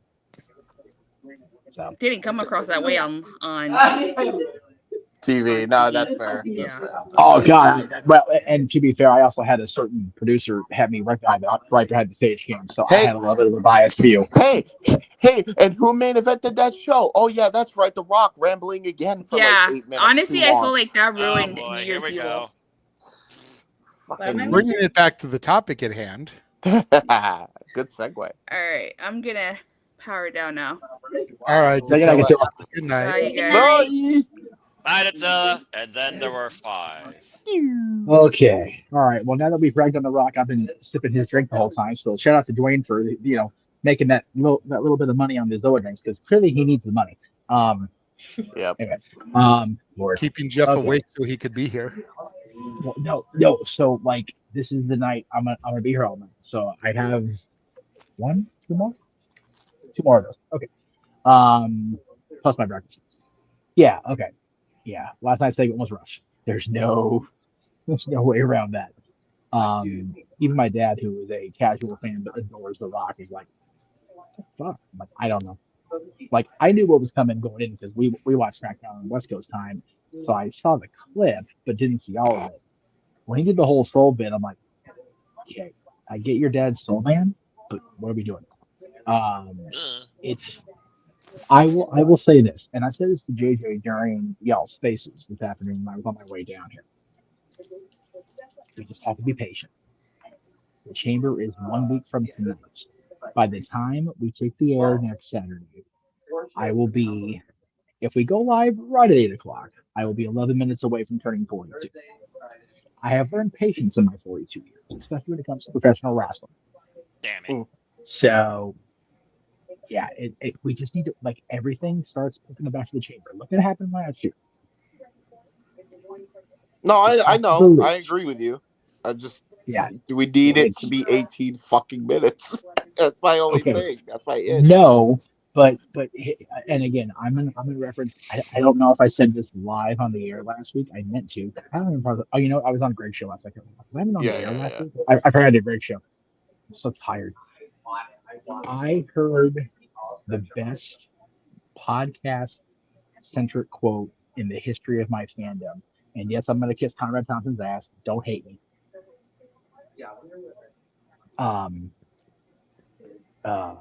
Does anybody hate wrestling more than wrestling fans? Right. Accurate. Right. Accurate. Oh my God, the accuracy of that statement. We are the worst people when it comes to our fandom. Mhm. Okay. So let me DX it and break it down for you. Noah, sorry in advance. In sports, I'm a Angels fan in baseball. Good God, is it hard to be an Angels fan? We have not won jack shit in 23 years. It'll be your year, and then it's May. It's like, oh, Mike Trout's hurt. Okay, we're fucked. See you next year. Hockey. I'm a Kings fan. The last decade since our last cup win has been another one of those. Oh, where were you the other man? Trust the process. No, fuck you. Win some games. Thanks. Try being a Maple Leafs fan. Okay. I pity you, Ash. Yeah, I was going to say, put me next to Ash, I can just give her a big giant hug and go, I'm sorry for before my freaking uncle was born. Good Lord. I'm just saying put it that to you my dad, that- because put it he's to- originally from Toronto. Put it to you this way, Ash. We feel you so bad that Jeff has a Vancouver Canucks jersey, not even a Maple Leafs one. Hey, that's fair. I only bring up Toronto because that's where my dad's originally from. My dad's originally from Toronto, and he moved here when he was 16, and then a few years down the road, along came me. You're in the peg, right? Yes, I'm from Winnipeg. Okay. So yeah, Toronto is the longest drought, but at least they've won the Stanley Cup. There are some teams that haven't even won. So there you go. Sharks, fuck you. Anyway, Wait, sorry, somebody got pegged? Hey, James, shut up. I'm kidding. So time and place, child. Time and place. Hell, in hockey, period. If you're in the Pacific Division and you're not a Vegas fan, you're suffering more often than wrestling. But still, even as we said, my point I'm trying to make in this long-winded rock-like promo is. I'll just say it for a second for James. There we go. Okay. Nice. Thank you. Even in the fandoms I'm in sports, and JJ will attest to this, I will die on the hill defending my Kings and my Angels. But man, if wrestling gets bad, I'm a prick. Like a raging prick of that. Yep, like me too. Like, oh God, this shit sucks. If it wasn't my job, and it's, you know what? It's not my job anymore. So I don't even have to be a prick. I just choose to be because I'm that much of a jerk. God, just awful. But yeah, it was a long promo. It was, but we just gotta play the long game. And that's the unfortunate thing about WrestleMania season. If it's a good build, we're good. We're cruising down the highway. If it's been like this year, it's like, okay, when does shit actually get real? And hopefully after next Saturday, when I'm done, I'll still be here. So I won't be able to get drunk and full on my birthday. But when we get through my birthday, we'll see how it plays out the next day and beyond. I love the thought of Cody being hosed and not being the corporate champion. I know Punk is in that spot. I would love it if John was the Rock's corporate champion, because my God, would the nuclear heat be heaped on those two guys, and Cody's baby facedom would be saved. Yep. Just saying. Cena is definitely a name that's been kicked around. Noah mentioned it last night on commentary. But then, again, the wheels start turning, and you think about our intro. You think about the footage of CM Punk in a suit in the Ring of Honor ring signing his contract on the Ring of Honor title. We could totally get a corporate Punk because he's just as desperate for that main event spot in WrestleMania. The James one thing is I pulling don't want for Drew McIntyre because of the contract that he signed and how The Rock kind of brokered that deal. Could be the valid People's champion. This So is there's valid a too. lot of different ways that the dominoes could fall based off of who's in the chamber. So Yes. let me say this as I continue. First of all, Charles, I assume you're from Detroit. So to admit in front of God and country that you're a Detroit Pistons fan, dude, you get all the hugs tonight. Because goddamn are they the worst. Anyway, that was a big statement, but that's okay. Love you, Paul. Yeah, it's okay. They truly are pissing. I mean, sorry. No. James, I will put you on timeout. I don't even know I'm the boss anymore. I'll still put you on timeout. Sorry, I forgot. Yeah, you might not want to piss if you're a Piston. I mean, Brock might like that. Sorry, continue. All right, hold on. He did it. He fucking did it. JJ, Jeff, Ash, if you want to say it with me, no, fuck that. Don't make me solo. Everyone should say it at the same time. I demand the chat to type it. On the count of 3, you all know what to do. 1, 2, 3. Damn it, James, you fucking idiot. Good. Ash is like, I got to cover my ears. It's too Oh, loud.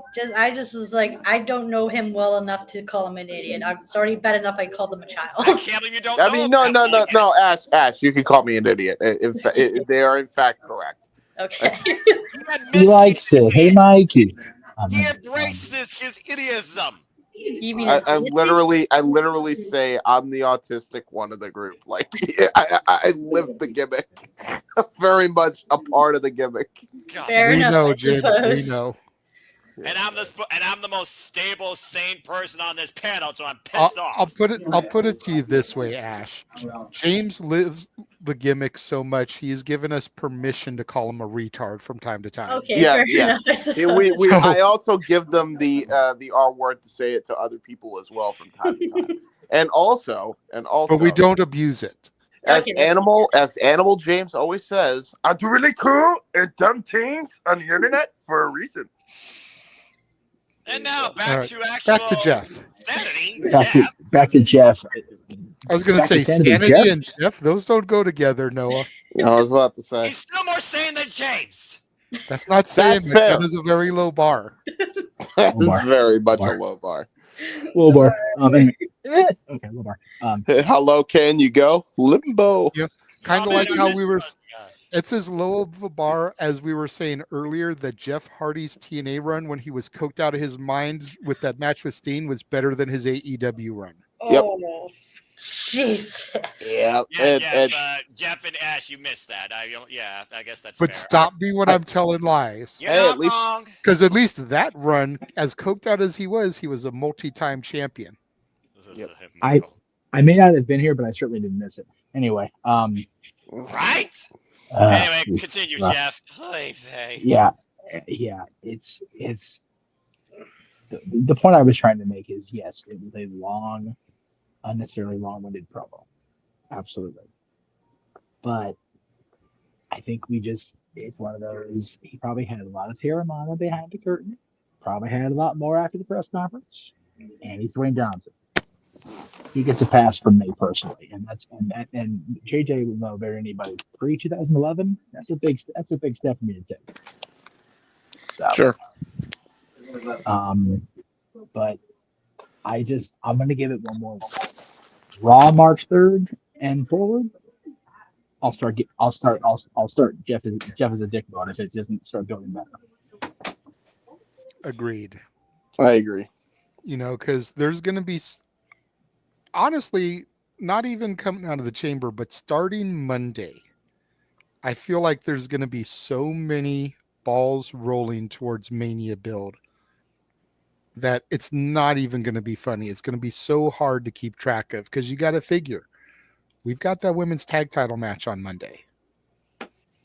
Liv and Raquel versus Bianca and Naomi. And I am willing to bet money, as little money as I have in my bank account, that we're going to get video footage on the Tron of who the real attacker was. Mid-match, it's going to distract Bianca. Liv or Raquel is going to roll Bianca up for the pin. And we're going to get the big reveal that it was Naomi. Yep. Story beats, and it's built for a title feud. That's what we want to see with that damn division finally. Well, I mean, Then you've got the titles on somebody who can actually defend them. Yes. Liv and Raquel. That way Bianca is free to either win the chamber and go after Rhea, which is heavily rumored, or depending on if Jade is ready or not, Bianca can fight Naomi in Jade's honor.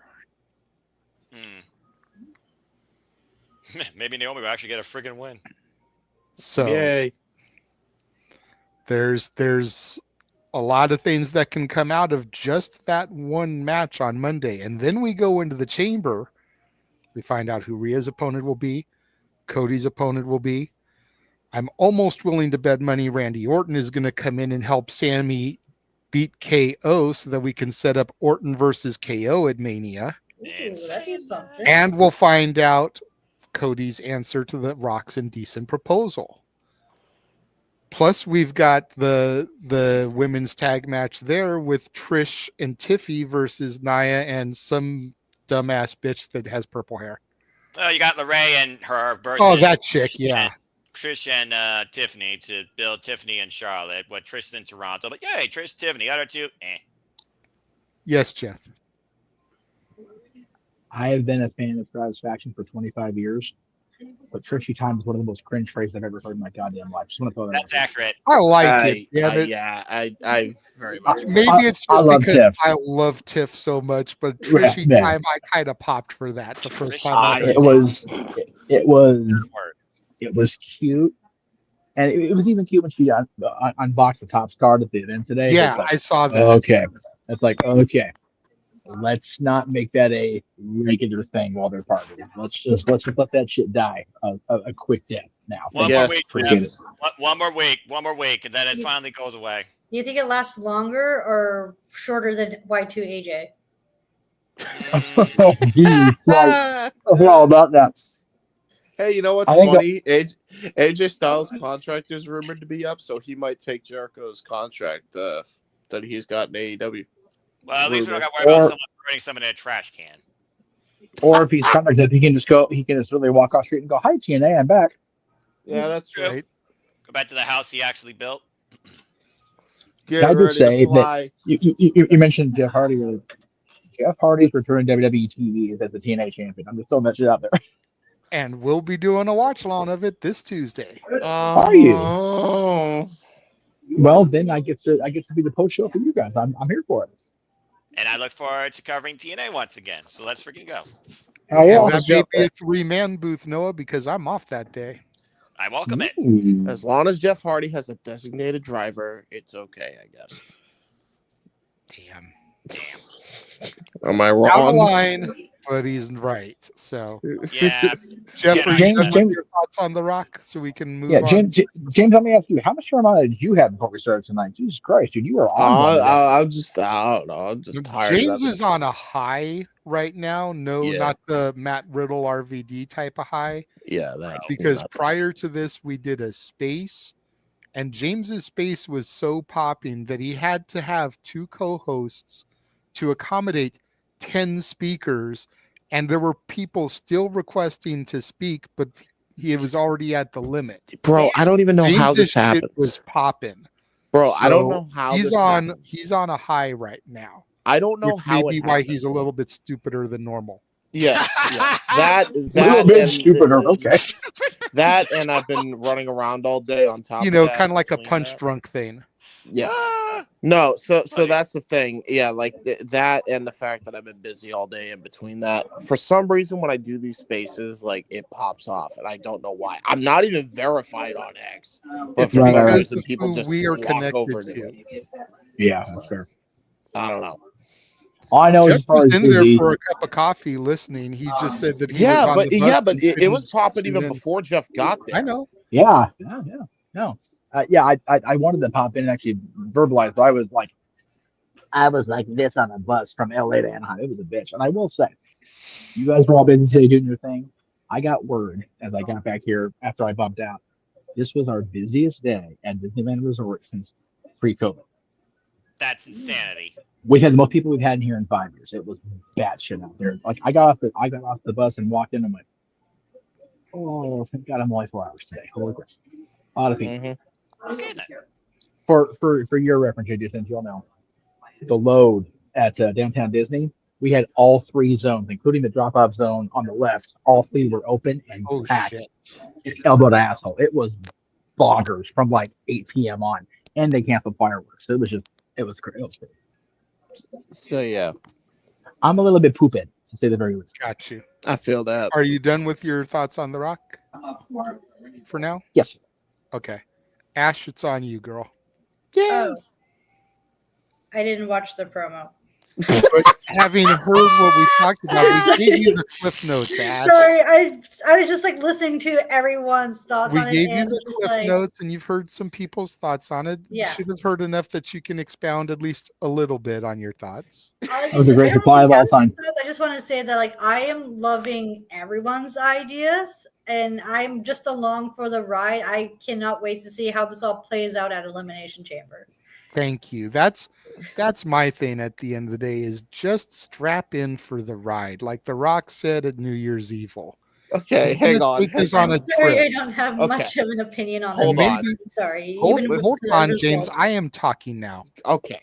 Sorry. Let the host, James. You're okay, Ash, because you were the one I threw it to. But James Okay. needs to learn when to know his role and shut his mouth. Jabroni. Love you, bro, but damn, even everybody in the screen is saying accurate. So, but I feel like I'm the only one that actually enjoyed the segment. Maybe it's because The Rock has always been my guy since I came in since 98. You know, maybe it's one of those things where like The Rock can do no wrong to me. Hell, even some of his worst movies, I'm still like, it wasn't that bad. Like The Tooth Fairy, like The Game Plan. I find things to like about it, even though they weren't, you know, up here. Right? Like, I mean, like can you really find fault in a movie that features the Los Angeles Kings and Mary fucking Poppins? I'm just saying, is it really that bad? The Rock plays hockey, part of the LA Kings, and he's mentored by Mary Poppins. Take my money. Just saying, like, for a Disney dork and a hockey fan, there's reasons to like this movie. you got the best of both worlds, don't you, in that movie? Just like Hannah Montana. Best of both worlds. But I mean, I enjoyed it because I knew why he was there initially, to announce WrestleMania in New Orleans. And then to as James described it as rambling. Yes. I was just buckled in for the ride that he was taking us on with his storytelling.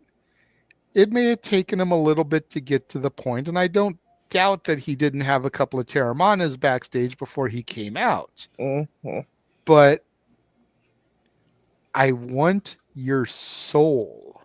I want you to be my champion. Like, that is movie shit right there. That is straight up Hollywood, which is another reason why, to Noah's suggestion, and to the point Jeff brought up, I'd love for it to be Cena.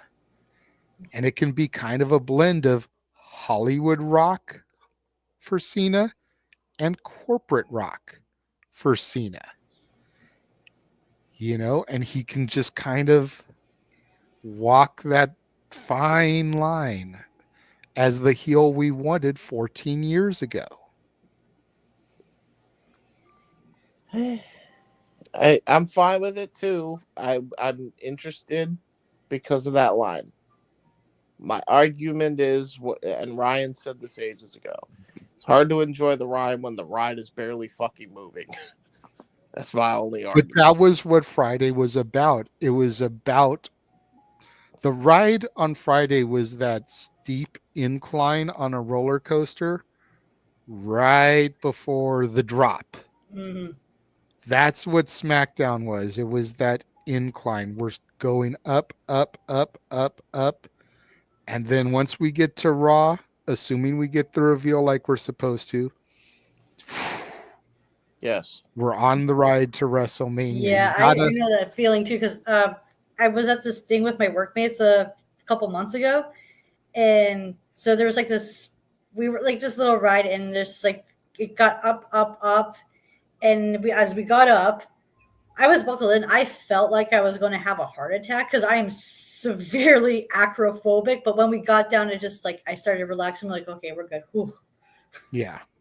Did you do like the thing that guy did in the meme where you like had the XP shut off noise? Da da da da. Oh shit. No, it wasn't that. It was okay, more. good, It was good. more so of like a. Oh, what's okay? We're good. We're good. Okay. Whew. Okay, It was like a mini panic attack. I see. That fucking video is still funny. If you don't know the video I'm talking about, folks, look up. Guy shuts down on roller coaster. It should be like the first thing that pops up. It's fucking hilarious because they just overlay it with XP startup and shutdown sound effects. It is the funniest shit on planet Earth. My God. It's so good. I'm sorry, I was about to say my acrophobia is so bad that if you don't mind me sharing the story, there was a SmackDown taping a few years ago in Winnipeg on my birthday. Oh no. So we were up in the nosebleeds, and I didn't care. I was watching a wrestling show on my birthday. It was my champagne birthday, in fact. Exactly. There you go. Yeah, I turned 30 on the 30th that year. There you go.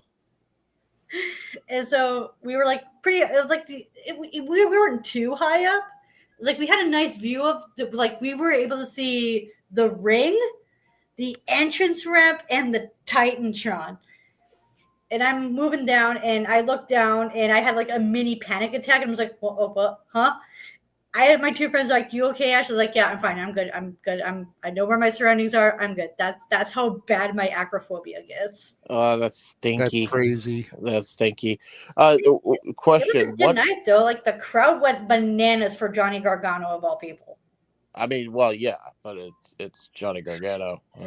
It's fair enough. Although this is before they did what they did with the tag division, so there is that.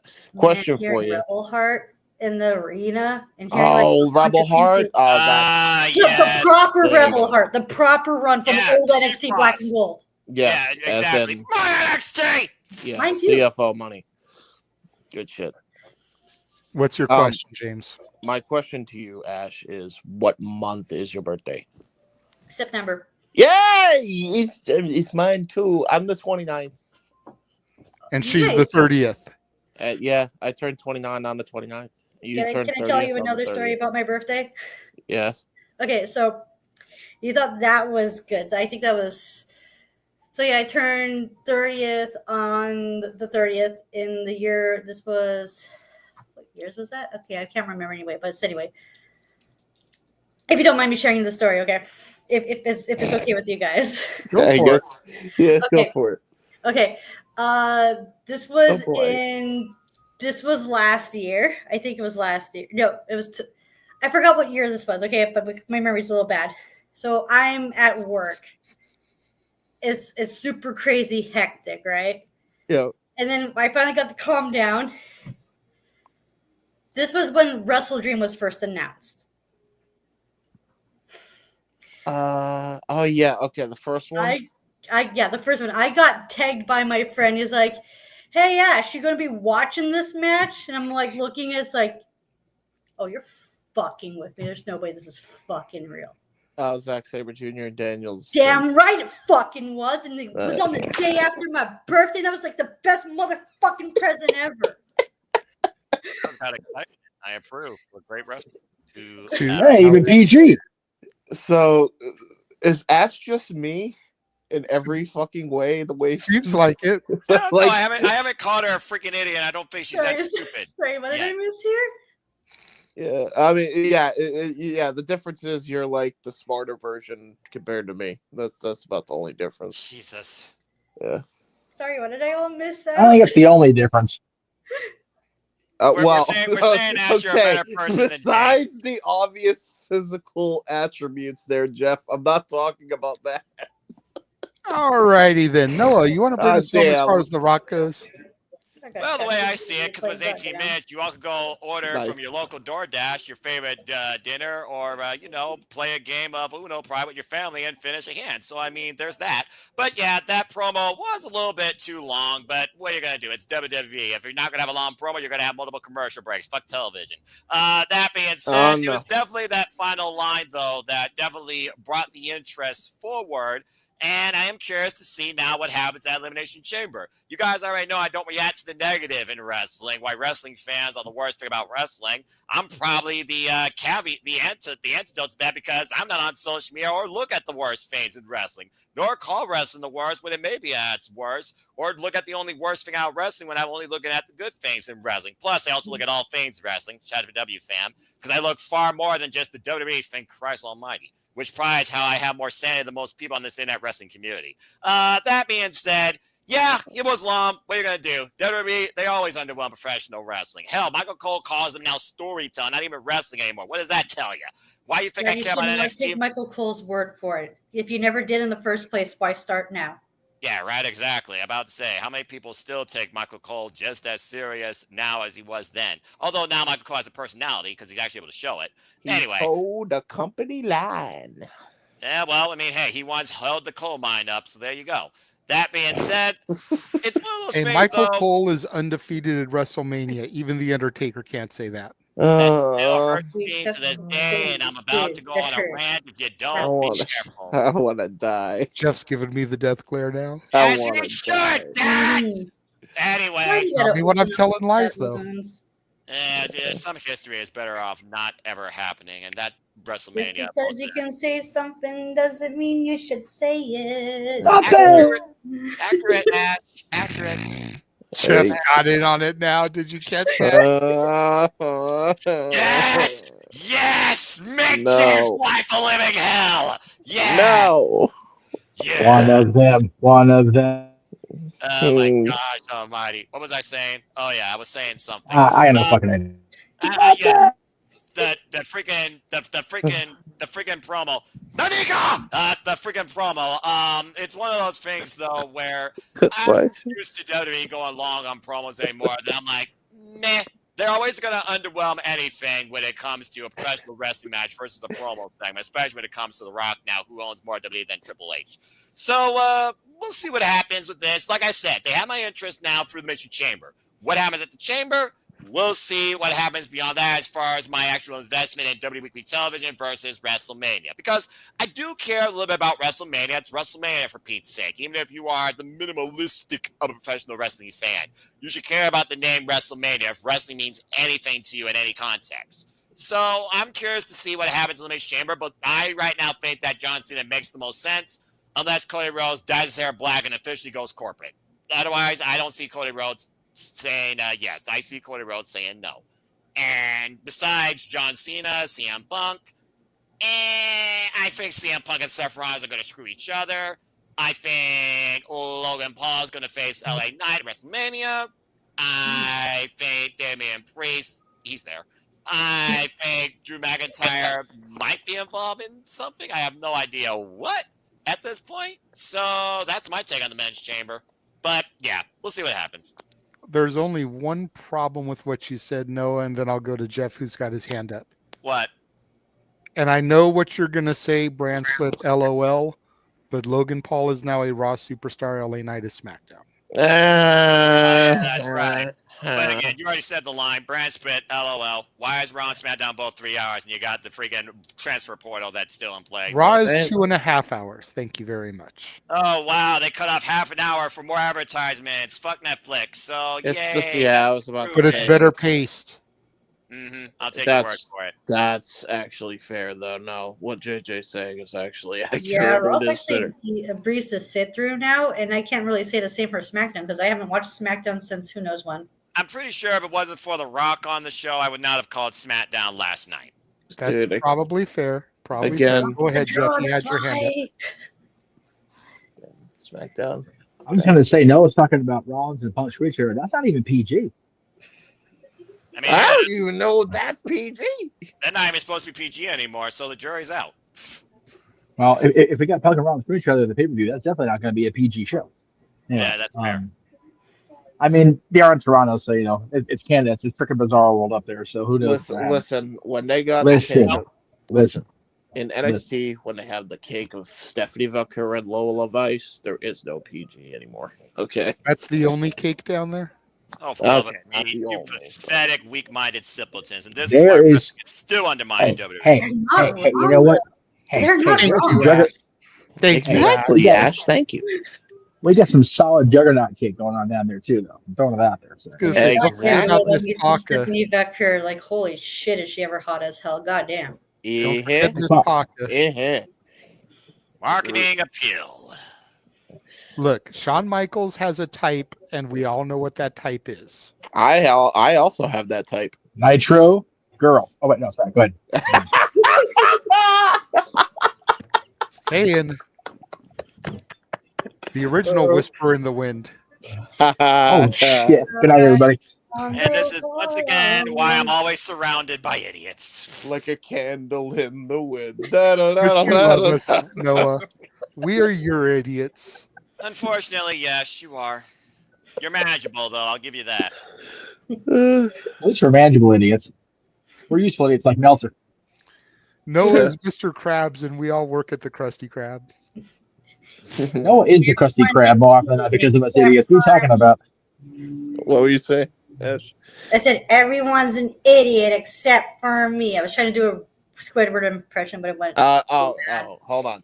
Oh, Everyone's an idiot except for me. Yeah. There You know, I thought I hate Pokemon. I think I hate SpongeBob even more. I'm not a SpongeBob fan, but I'm not Leo either. loves that shit. So Well, he'll at least my the guy behind it no times. longer is in the business, so maybe that means I'm- SpongeBob will finally dehydrate and die.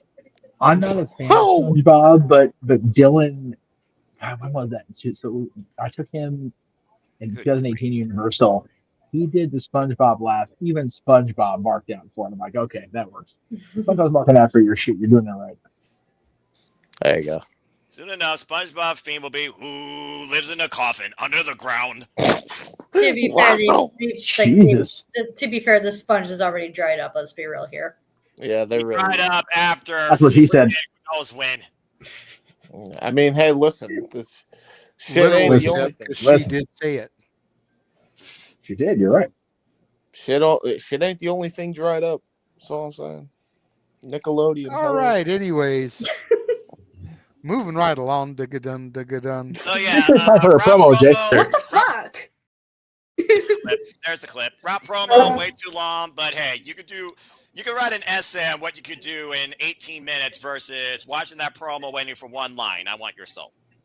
Yep. The fact that The Rock's promo in minutes was the same amount of seconds Bryan Danielson's World Heavyweight Championship reign ended, I'm throwing it out. Oh, damn. Yeah. 18 seconds. The fact that the apartment in Long Beach is still standing is a miracle from God. To be fair, that Extreme Rules match they had the pay-per-view after was amazing. Yeah, it was a great follow-up, you know? So here's hopefully this is a great follow-up in 1 week versus how long WrestleMania to Extreme Rules was. So, you know, optimism is definitely what carries you forward. And then after that, you can go in whatever direction you wish. Hey, next week's show is going to be a good follow-up to this week, no matter what, because 2 reasons. Post-PLE, and it's Jeff's birthday. Yep. Oh, nice. Yeah, I And mean, and we've already discussed this yesterday on the Watch Along Meacham. Uh-oh. Not only will you get to be on commentary for KO and Sammy per your request, Ooh. it'll just be you and I, good sir. that's right. Oh, Noah nice. is sitting out for that one, as is Walter. That way, the two guys that have followed them the longest, going back to their gorilla days, can call the match. Oh, that's sick. Okay. So are you gonna do the play-by-play proper then? I will do the play-by-play proper, but I will be a little bit goofy. I will be wearing my Jericho mask. Well, no, I just meant as opposed to who's doing play-by-play, who's doing commentary. Yes. I'm a horrible play-by-play. So I'll be in the green room, but I'm not going to be in either of y'all's ears. So just have fun with it. But I expect you all to, treat it as you would a wrestling match. Of well, course, fight, so I mean, like I said, I'll be wearing my Generico mask for it, but I'll do straight commentary. Play-by-play. You can be the color person. So let the beard go a little longer. I watch you beat him and scheme on commentary. Got it. Okay, good enough. There you go. I was also going to say at that Winnipeg show I was at on my Champagne birthday, Sami Zayn was there. Crowd went apeshit. He was like the most over person there. I'm not surprised. Dude, so go to Walmart, use your mom's discount, get a solid black t-shirt for like $5 and a roll of gray duct tape. And put the KO on the shirt. or literally go home tomorrow after work and grab the 40 black t-shirts I already have. And wear a tie around it, One just of like those KO two, does. I didn't know how many solid shirts he had that weren't already wrestling shirts, sir. So I was trying to, But black tees, at least 6. KO. Okay, you got it. Live the gimmick, damn it. About to say, Ash, I think Sami Zayn is probably the most over WWE superstar this generation.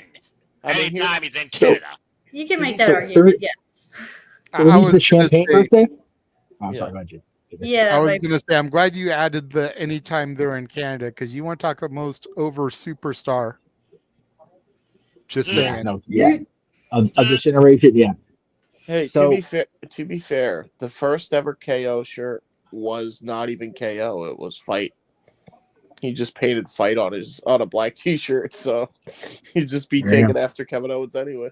That's the joke, James. Stay with us. Oh, I'm tired. I could tell. Sorry. I'm so tired. Bullshit? A bullshit? A bullshit.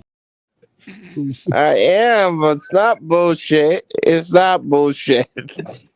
I could say, but I'm not going to because definitely, James, I don't know what to think of you tonight, man. Seriously. And you and Ash together is a very unique combination where I find one of you more viewable than the other. Huh? Viewable or doable? I have questions. Noah, I hate to tell you this. You gotta reword that way better, dog. Holy fuck. Holy I'm just gonna call it straight as it Okay, is. okay, More tolerable JJ. than the other with me on the air. JJ, James is snorting. It's time to go home. Okay? I agree. We will Jesus come back Christ. to the shills after we run our Mania trailer Uno Mas. And now for a taste of things to come.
WrestleMania. Yep, WrestleMania time. Truly incorporates. Oh! The wrestling. Fighting to survive. Here we go. It's going to be something to behold when we cover all that.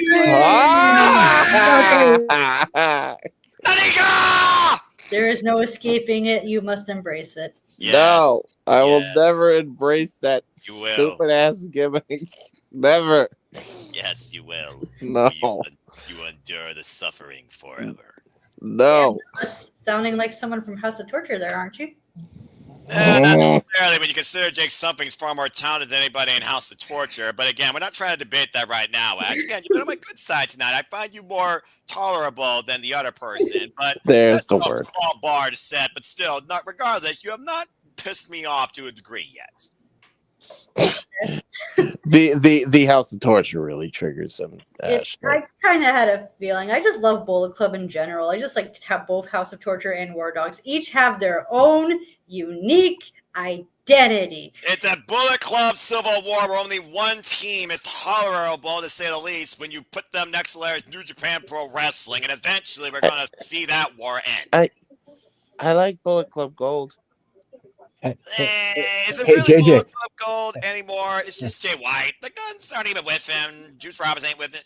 Okay, we're not going into an impromptu topic on the history of Bullet Club, where the last real Bullet Club was, damn it, the Genesis. JJ, close this shit out already. I want to get back to bed. Yes, Jeff. What he said. Showtime. James. And you can find me on the east. So what the hell did I just... I don't know what the fuck. I think I just had a stroke, dude. Hold on, let me try that one more time. Holy fuck. You guys can find me on the socials at YouTube, Instagram, and X at J Hebert Side 95, and on Facebook at James the Hebert. I do really cool and really dumb things sometimes on the internet. God damn. Hi, that's my uncle's dog. Run that up to 2K. Do it, please. Especially with the Hockey USA thing. A lot of the players that my uncle coached were in that game. It was really cool to see. Also, James side of things. And also follow me on X because I did my first J Hebert Side live, which these graphics are so out of date, it's unbelievable. But I'll get them in date once I get the J Hebert Side live podcast first episode up, available on YouTube soon. But it's on X right now on my little app there. Go check it out. For He's really cool. Has cool things and has girls on the internet. Yeah, pretty much. Fucking hell. Noah. Prepare to endure. Again, people, I'm barely on social media. Why is this here? I don't even know. I guess it's part of the fact that I do prediction league. So again, if you want to try and find me, good luck. But I guess once the blue moon, you can find me primarily on the Twitter and on YouTube. And then Foster 9016 for all things wrestling. Shout out to W family social medias. For I am nothing more but a simple man and a lifelong fan of. Oh no. 2 hours later. Oh God, kill me. Wait, I got it. No, wait, I don't got it. Hold on, give me a moment. 2 hours later.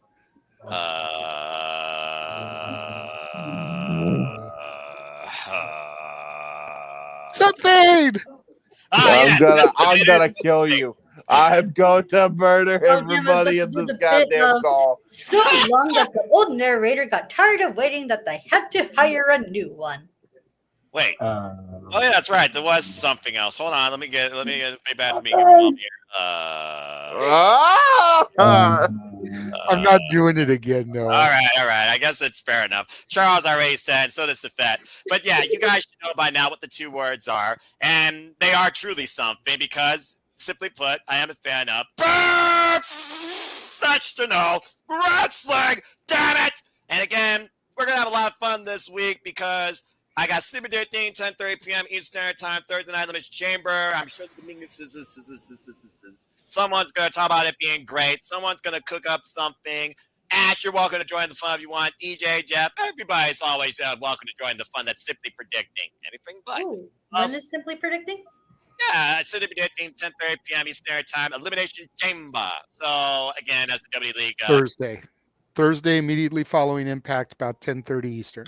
crap, I Yeah. work that night. I won't be able to make it. That's all right. I'll keep you posted via the social media with them going forward. And you're welcome to join the league. You're not part of it already. Again, AW View Impromptu. It might be Wednesday night after Dynamite.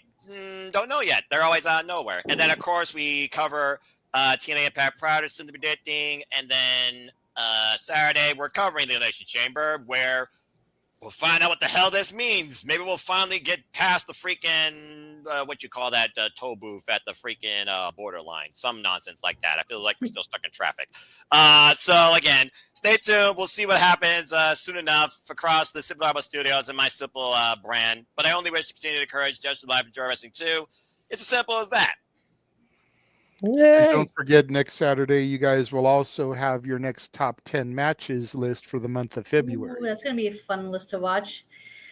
Can I make something up? Can I point out about the top 10 match list that you guys made? I'm surprised. Okay, I'm going to be real with you. I'm surprised Walter put Shota Umino versus Zack Sabre Jr. on his list from Wrestle Kingdom. My thing was Shota Umino has had so many incredible opportunities, and he had a huge chance to create history, being the youngest challenger to the IWGP Heavyweight Championship since Kazuchika Okada in the main event against Tanahashi. Yeah. And it was 43 minutes, but I also think that he was very limited in what he brought. He focused his attack only on Zack Sabre Jr.'s neck, while, of course, Zack Sabre Jr. dissected the entire body of Shota Umino the entire match. Even when you thought Zack Sabre Jr. was down, he still had Shota dead to rights. I didn't think Shota really got ahead in this, which is why I couldn't give it both their due justice. Zack Sabre Jr. already made history as it was, defending the title successfully across both nights of the Tokyo Dome. But I'm not saying the match was bad. I was like, because it wasn't. I was just surprised at how high he had it on this list. Which, well, I mean, which I mean it as a good thing though. I was like, wow, there's someone who actually enjoyed that match for what it was, because it's refreshing to see, because the discourse about that match was so blown out of proportion. So that don't surprise me. The IWC are bigger fucking idiots than James Hebert on a good day. Something you've got to keep in mind, Ash, is that week was essentially Walter's introduction to Japanese wrestling. Yes. So he doesn't know all the discourse. He doesn't know all the backstory shit. He has nothing really to compare it to. Well, so while a bunch of other fans may have blown it out of proportion, he's never seen anything else. You know what? That's fair. I was not aware of that. That puts it in a totally new perspective, which is good, because if you like the match, all power to him. That's amazing. You also have to keep in mind, Ash, that most of the IWC complain more about pro wrestling, like Jeff said, than a fucking Karen at a Wendy's drive-thru. That's so true. it's. I'm just saying. Yeah, that's accurate. I am part of the IWC, and there's some parts where I'd be like, there's times where I'm like, I don't hand on head. Yeah, I don't get you people, yet I'm one of you. No, I totally am right there with you. I am the same way, over the past not quite year, I've started watching more than just WWE. Proud of him. I was already watching AEW. I started watching that a couple of years ago. I slowly got back into TNA, thanks in large to Noah and Dattila.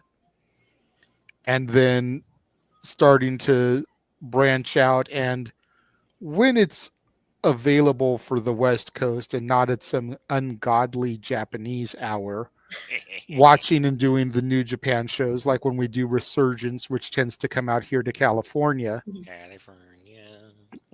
Doing some of the independent stuff we've done. I've kind of been branching out with all that stuff. So like how Noah was pointing out, about his sanity, because he watches more than just one company.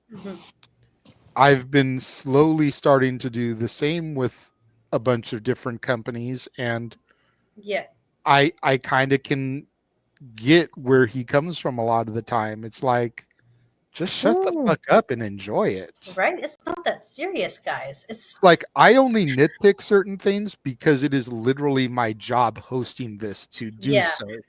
You know, like, Fair I am enough. the moderator. I've got to come up with both good and bad things to talk about. Otherwise, the show has no debatable topics. right. Yes. Even as they addressed in the super chat I sent. Mm-hmm. Yeah, exactly. I was about to say true words weren't never typed before. So again, Ash, that was your greatest highlight tonight. Preach. Which I'm not sure what the conversion ratio is. You know, $50 Canadian probably transfers over to about $10 American. You know, but thank you for the $50 nonetheless. Ash. It's that fucking low. I'm just clowning because because remember the whole bed with Trish and Lita was over what, like $2 Canadian, Which is not much nowadays anymore. $1 Canadian. So like, just say it was a joke. It was literally like they literally fought over like a hot dog and a handshake at that time. Seriously. You're lucky to get a hot dog for $2 now, whether you're in Canada or America. It was Kidding. a hot dog combo from Costco. Bro, you Where can't you even get get the a hot dog and the soda. Bro, you used to be able to go to 7-Eleven and get a fucking hot dog for like $2. It's like up to fucking $3.45 now. It's so bad. Costco, it's still $1.50. You get a hot dog and a soda. Double choco chunk cookie. Boom! There's the cheap plug. My Hey, gosh. that guy still gets better ratings for a quarter hour than fucking Mercedes Monet does. Yep. Not me when I'm telling lies. Yeah, right. Mini Monet needs to be more on my TV after I saw Grand Slam and James lost his damn Heidi mind. Ho- oh wait, I realized I haven't done the gimmick for Jeff yet. Heidi Ho, Mercedes Monet here. Because And Jeff's broken. because the little bucket. Right. Yeah, you get moving right along, digga-dun. So yeah, Ash, stay tuned for our next top 10. And yeah, I baptized Walter Cruz in Japanese Purisu. I thought he did an incredible job, and I look forward to our next Japanese wrestling call, whether here with the New Japan American brand or hopefully more for me, Sakura Genesis or the Stardom Show or Dominion. But again, time and his sleep schedule fell because I'm crazy. I don't care if it's Japanese time. I watch them, damn it. What I'm looking forward to now that you have baptized him in a week of Japanese wrestling, is I'm waiting for y'all to do either a AAA or a CMLL show. Ooh. Now that would be something. That's a little different right Something there. you stop yourself. I found myself. I usually give James one pass. But especially with him being Mexican, maybe he could actually call some moves in Spanish as part of the broadcast. Ooh, I like that idea. Yeah, and we've seen AEW and NJPW influence in CMLL and AAA in the past. So I like that idea. I will definitely have to look into maybe. I think their biggest show is Triple Mania, I think, and usually that's in the was that the summer, I think? Or Yeah, I think it's like May or June. something There's like also that. Fantastica Mania if that hasn't come out yet.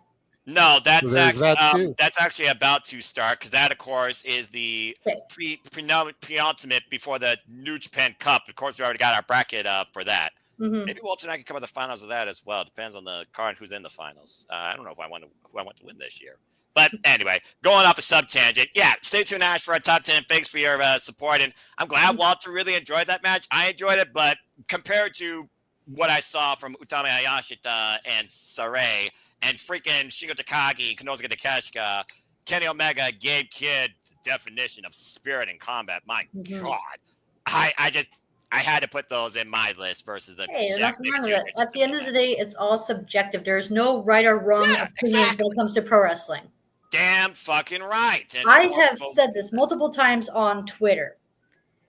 One person's 5-star match is another person's 3-star match, and that is totally valid. Absolutely.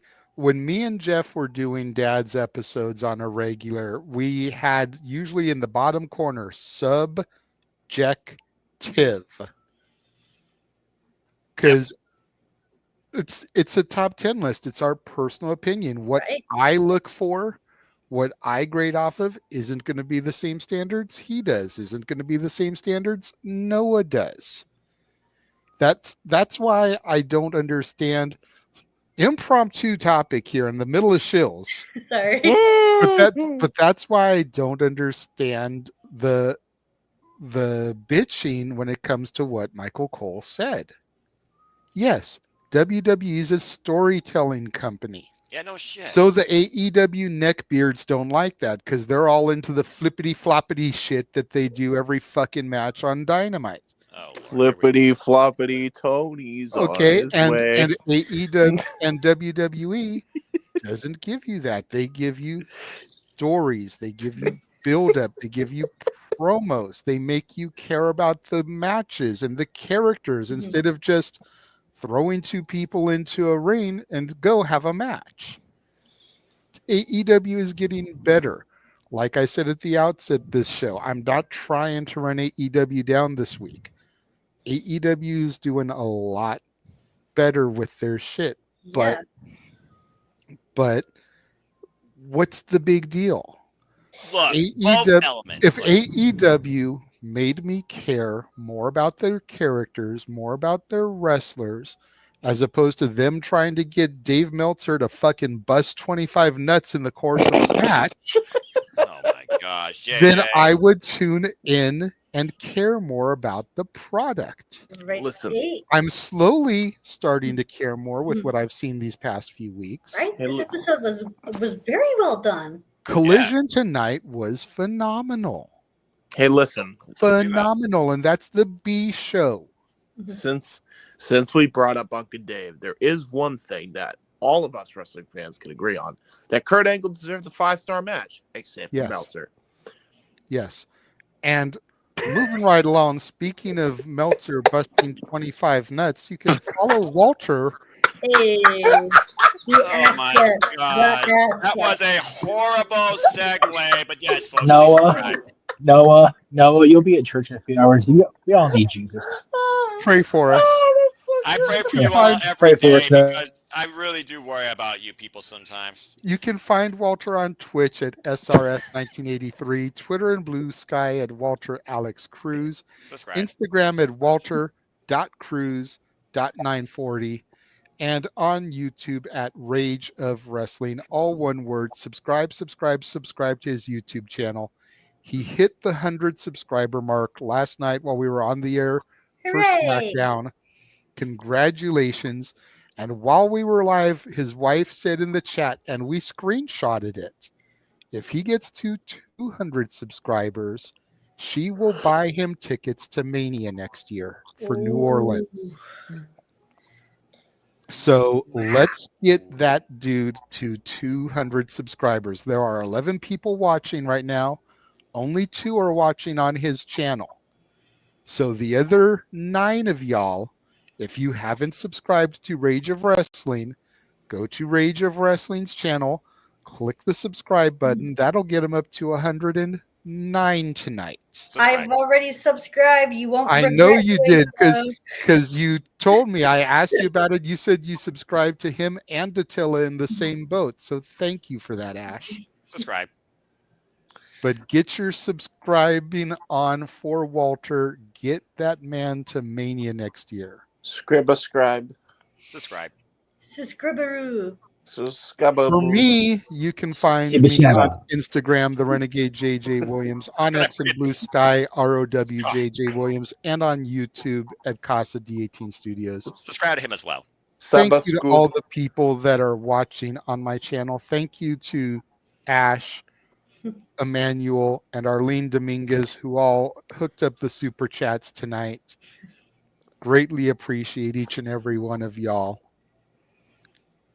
Again, make sure you subscribe to Noah and James as well.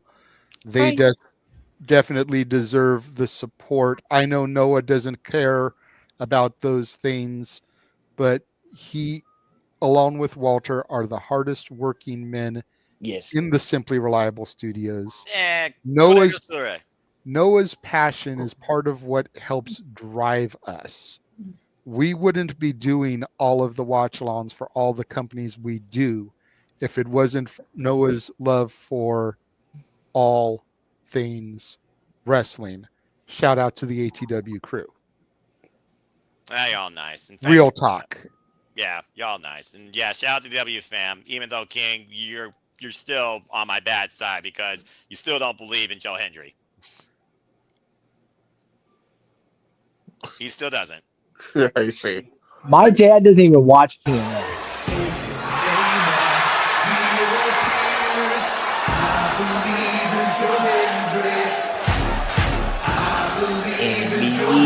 Joe Hendry. Damn it! I said his name. You made it My all dad- the way through the show, and we just got the gimmick. God bless it. Well, you already ran the other gimmick into the freaking ground, so. Go ahead, Jeff. You were What gimmick was saying. that? Okay. No. So here's where I bring the show down just for a second because I gotta promote something not so happy, and then I gotta talk about something not so happy. But really quick. What you were starting to say about your dad. Oh, I didn't even watch TNA. And he believes in Joe Hendry, by God. So My daughter believes in Joe Hendry. Thanks your daughter's got because some of damn you. sense. Yes. She There blames you go. you for getting her to believe. And you know what? If I can get her off the crybaby Cody complaint department and believe in Joe Hendry, I will drive that train all the way down Main Street, US motherfucking A. Okay, now. All right, now he's on my good side again. Yeah. All right. Okay, I gotta breathe because I don't like this at all, but it is what it is. First of all, I want to give a posthumous shout out to longtime friend, acquaintance really of me, but longtime friend of everybody that was associated with Pee Wee's Playhouse. We lost Lynn Marie Stewart this last week. The most beautiful woman in Puppet Land, Miss Yvonne. Yeah, she crossed the proverbial Rainbow Bridge this last week, and now her and Paul are up there, no doubt, making everybody laugh their asses off because that's what Paul and Lynn did. We also lost Biggie's mom yesterday, Valletta Wallace. Oh yeah, I forgot. I honestly had not remembered that. So again, shout out to them as well. Yeah, God bless mothers. it's been a rough couple years for us folks that live in the universe of Pee Wee's Playhouse. So, and okay, this one really sucks. Just give me a second. Talked about this last time I was on with you guys. Please scan that QR code, or let me do the James way. Scan the QR code now, and support Gabby's fight against stage 4 colon cancer, which is now metastasized into her liver. She just went through her 4th treatment this last week, and needless to say, feeling like poop. So please, again, keep that QR code, and let's get her and her hubby and her kids some love. Just the basics in life. Yes. She's one of our King's family, and we love her, and we are fighting for her. Also, JJ, I don't know if you are aware of this person. Jesse Cohen, the host of the All Kings Men podcast, has stage 4 Hodgkin's lymphoma. We found out this week. He is he's in good care. He's fighting, and he is one of the most stubborn people I know. He will beat this, and he'll be fine. But I just want to give a love to Jesse as the Kings celebrated their win tonight after I left, because Lord knows they can win without me just fine. All right. Fun stuff. Tuesday, I'll be on the NXT post show with Attila Rangers Wrestling. I don't know when she goes live. It's kind of a random ass crapshoot. So when she goes live, you'll see my face. There you go. I mean, I'm honestly like I don't know when she goes live, but when she does, I'll be there. Thursday. For Datilla, it really is a matter of when she gets home, right, and then can watch the stowback, because she usually jumps right in where she gets sit, and then waits for the West Coast feed to start to catch what she missed. Yes, so exactly. she could be going live at 10 o'clock Pacific, 1 a.m. Eastern. She could be going live at 9 Pacific, midnight Eastern. She could be going live at 8 o'clock Pacific, 11 p.m. Eastern. It all just depends on when she gets home and where she catches the show within the broadcast, and how much she has to watch back of the replay. Well, at least we're At the all end in of the day, Sunday. Because at the end of the unfortunately, day, it doesn't DVR the show to be able to just walk in the door and start it at the beginning. Yeah, right. If she believed in NXT the way we believe in Joe Hendry, then she'd be able to do that. But hey, yes, at least the she's day, watching. I don't work till Wednesday night at 7 p.m., so I'm good. I work Wednesday night too, so I will be there at least in the chat room when she goes live. So I work Wednesday night. Sadly, I work from I think 5 till 11. I think it is. Well, what's funny is So I'm here. I'm here tonight. I'm on stage again. It's now Sunday for us, so I'm on stage again today, and then I work Wednesday, and then I'm not on until after my birthday, Monday. So Woohoo. anyway, you also see me on the Nerdy Key Review Thursday. Yes, we're on Thursday this week because somebody got signed in Disneyland this last week, and he spotted them. So Thursday night, 8 p.m. Eastern, 5 Pacific, 8 p.m. So let me make sure I note that because we're going live at 8 because we tried to do 7 and Virtue said no. So that'll be So they'll be Thursday. And competing with Impact in our watch along. Got it. I did not realize that I was going to be competing. I agreed to be on the review, and okay. I hold to my word. So, and because I feel I'm as big a star as The Rock, because I'm that much of an arrogant piece of shit, you can find me on the Elimination Chamber watch along Saturday, March 1st, on my birthday, and I'll be here. Well, not here because this is backstage, and I'm not going to work, but I'll be here at Disneyland.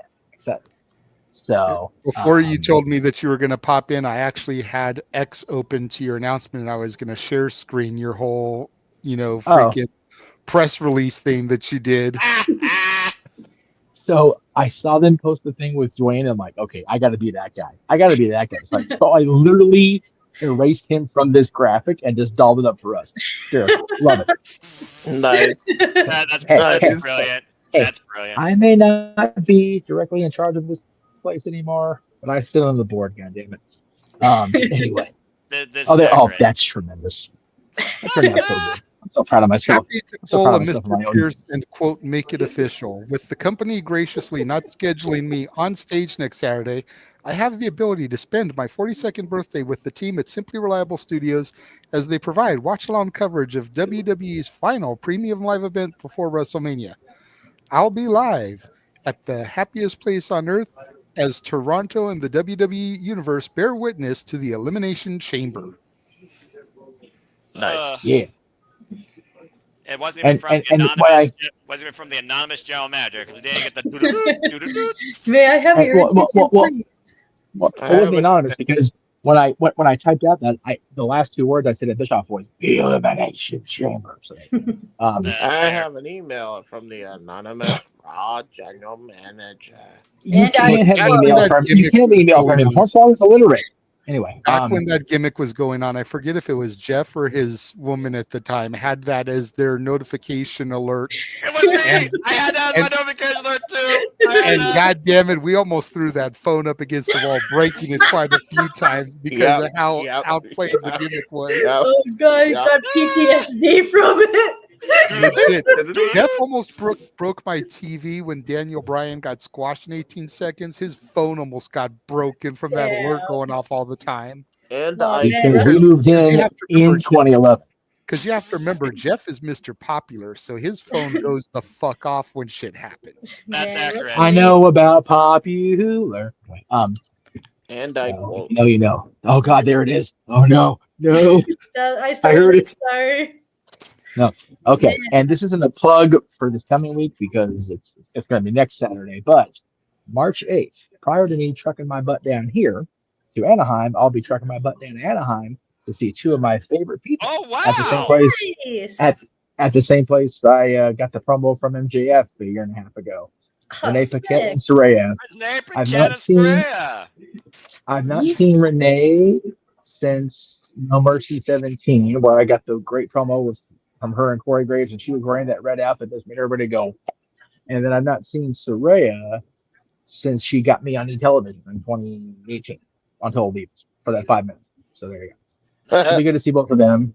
And then I'm working. I start work that day at 10:15 at night. Jesus Christ.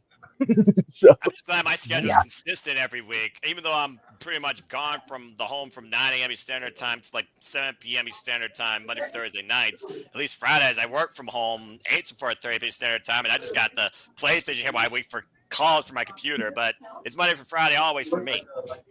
And then that's March 8th, and then March 15th will be a trip to Noah's personal hell once again. Oh, damn it. As it is our karaoke night, and we go back to the 90s.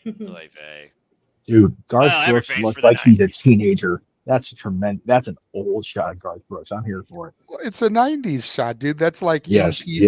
standing outside the fire, Garth Brooks. Oh, yeah. Yeah, got Shania before her hair went blonde and her mind went blue.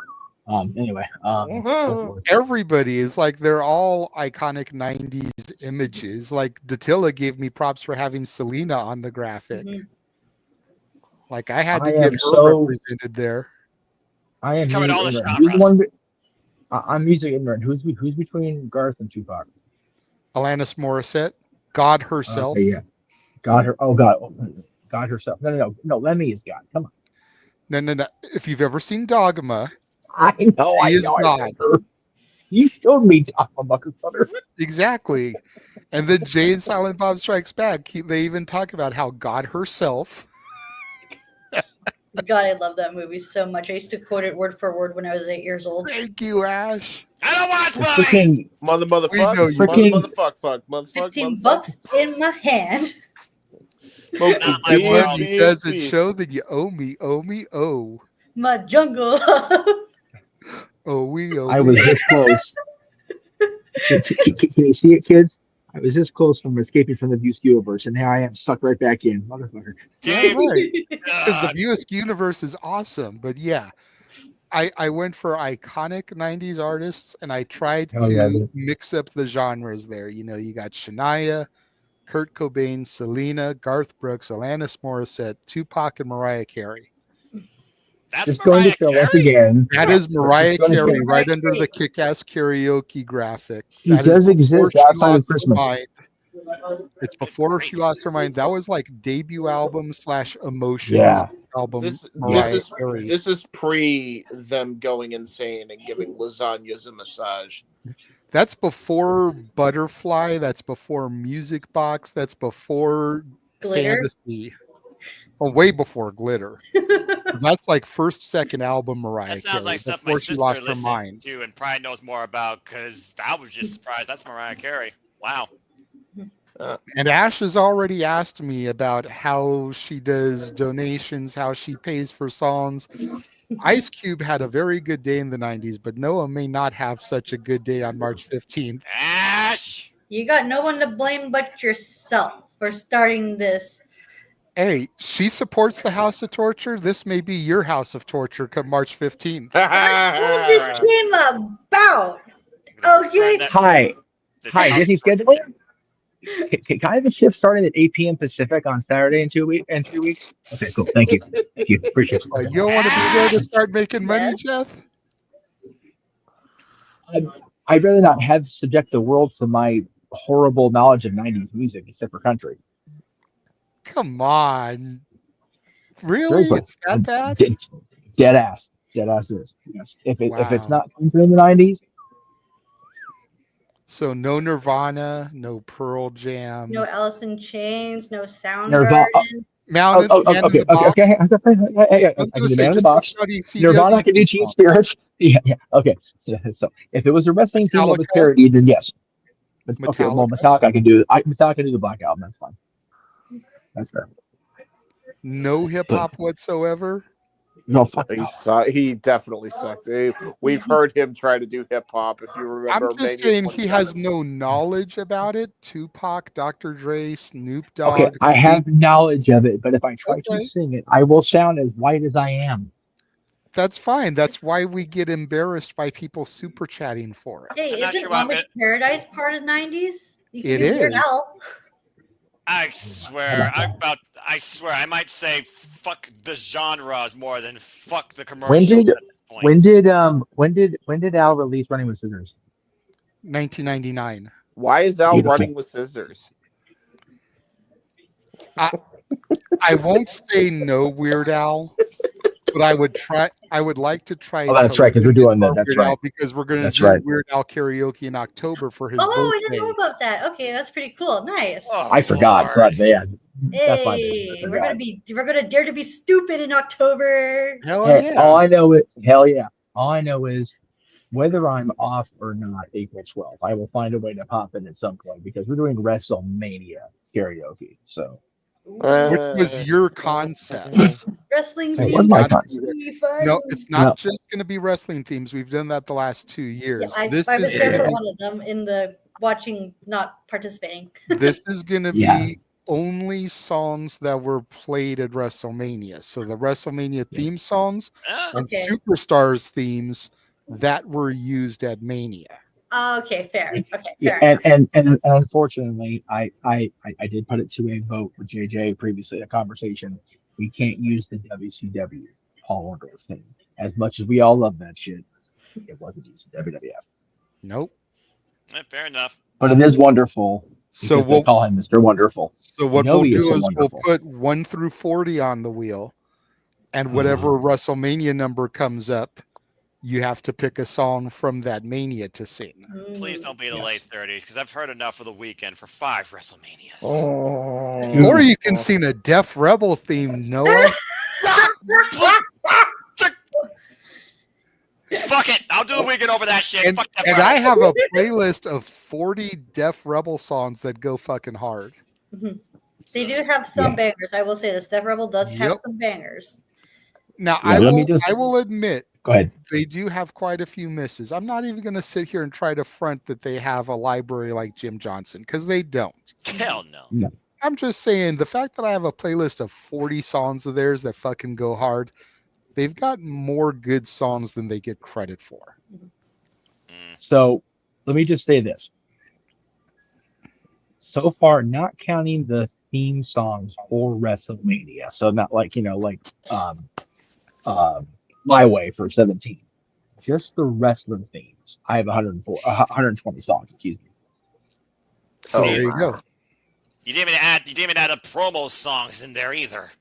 No, Oh, just no. the The actual promo songs theme go songs hard. that wrestlers came to the ring to. There's 120. Yeah. So, James, you're James, pulling an I'm gonna- RJ right now. Stop it. Sorry. Oh, goddamn. Yeah, you've been tired since I've been on for an hour. No more excuses. Okay. Yeah. So and I've got both Junkyard Dog themes, for example, including the one they can't use on the network because they get copyrighted. Yeah, Born in the USA, Hogan's themes, even though nobody's going to pick that because we all hate Hogan now. Apparently. Hey, it's an you know, easy song to sing. Damn it. It really is. It really is. Like, I'm not going to But yeah, sit here and try to front like I don't know the words to Real American. Like, seriously. Even I'm Canadian. Even I know the lyrics to that song. Who doesn't know the Okay, lyrics? we have to have Ash sing it just because that's going to make it even funnier. Having a Canadian sing "I am a real American." Well, Hey, Ash, you got PayPal? Of every man. Hey, Ash, you got PayPal? She does. She's got to have one. considering, Well, considering, send money, yes.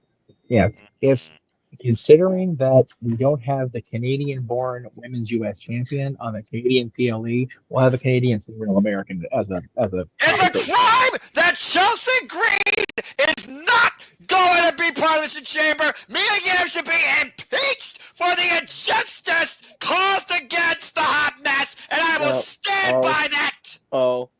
I'm scared. I'm scared. And I Has agree with Chelsea used her current theme song at a WrestleMania? Because I want to have Noah sing "I'm a hot mess." Girl. No. Stand by. Stand by. No.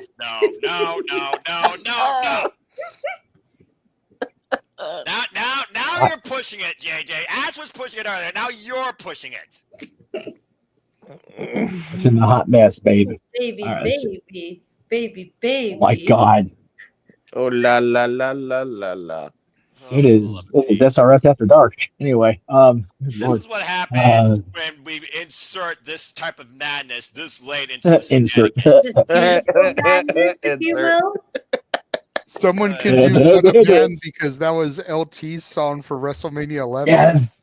You have to do the LT version though, or it's not funny. First time I know me. Hey, does the A-Team theme count? Did he come out? Did Mr. T come out to that as No. No, he came out to Eye of the Tiger with Hulk. He came out with Hulk Eye of the Tiger. Yeah, that's what I was saying. Oh wait, no, Worse. I couldn't even do that anyway because they don't even have fucking lyrics. What am I talking about? Dun, dun, dun, dun, dun, dun. Yeah, about to say you're better off doing the freaking guitar version of Hulk Hogan's theme. He came out during WrestleMania 19. I know, right? WrestleMania Christ. 17. You think you know me. You think you know me. You think you know me. Okay, I'm good. Okay. So here you go.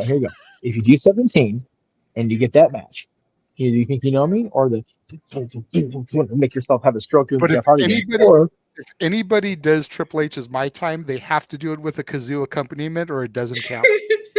I don't play the kazoo. That ain't happening. okay, and if you do WrestleMania Triple H, you have to sing it as badly as Lemmy did, or it's not fun. For the record, Chelsea has not appeared at WrestleMania on screen. Safe. Noah's safe there. Anyway.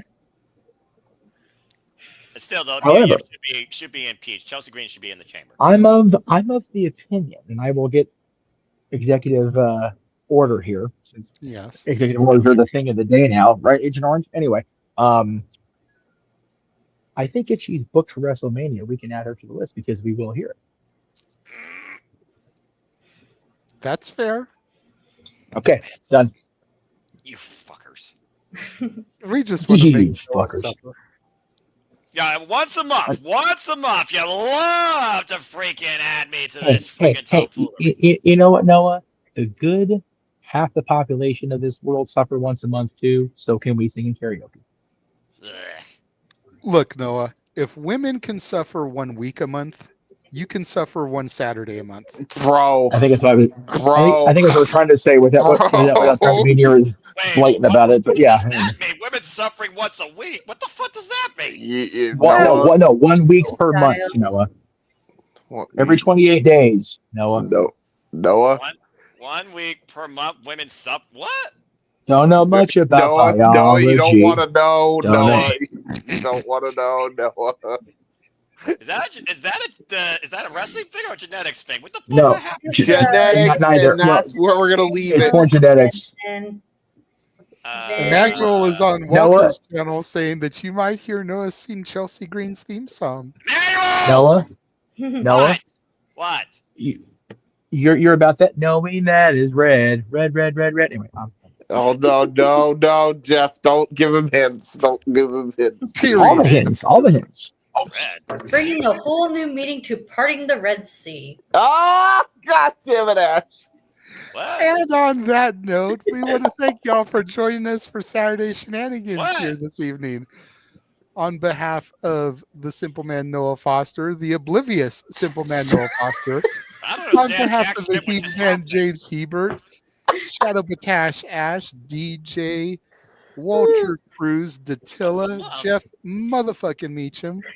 I am the Renegade of Wrestling, JJ Williams. Thank y'all for joining us, and we will catch you guys next time.